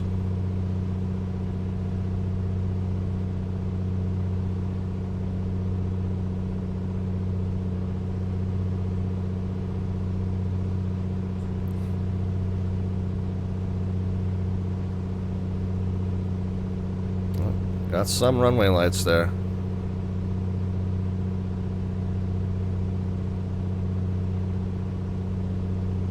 Established on our outbound course of 172, 3,400.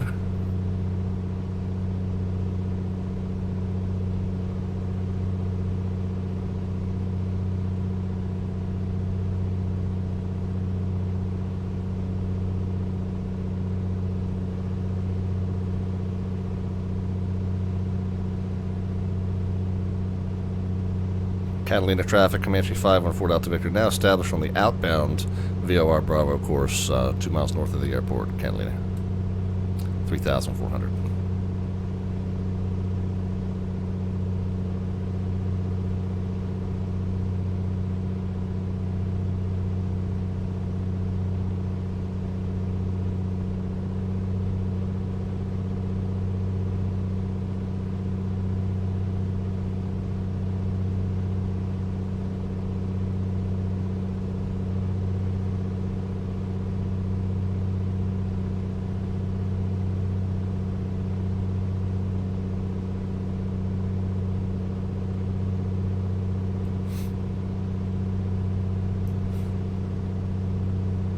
Outbound course established. That's for right now. Let's make sure we are churning exactly on a 350 heading on the gyro.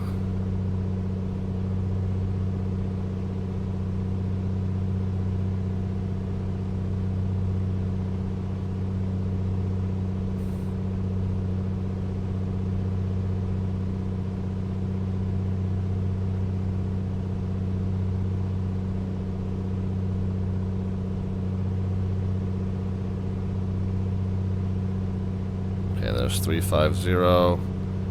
Man, it looks like we're almost 340 on the magnetic heading. 345 at least.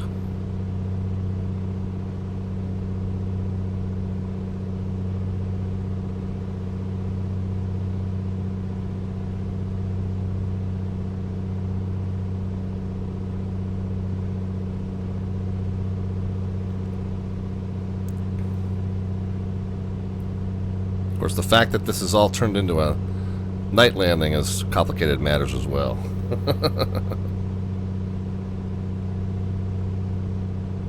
That was my own fault. I guess I didn't set daylight back far enough. Trying to land right at sunrise. Sunset, rather. That plan did not go according to spec. Not go the way the coach drew it up on the chalkboard, let's just say. Okay, 6.5 miles out. Let's go ahead and start our procedure turn. 307.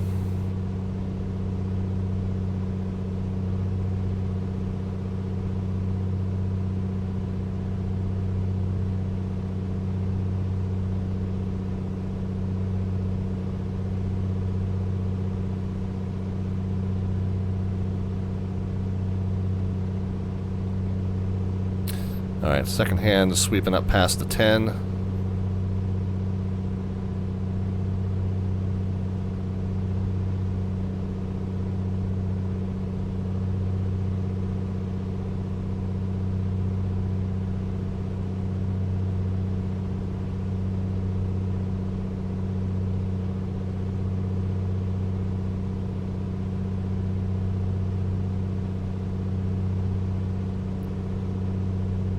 Another 25 seconds.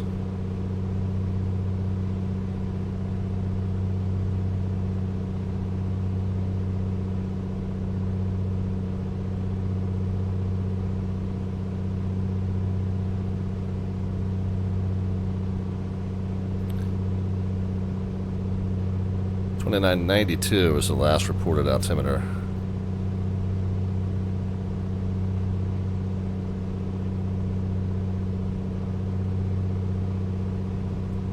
Okay, second hand is coming up past the 12 now, so turn inbound, keep 3400. Catalina traffic, Comanche 514 Delta Victor is going the outbound to the inbound procedure turn for the VOR Bravo, runway 22, Catalina.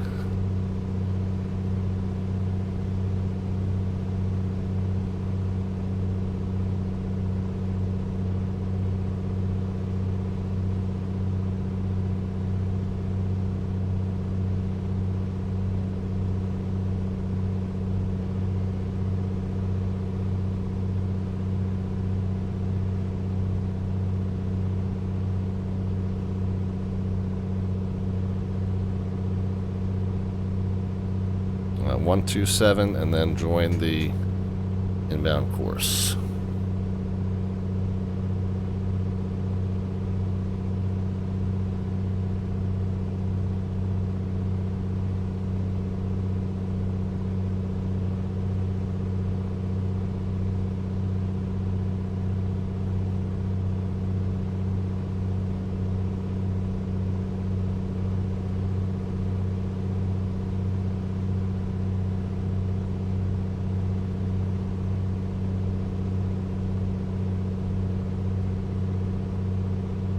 Alright, join the inbound course. Start descending to 2,300.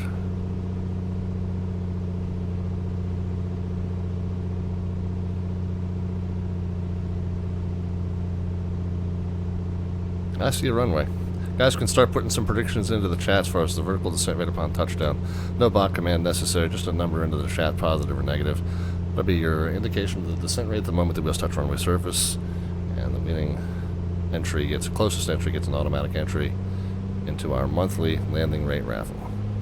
Bi-monthly landing rate raffle. Catalina traffic, Comanche 514 Delta Victor's on the VOR Bravo. We now have the runway in sight, entering a right base, runway 22 full stop, Catalina.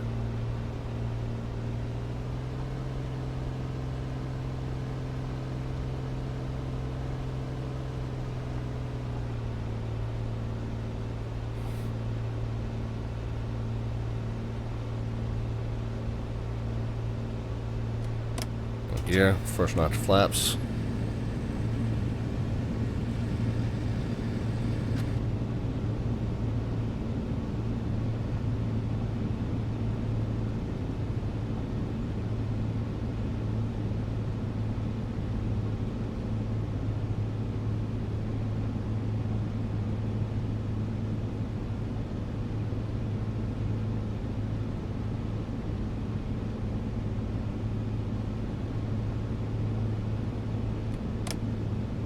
Second notch flaps.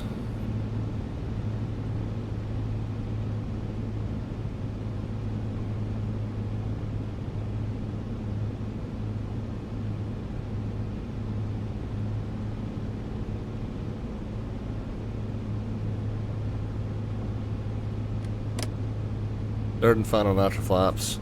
Gears down in green.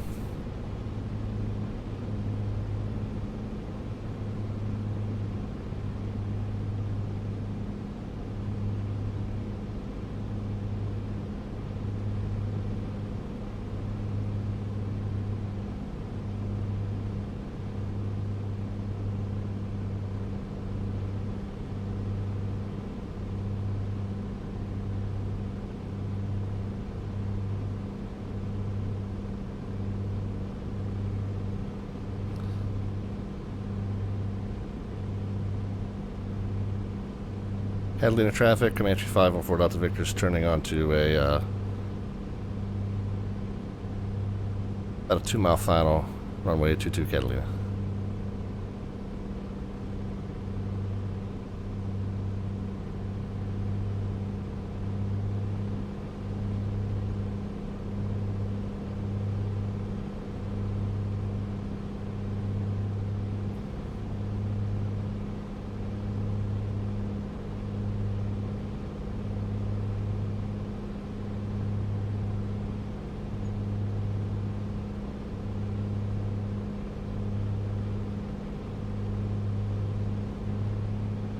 Overshot.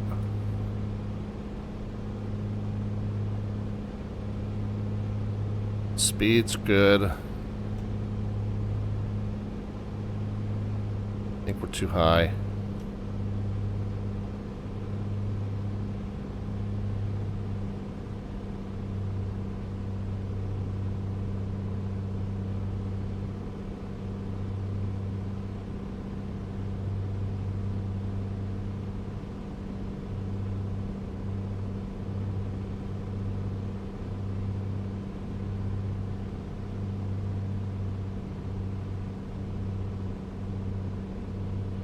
Fuel pump on, I remembered this time.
I'm coming in way low and shallow.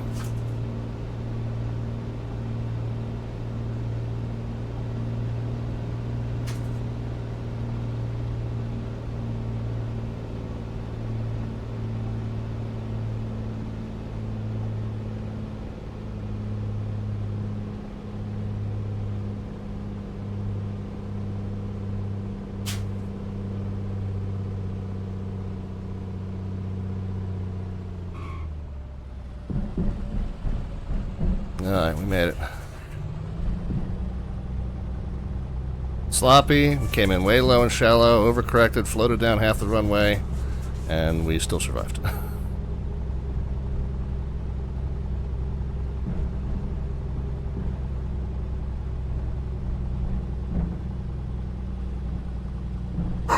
Enough, Pops, enough.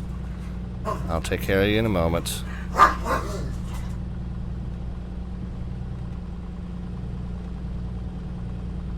Catalina traffic, Comanche 514 Delta Victor's down and clear off the runway Catalina. 1 second, guys.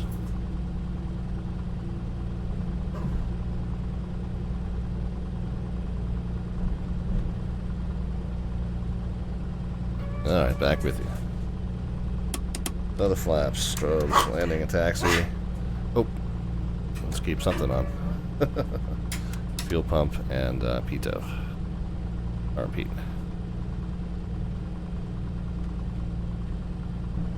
Okay, well.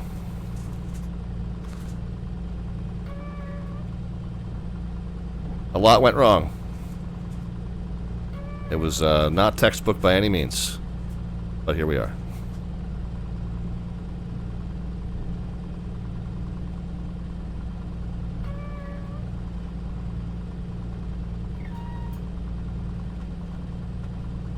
I know they're trying to direct me up there. We're going to just come straight into the...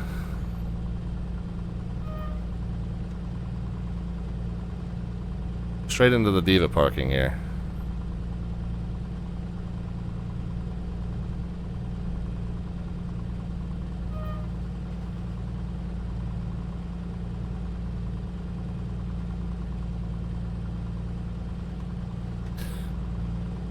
Alright, well, like I said, a lot went down to show how heavily out of practice I am with hand flying instrument approaches in IMC. But it was a good refresher. It was a good refresher, and we did make it.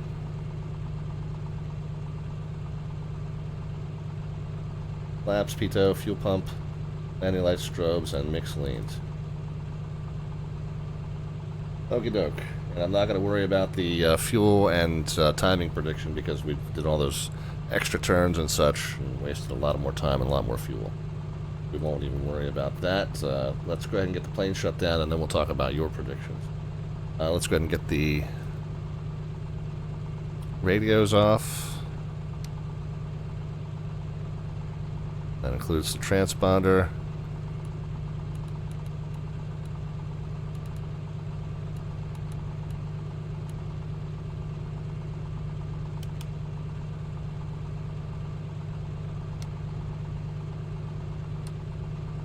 And the avionics. Oh, Callie, I'll come back to that one. That definitely used to be a what we refer to as a channel meme.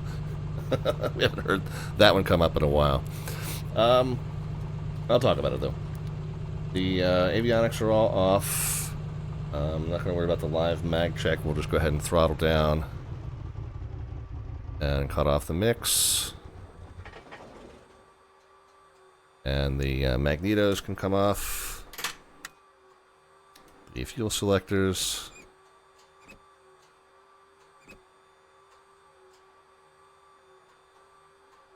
The control lock.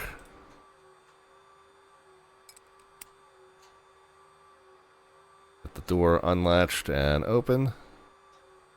Somewhere around there is a click spot. Anybody know where? Anybody see the click spot around here?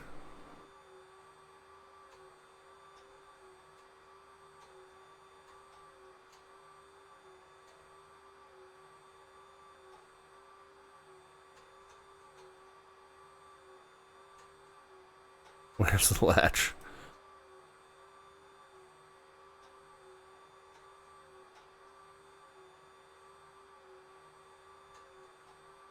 There's the latch. I'm just waiting for the mouse to change.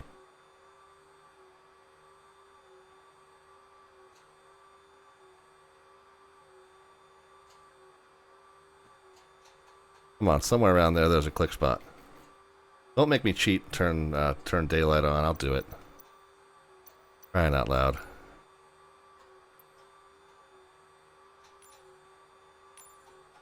Huh, it's that high up. I wouldn't have thought.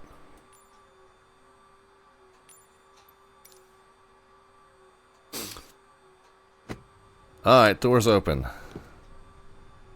Guys, you can hop on out. We're stuck in our own plane. Yeah, I'm an idiot, and I couldn't remember that. Yeah, I know there's a flashlight too. I don't remember the command for that. Door unlatched and open. When I'm not going to worry about the fuel status check. Let's just hop out into our post-flight walk. You know what? I can't even see any of the stuff out here either.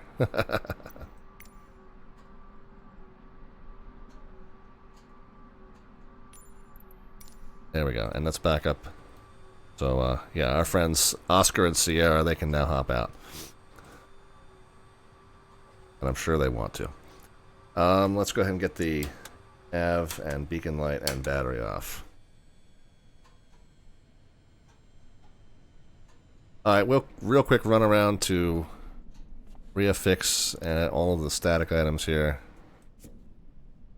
Bear with me, we'll talk about FS economy and we'll talk about the landing rate.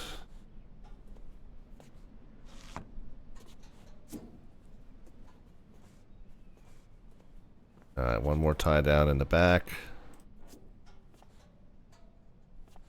And we'll go ahead and get all the baggage out.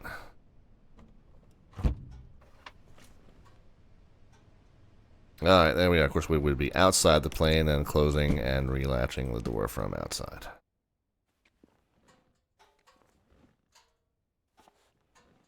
Okay. We made it, friends.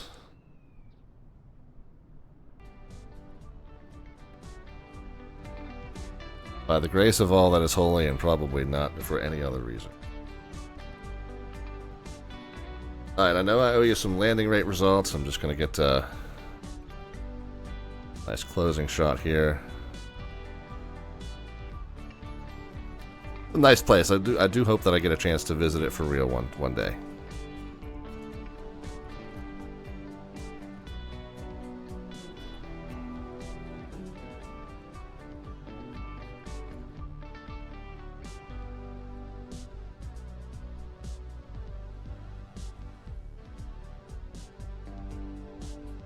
Let's do our best to get it level. Is that close enough, guys? It's close enough to level? Oh, they turned the lights on for us. That was nice of them. Alright, well, let's talk about the landing rate winners first, and then I'll come back to the question about FS economy. 62.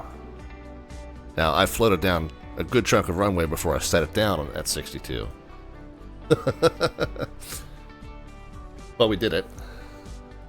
88, 150, 99, 75, 77. So 75, was that the best one? Not the lowest one? Heisenberg.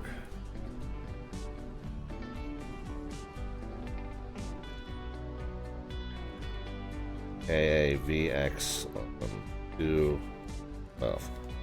Alright, there you go.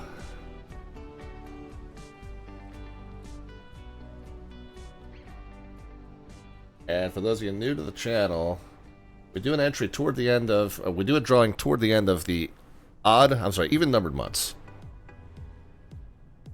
And these landing rate entries we've collected for 2 months now. We've got this many. And when are we doing that drawing, by the way?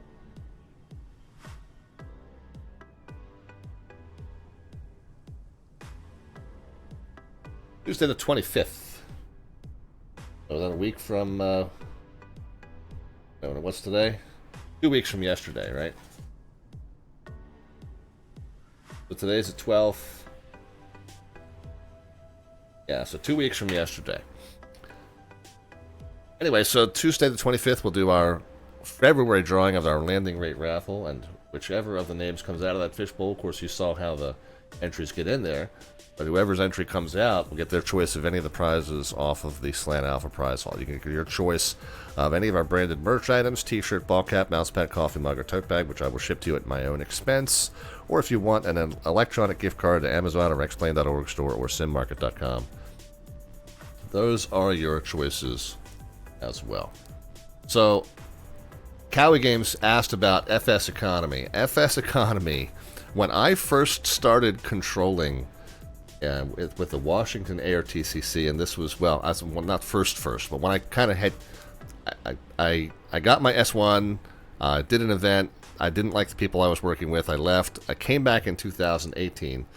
At that time, in 2018, FS economy was very, very popular, and every time I got onto control, all of the other controllers, instead of talking about like control coordination were all yapping on about flight sim economy. And they were all trying to recruit people to do jobs for them and to join their group or to go to their FBO or take this gig or, here, rent this airplane from me or this. It was like, it was all that occurred on the TeamSpeak while we're trying to do air traffic controls. They're all kind of recruiting each other into their groups and their gigs and such. And it felt very cult-like because they were like, oh, Rob, I know you like fly GA. You want to do some of these? Do some of these? Like, no, I like to choose where I fly. I choose where I fly. I'm not gonna, I'm not gonna do, I'm not gonna do some random airport out in the middle of nowhere just because some program says I have to. So I very much I started calling it the cult because of the aggressive recruiting they were always doing to try and get me to join it. So I've started referring to it as the cult, and I'm just not into the idea of signing up with one of those type of mission generators because I like to make the choices as to where we go. I like to tie my flights in with VASTIM events. Of course, we do. This is a trip that we do every year to Catalina just because it's a stream tradition. I choose my flights for lots of different reasons, and FS economy wouldn't really tie into that too well. So that's the answer to that one, Callie. Milky's here, says, Milky, where is your favorite place to fly? Well, Milky, there's so many. And I'll tell you what, because I do general aviation flying, I think folks who fly airliners, they get stuck in these ruts where they're going to the same 25 airports all the time. If you're talking about commercial airports to fly into, my favorite is Ronald Reagan National, DCA. And, they've got some very challenging approaches there, and notwithstanding the one on which there was an accident last week, the most kind of famous and challenging approach is actually not that one. It's the river visual to runway 19er, because you come down the river from the northwest, and you have to make this very last second turn, between 300 and 400 feet over the bridge to get lined up with the runway. It's about a 40-degree turn. About a half mile from the runway at 400 feet. So very, very challenging approach, and if you mess that up, you end up violating the prohibited airspace right over the White House. And so it's a very important approach to get right, a very difficult approach that does require good skills and hand flying of the airplane. So that's my favorite approach to fly in terms of your larger commercial airports. In terms of general aviation destinations, there's hundreds. I couldn't narrow it down to just one. I love flying in Hawaii. I love doing there's a if you like little what we call bush style strips, there's an island chain up in the Pacific Northwest of Seattle called the San Juan Islands that are a lot of fun. There's a lot of little dirt and gravel strips up there. Speaking of San Juan, I love flying in the Caribbean. Do most of my general aviation flying in the U.S., but there's a beautiful little community grass strip that our Virtual USA Flying Club has modeled and considers its home base, which is called Bayport Aerodrome. It's up on Long Island. So again, another little grass strip, so it's the things that are kind of out of the way, out of the beaten path. When you fly general aviation, you have so many more options of where to fly than just the same, like I said, the same 25 commercial airports. So most of my flying is done in the U.S. We branch out occasionally, but most of it's in the United States, just because that's where, A, it's where I'm from, that's where I know the procedures for, but B, that's where through SkyVector and other websites you have free access to all of the aviation charts that are published by the FAA. So it's very easy to find free access to charts to do flying in the U.S., So most of my flying is in the U.S. But man, there's so many favorite spots. We haven't been to Key West in a while. That's another fun commercial airport, very small runway there, challenging approach. Not challenging approach necessarily, challenging approach that you have to get exactly right because of the limited size of the runway. So yeah, there's so many. I couldn't narrow it down to just one.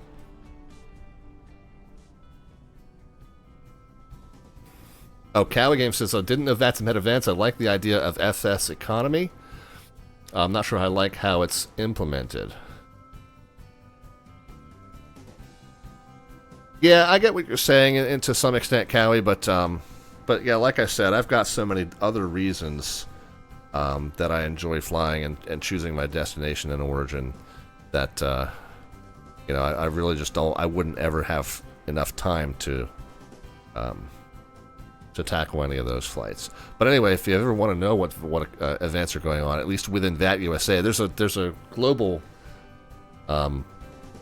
repository for VATSIM events as well. But just in the U.S., if you go to vatusa.net, pilot tools, events, calendar, here's a list of everything that was going on in VAT USA.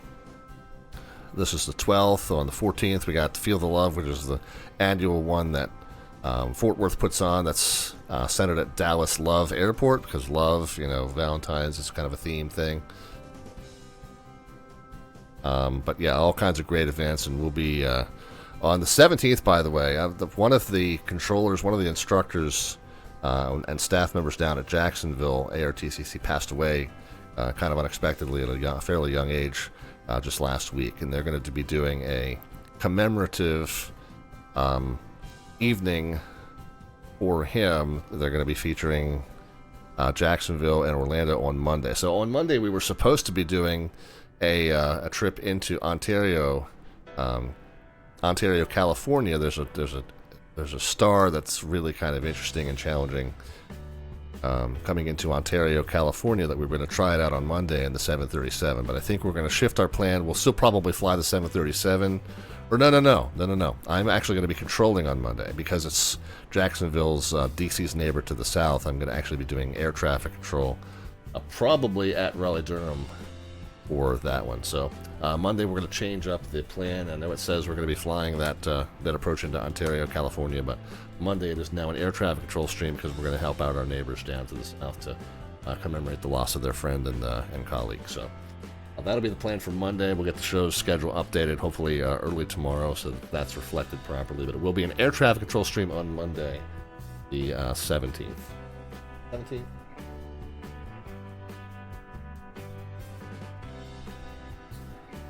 By the way, we used to be on a much more consistent show schedule Mondays, Wednesdays, and Fridays at 7 p.m.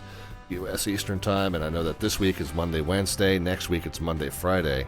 However, after that, we are going back to a consistent Tuesday, Friday schedule. So it will be 2 shows a week rather than 3. But the very worst of my winter mayhem has hopefully come to pass behind me at this point, and we should be able to get back onto a consistent show schedule every week, Tuesday, Friday, 7 p.m. U.S. Eastern Time. Now that's, again, starting after next week, which will be a Monday, Friday week. But anyway, that will wrap us up, I believe. I do thank all of you for riding along for our very scary trip down to Catalina, our very haphazardly flown trip into Catalina. We had pretty rough go of it in terms of hand flying IMC and in the Comanche, which I obviously need some more practice doing. But tonight was exactly that, I suppose, right? But thanks for flying along. We do appreciate it. And the full show schedule is down there underneath the About tab or over on our Discord server. You can check out either of those 2 sources to see what we're going to be up to for the rest of February. I need to start working on the March one. We're already halfway through February almost, so I do need to start working on the March one.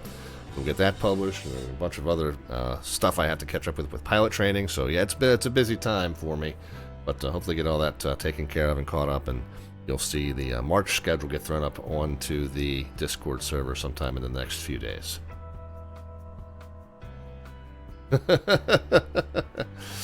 Thanks for the time and efforts this B-Scan. Wamfi is here and says good night. Yeah, Heisenberg says thanks, fun as always. Yeah, no, always appreciate you guys and your company and your kind words. Expo will be here before you know it. Well, if you want to know, Heisenberg, since you bring it up.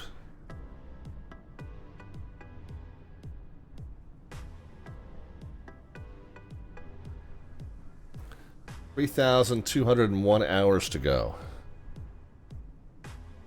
3,201 hours to go until Flight Sim Expo.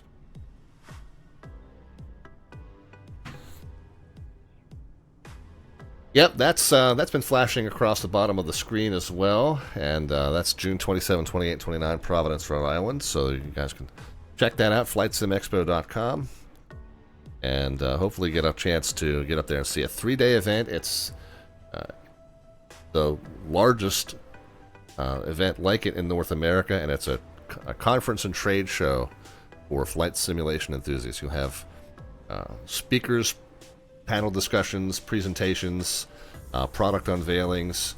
You have a giant show floor with pretty much every vendor you can think of in terms of folks who sell either hardware or software or other services centered around flight simulation, and even some real-world pilot training resources up there.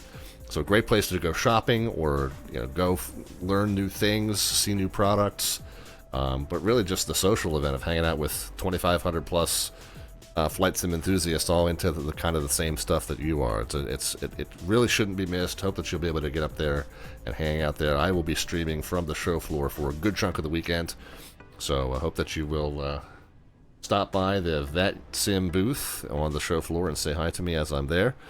So looking forward to that. Again, June 27, 28, 29, Rhode Island, Convention Center, Providence, Rhode Island. And by the way, the link that I just put up into the chat is a live karaoke event. Mustafa, our very good friend Mustafa, he does a Moose After Dark karaoke stream once a month. We're going to be doing a live version of that on the Saturday, 9 to midnight, Saturday after that second day of Flight Sim Expo.